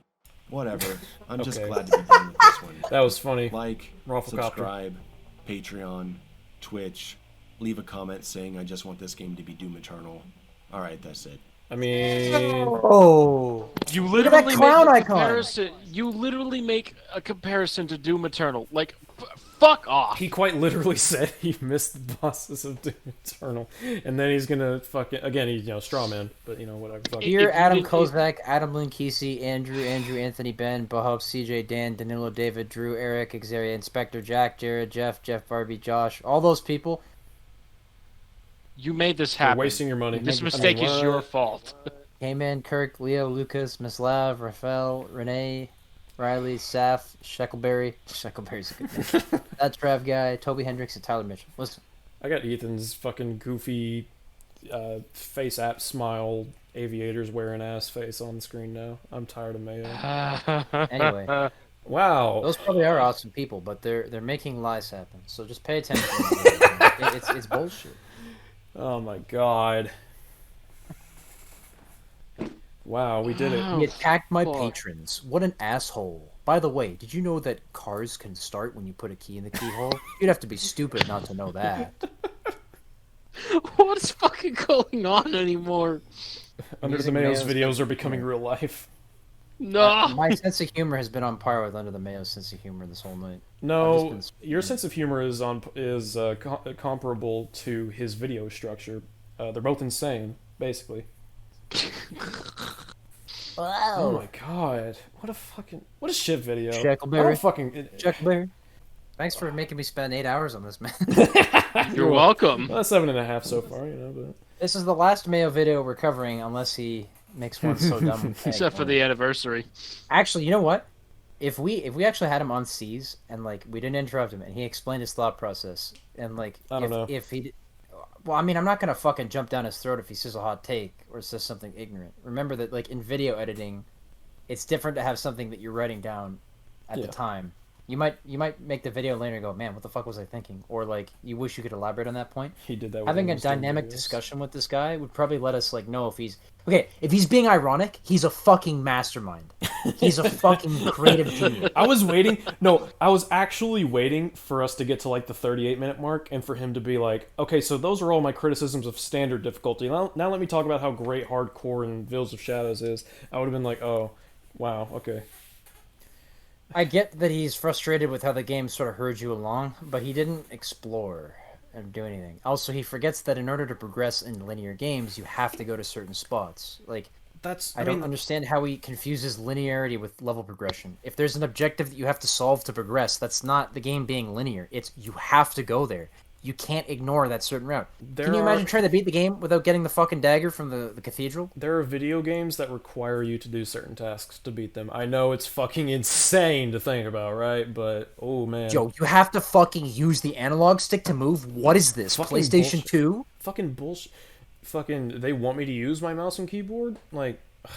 Cringe? What was the decision to not play in Village of Shadows like? Yeah, no, like I said, if we were to actually have him on, I wouldn't be jumping. Well, I mean, I would call him out, but I wouldn't be a fucking, I wouldn't be goofy about it. And some people are gonna be like, oh, you'll say this behind his back. It's like, no, he's more than welcome to watch this and tell me what he fucking I don't fucking care. The thing is, I don't want to be a dick to someone in person because that to me is different. One day we might get buried by some big YouTuber who just rips the shit out of us, and even then, I think Fucking that good. would be more humbling than having somebody on our show who just ignores our criticism and says oh, we're wrong, or tries to copyright strike us. Big YouTubers have gone after other similar shows. Yeah, but no, the thing is, if I were to actually have a discussion with him, all I would really do is ask him. I said it earlier. All I would really do is ask him questions, and I would point out flaws in his logic, and I guess how he reacts from that would dictate where the conversation goes. But yeah, you have to realize that the reason we get so fucking goofy about this is because we're suffering through the fucking video. and actually having to think about what this person is saying, because clearly he didn't fucking think about what he was saying when he actually put pen to paper. So when we have to do it post, it's a headache. It's fuck me. Hey guys. Oh, whoa.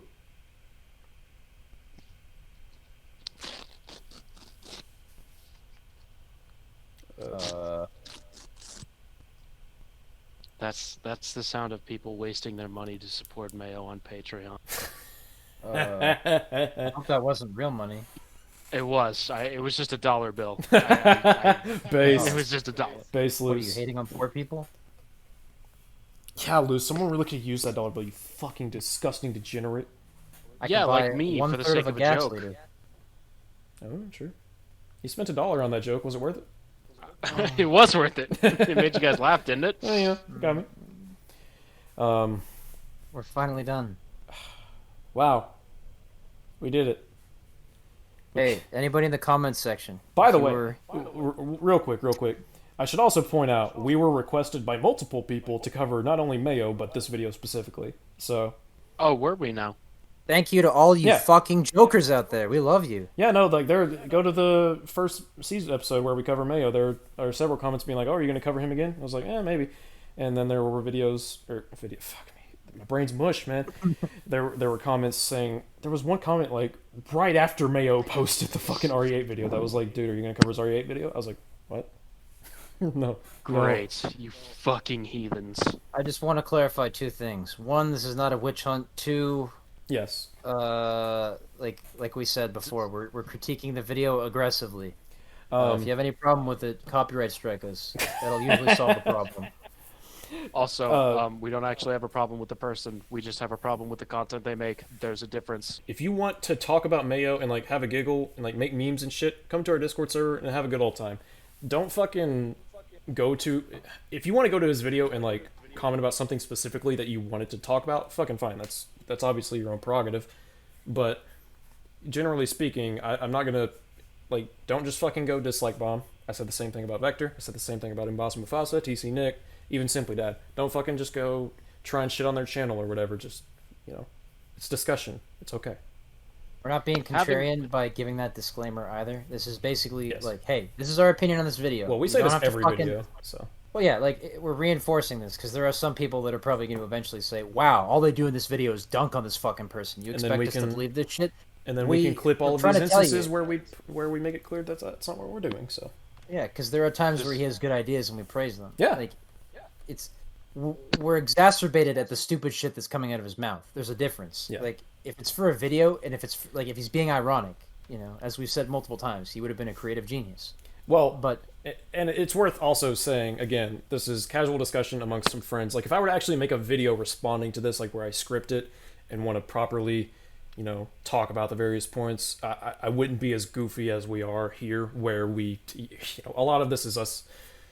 I don't want to say we don't negative react for, like, the lols. Like, we react however we feel we would, like, negatively or positively, but...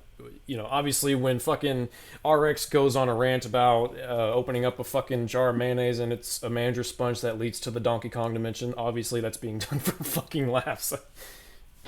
I don't know. Like, we try to... Go ahead. I tend to think about the joke first, and then halfway through the joke I lose track of it, but it's already out of my mouth.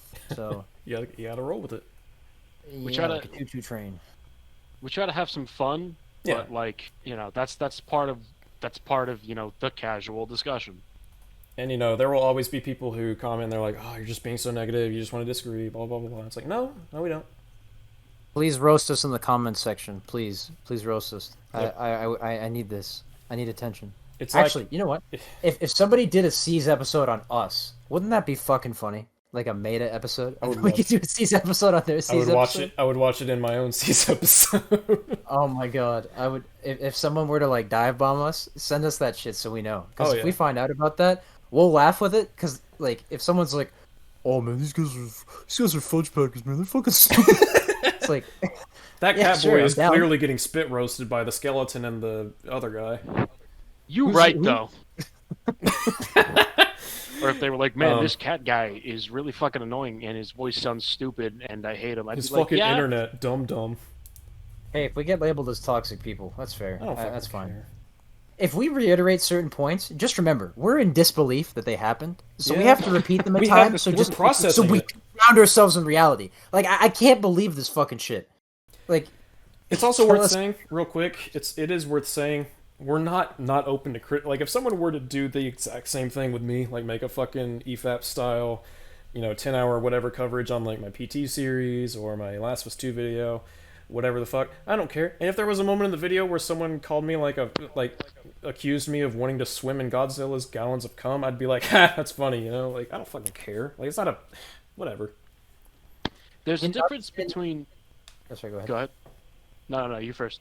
Oh shit. Well, I was gonna say, if people were to critique us in the way that we critique other people, it would be hilarious because It would be. like see things about ourselves we might not have seen. It would be allowing yourself to see things from another perspective. Like most bad content creators can't do, and they get. It's always the fucked up ones that come after you. The people that can't take the criticism or the fact that they've spewed garbage out for an hour and a half or however long they decide to torture their audience with this fucking bullshit. It's never gonna tire me. And honestly, you can dunk on us all you want. We're gonna laugh with you. So have at it. Do whatever you want. We're not gonna limit your creativity just because we're butthurt. That's not how it works. You can't dunk on everybody in the world and then save yourself from open season. Like the whole point of this show, as far as I know, is to stop misinformation like this and cover the truly awful stuff that we find, and maybe some good things every once in a while. But we got to have fun while we're doing it. And well, in general, it's also just a good platform. It's a good way of having a discussion about the media in question. We will also never advocate for the censorship of someone else and their viewpoint. Yeah, I want. Here's the thing, and like I know it's fucking. We spend hours tearing into these people, and it's like, oh, fucking filthy rich. You all actually don't have a problem. It's like, no, we really don't. Under the Mayo, I would never call for, unless he started coming after me in a way as some other YouTubers might. I don't have a problem with him, and I wouldn't want his videos deleted or anything like that. I would only want him to make better videos, and I would hope that people would want the same from me and Luce and RX and really fucking anyone. Yeah, And also, go ahead. Sorry, go ahead. No, it's your turn, buddy. Okay, well, something I just want to say, and I can't believe I have to clarify this. Petty playground insults and jokes, yeah, they're not the same as assassinating somebody else's character or misrepresenting. Yeah, the reason they're not comparable. The reason we do play through the whole fucking video and suffer through it is because we don't want to misrepresent them. Like, and there are moments where like we pause and we talk about something. If they immediately fucking, at any point, if they say something that like backs it up more and like corrects it or something like that, it's like that's perfectly fine because that's part of discussion. And some of you might be wondering why the fuck are these guys talking about this for so long? It's because we do get comments and YouTubers talking about us and saying that we're just being like all hostile and shit. It's like, no, we're really not. Here's the problem too. I find that people, when they watch our show, when we stop all the time and examine things, sometimes people fear that context might be lost. Don't fucking worry about that. We're gonna watch. That's why we rewind. Yeah, we hear full sentences. If something sounds off to us, we'll go back and examine it. Yeah. If we take something out of context, there are multiple times where we'll present the possibility that maybe we are misunderstanding what he's saying. Yeah. So then we'll say, okay, we'll hear this person out. The issue is if we're trying to figure out what this person is saying and it's just complete gibberish, you can't blame us for being in disbelief. Fucking ludicrous shit coming out of the people's mouths. Why would misinformation like this? What good is it going to do for anybody? Nothing. And I think part of this whole thing with us being still pretty new to this, I mean, this is our 8th one. Part of it is just us kind of learning about this and seeing how people react. And, we feel obligated to respond to it because we don't want we really, like, I get it. We fucking spend hours tearing into people. You think we just don't like them or something. But, like, we really don't want anyone to think we have a problem with them. So I don't want any of that kind of shit coming up. It's what it is, honestly. I feel like if we're given as long as this lasts, essentially, if we're gonna get away with dunking on everybody, we're gonna be able to handle being dunked on, right? You know, Yeah.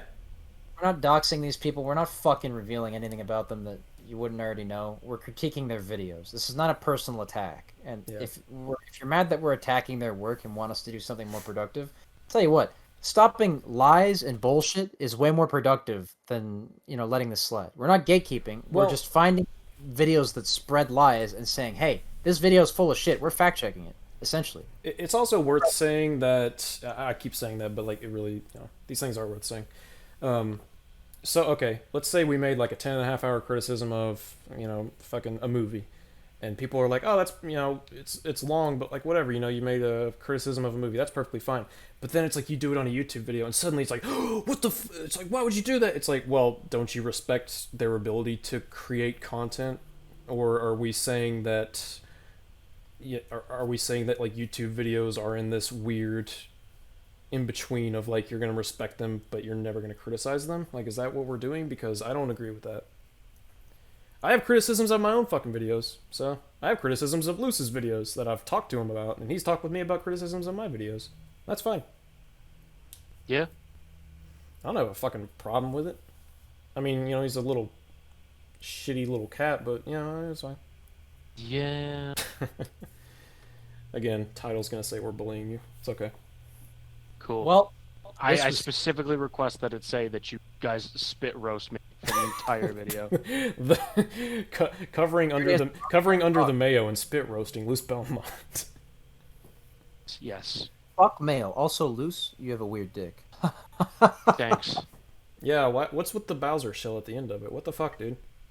That's a genetic defect from my mom. Oh my god. Oh no. What are you, a fuck?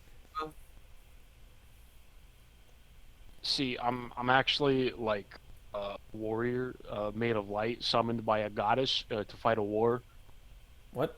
And she was supposed to send me home, but she sent me somewhere else and turned me into a cat person. What the fuck are you Now I talking got a about? weird dick. Wait, what does this have to do with Resident Evil Village? Yeah, What are you God, about these my S.E.E.S guys backstory, always getting off guys? topic. Oh my god. I'm joking. How's the music in Worldland? Is it purple? Oh no. Too much snow? Too much green? Too much purple? Yeah, IGN. That was the moment that blew my mind. Like, the Doom Eternal comparison, like, we knew it was coming. The fucking too much purple. I did not expect the return of it. I truly did not. Oh my god, that magical Can I be moment honest? that, like, God of War reveal, we're like, oh shit, he mentioned God of War. And then, like, literally, 2.5 minutes later in the video, Oh my Doom god. Eternal. What were you gonna say, Luce? I'm gonna be honest. I didn't actually expect him to make we joked about it, but I didn't actually like legit expect him to make a fucking Doom Eternal reference. Like, oh my god, bro. I did. I honestly, I was just waiting for it. Like, subscribe, comment, Patreon, Twitch. Comment how I want this game to be Doom Eternal. That doesn't excuse you from lying, dude. You can't do that. You're not going to That take also the piss doesn't out of yourself after being a condescending prick to players. You can't do that. Yeah.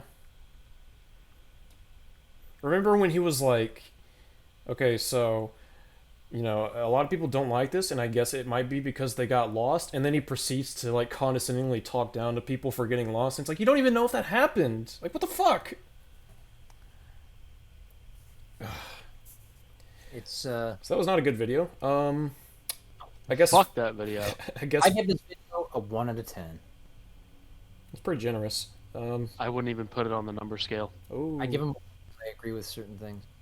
That's it. The rest of it was You just know lies. the ball puzzles? If like the puzzle was like the scale of 1 to 10, the ball would have dropped off, I think. That's what I have to say. Final thoughts? Anyone want to give their final thoughts on this video? And Resident Evil 8 in general? Actually, let's talk about Resident... Fuck the fucking video, I don't give a shit. Let's talk about Resident Evil 8. What's something you just want to say about it that you haven't, really talked about? Or we haven't talked about? Man, I just really like Ethan's final moments. Like, they're just so heartwarming. It melts my goddamn heart every time I see it. He's a good dad. It's Alright. a fucking dank. My favorite part of the game is when Fat Geralt punches Lev into the garage. Oh, wait. Boosh! Oh, dude. Is when Zeus shows up in the opening and stabs Ethan with a sword, and then Ethan has to go back. And then the Doomslayer shows up, and I'm like, what the fuck? Doom Eternal? It's the best game ever made.